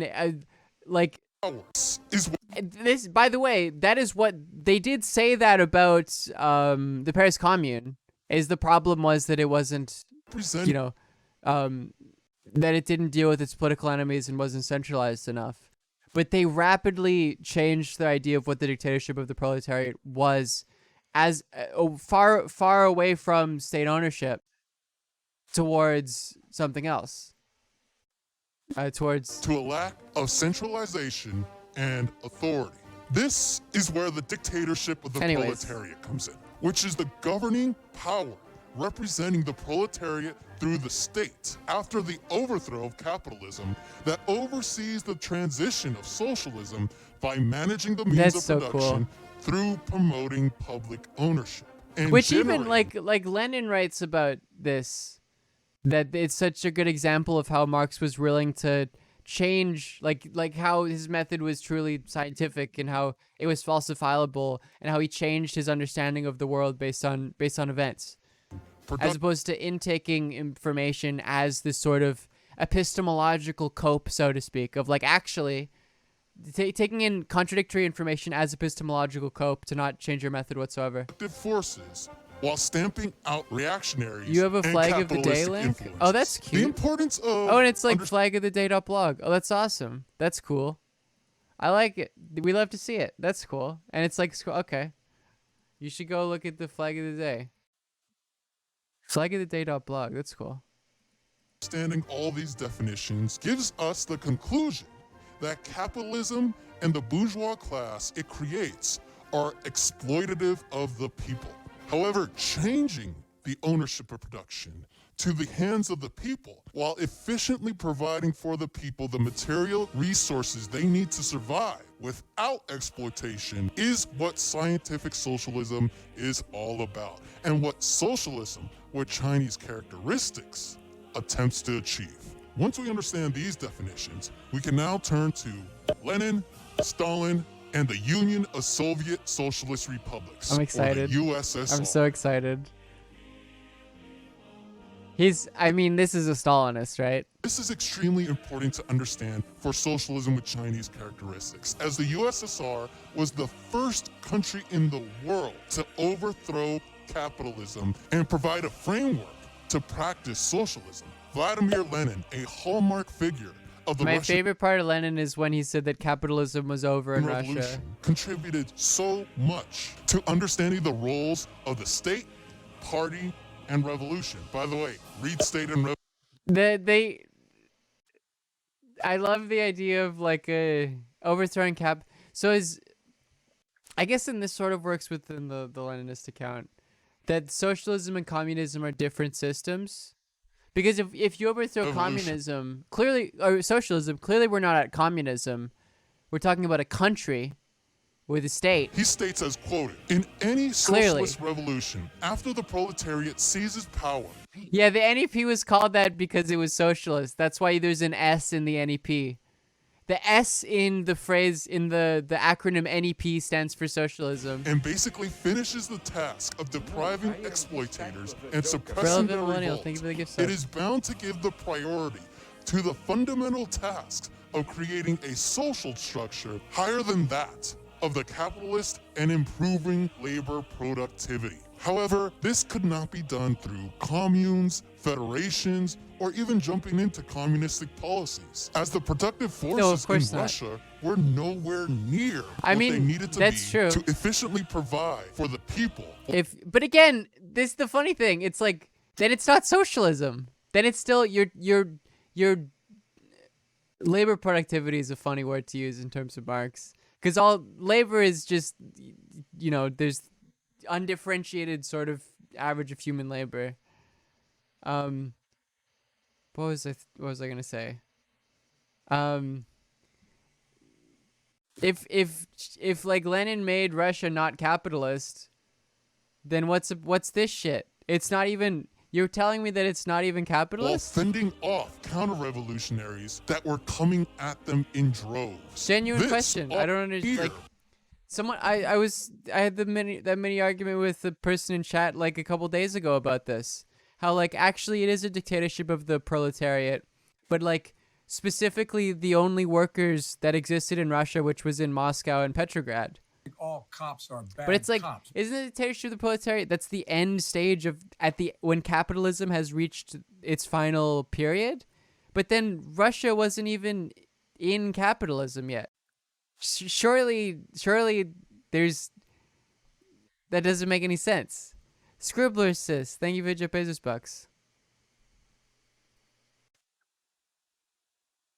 What they needed to be to efficiently provide for the people while fending off counter-revolutionaries that were coming at them like Russia in was like feudal. This is where we get to new economic policy, or NEP. How does he explain NEP this? Was basically state capitalistic Anna the measures Nugget. taken to increase the state capitalist productive forces of Russia. Yes, correct. This is something when I talk to Dengus online, I usually just I finally get the concession of like, yes, it is state capitalist. I agree.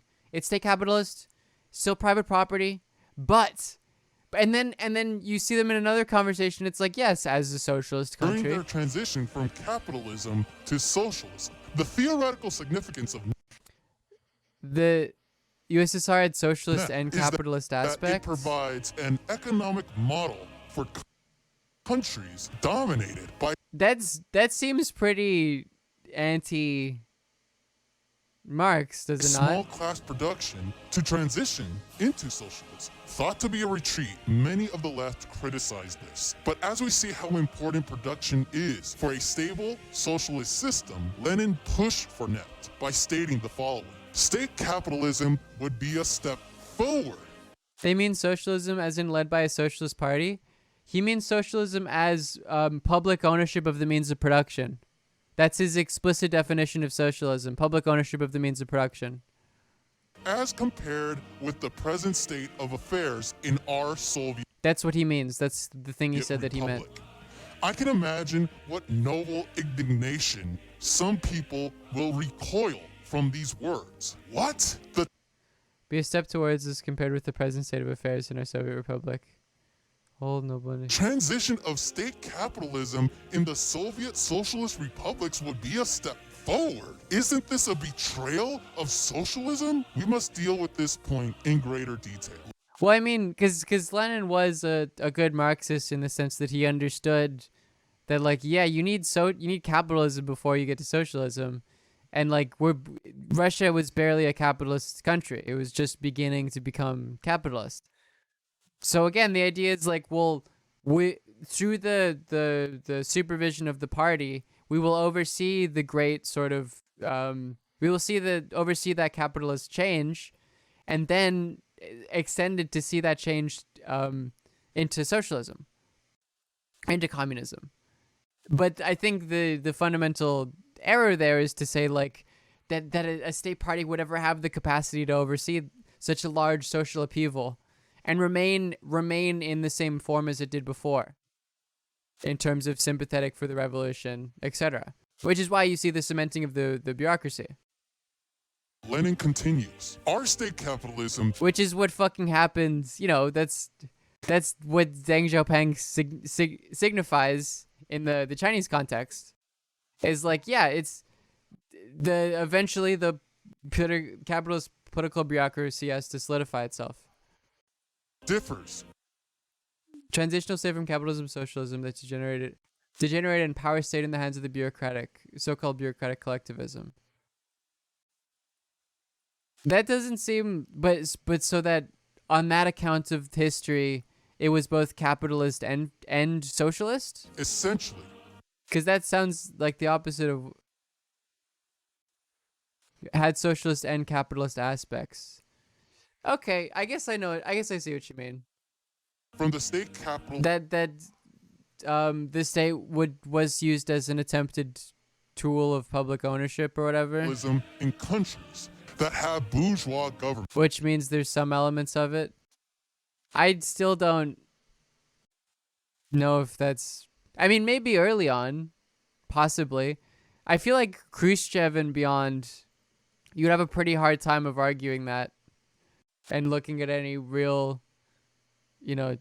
looking at the real things that were going on, which isn't to say that I'm a Stalinist, but to say that Khrushchev represents really the solidification of the bureaucracy. Thus, is represented not by the bourgeoisie, but by the proletariat. Oh, sorry, the sub-counter is a bait, yes. The full confidence of the peasantry.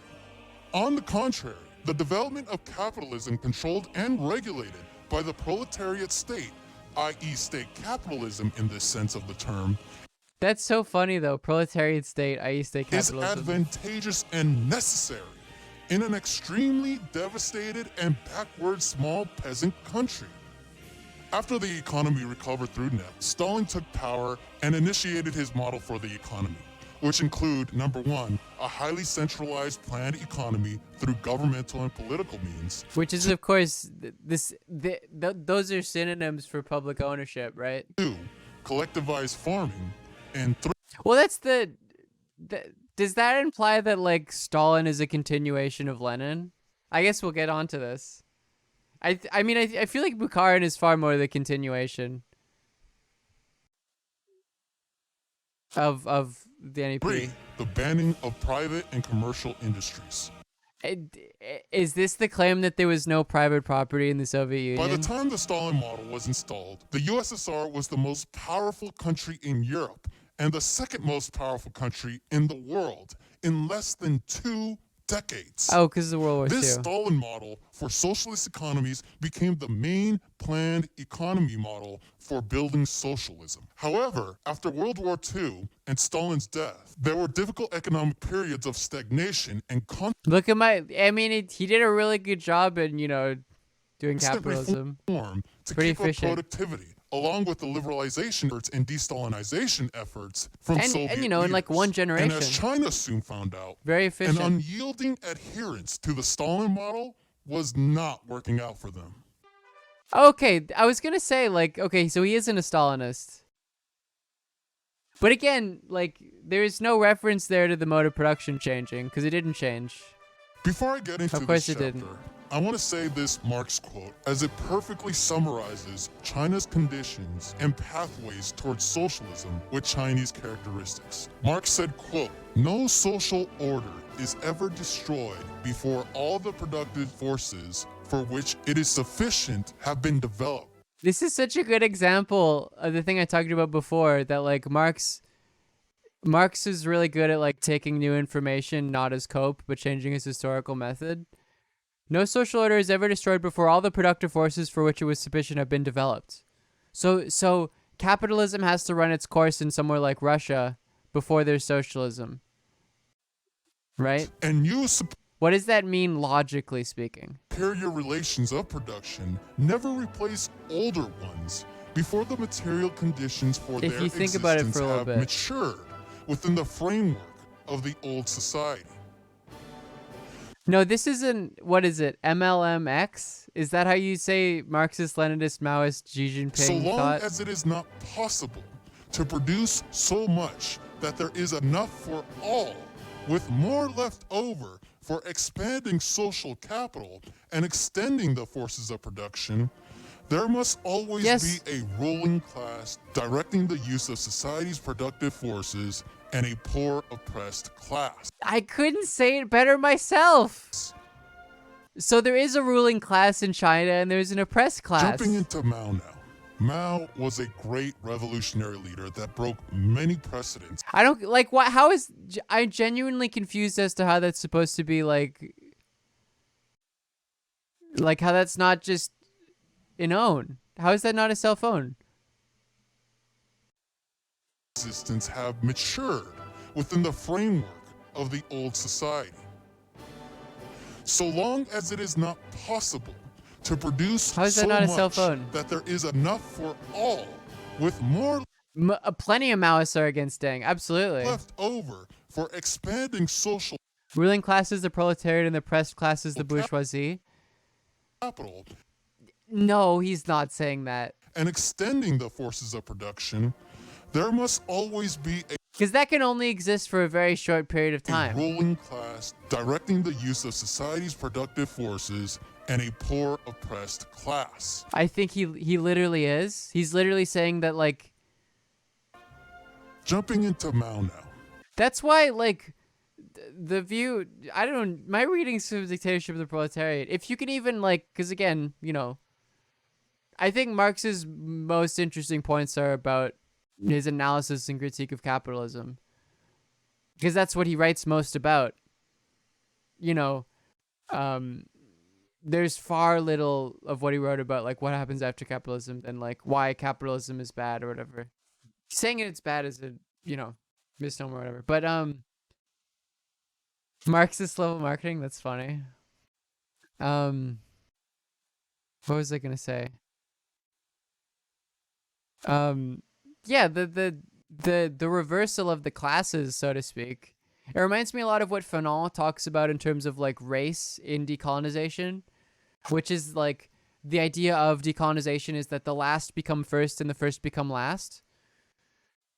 It's a very brutal sort of, even particularly earlier on, this black and white process that eventually resolves itself, and which ideally at the end of it, at the end of authentic decolonization, like race stops existing in the same way that, you know, class stops existing for Marx as a concept after, as this social sort of organization after the dictatorship of the proletariat ends.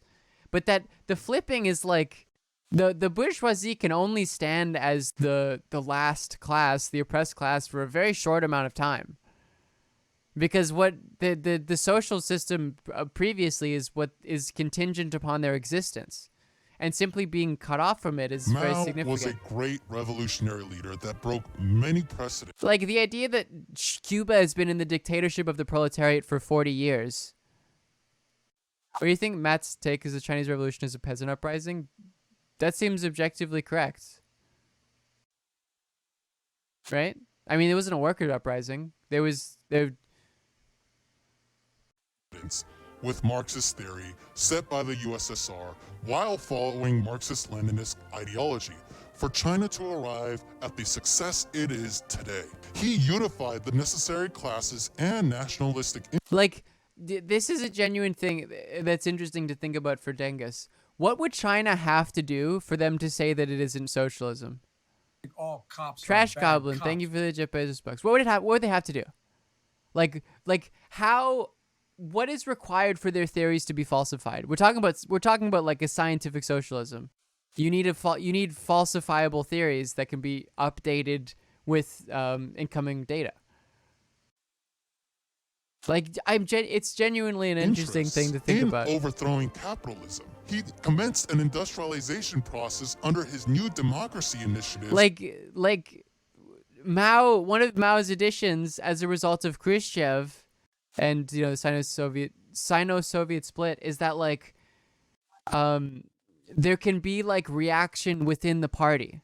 These sort of reformist reformist forces that take over the party and betray it. To transition into socialism, and finally, he pursued Marxism in every step in addressing China's social, economic, and political issues. It is because of his revolutionary achievements that the CPC continues to uphold Mao Zedong thought, and many members of the CPC consider themselves Maoists. However, well, that's the China is solving extreme poverty. They are doing that, and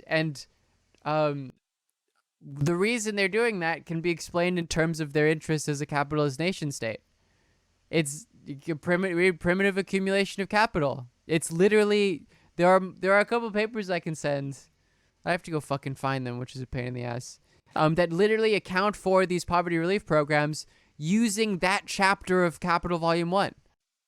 It's fairly straightforward. It's introducing subsistence farmers into the capitalist division of labor. You know, creating these large agribusinesses in which they have to sell their labor for capital. I mean, they're far more. I would totally agree that they're far better at doing capitalism than like the West is. They're far more efficient than that. Yeah, I mean, I think Land is right about that. It's if you fucking want techno-capital acceleration, you gotta look at China. Yeah, but that's, you know, they're doing poverty reduction as a result of the interest related in the capital state in relation to that poverty reduction for like the Chinese countryside. That's because it's funny, there was like a what was it? And here's where the I can give the Dangus some stuff of like that Federalist thing. Was it the Federalist? It was one of those just ghoulish. Remember, they were writing about the poverty relief programs, and it's like they're doing indoctrination to President Xi, and everyone was making fun of it. And it's like that is what they're doing. It's just that's what all capitalist states do in relation to poverty reduction. Where, like, you know, if America was doing that, they would think that it was unequivocally good. Does anyone remember that?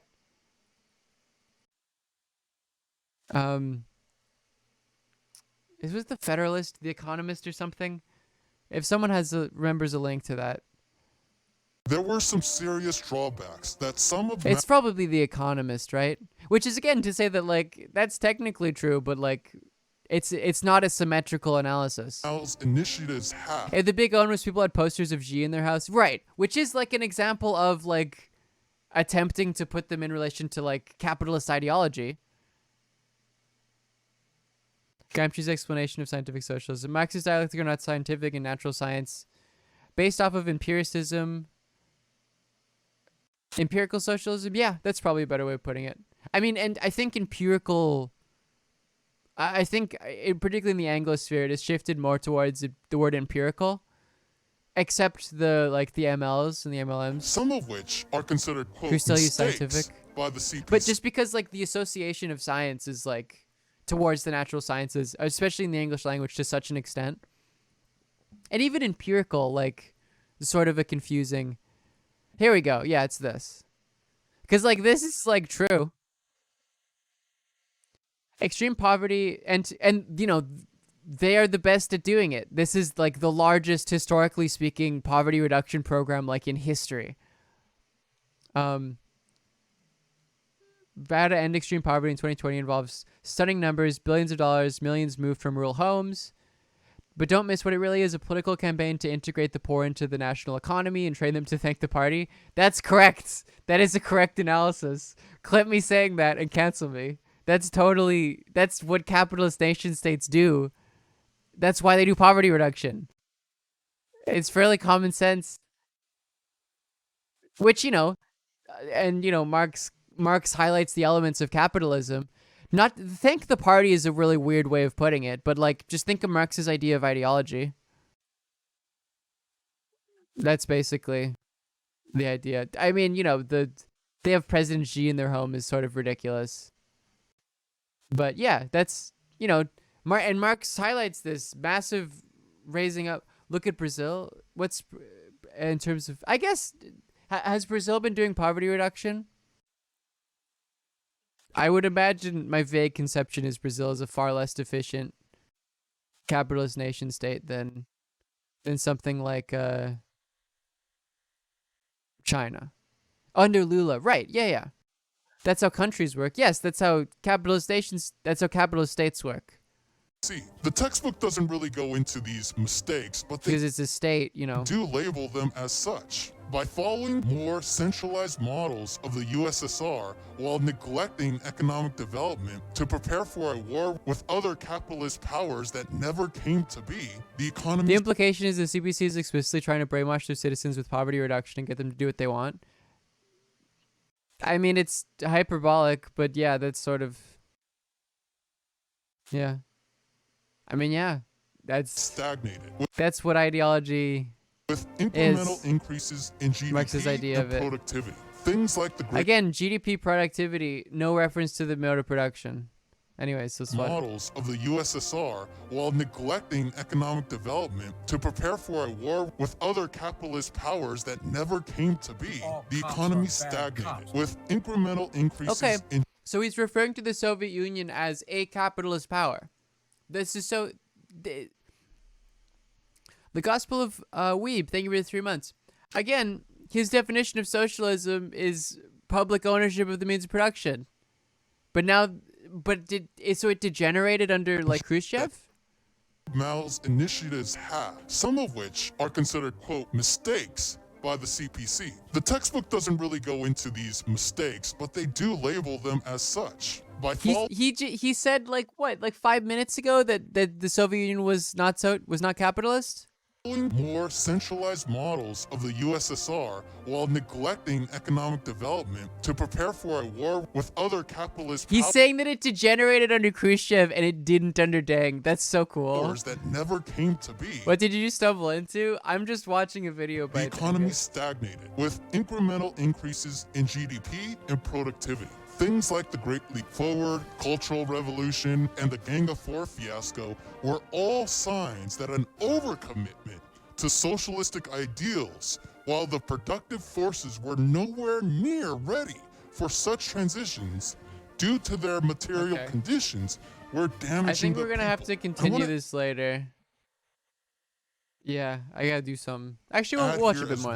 Why China's commitment to scientific socialism is incredible. They were able to analyze the material realities of their situation. By the 1980s, productive forces were not maximized as they had a population of over 900 million people. So the implication is, to get socialism, you have to maximize productive forces. 80% of which were still hiding the contradictions, peasants. baby. They were able to critique their own founder and call out these mistakes. They were not dogmatically or arbitrarily following Mao while ignoring their material conditions. So he's like a full-on fucking Dengist.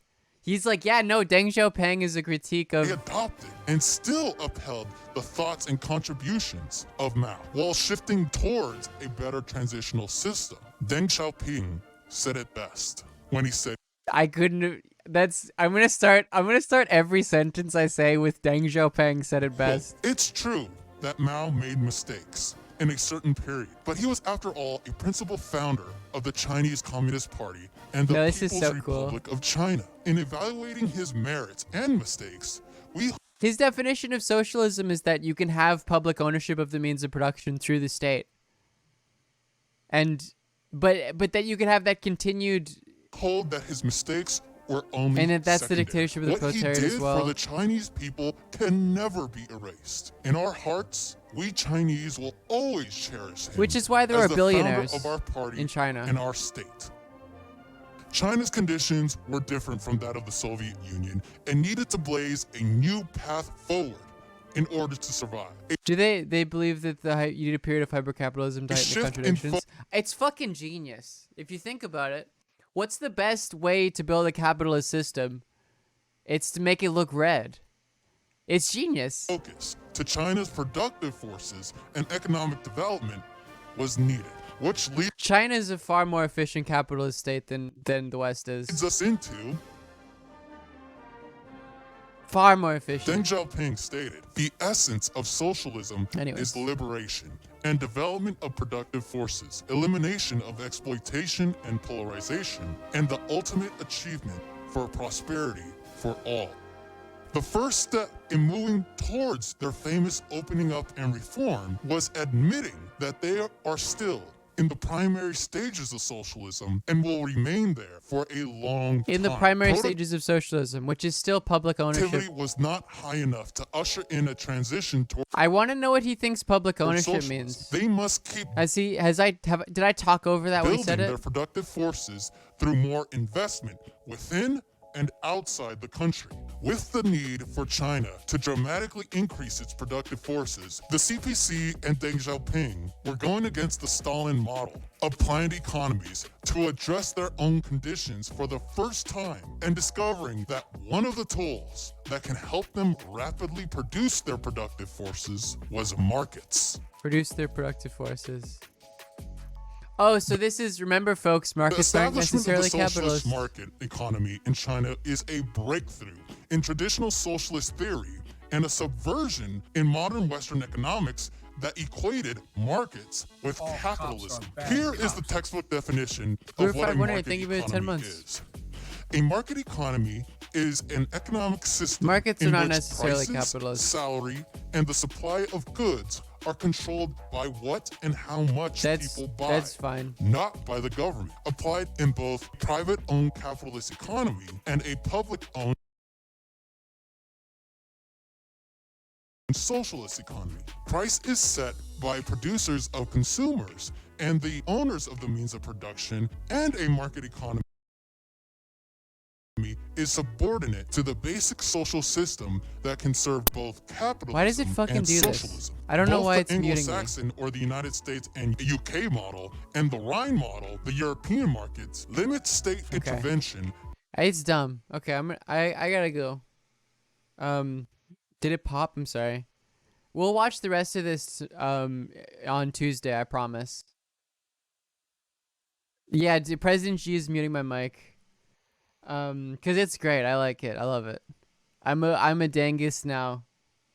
By that I mean I'm a lib. That's when I say lib posting, I mean it in relation to Deng Xiaoping thought. Okay, I'm gonna raid Chelsea, friend of the stream, and I'll see you guys on Tuesday.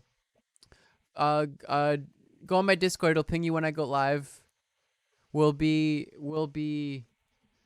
live on Tuesday because I don't stream on Mondays. It's Sunday, right? Yeah. And yeah. Thank you all for staying. I hope you enjoyed your stay. Some cool conversations today. We love to see it. Yeah, and I'll see you later. 3 p.m. Pacific time.